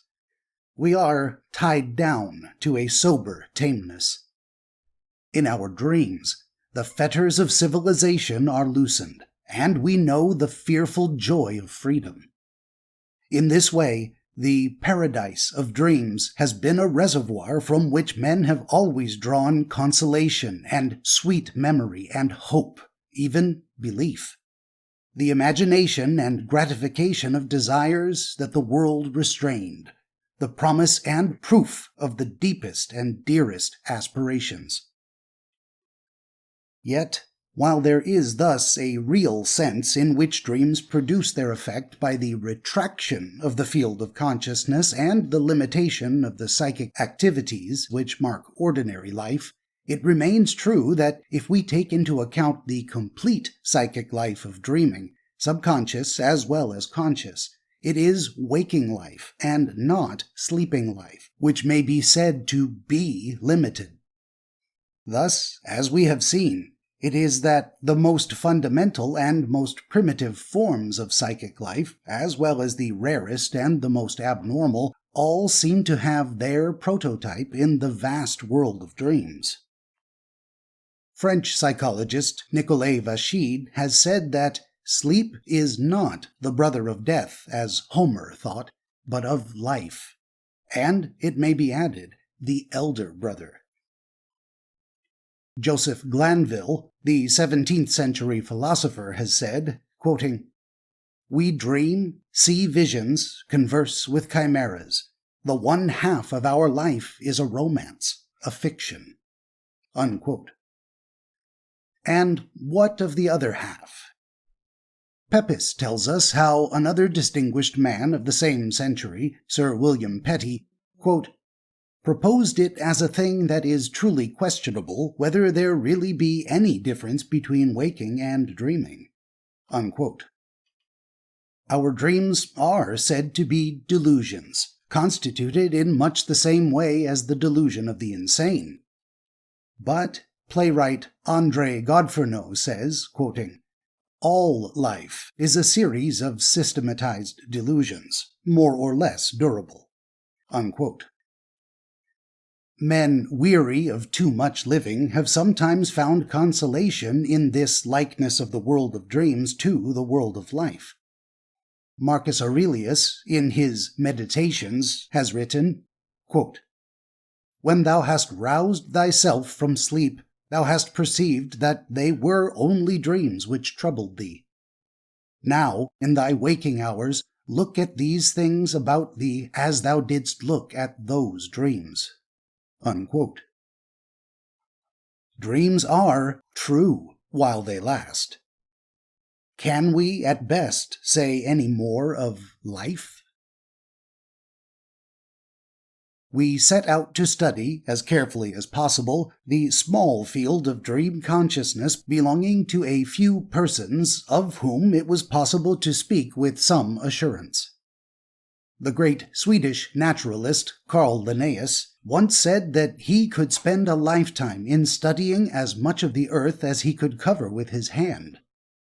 However small the patch we investigate, it will lead us back into the sun at last.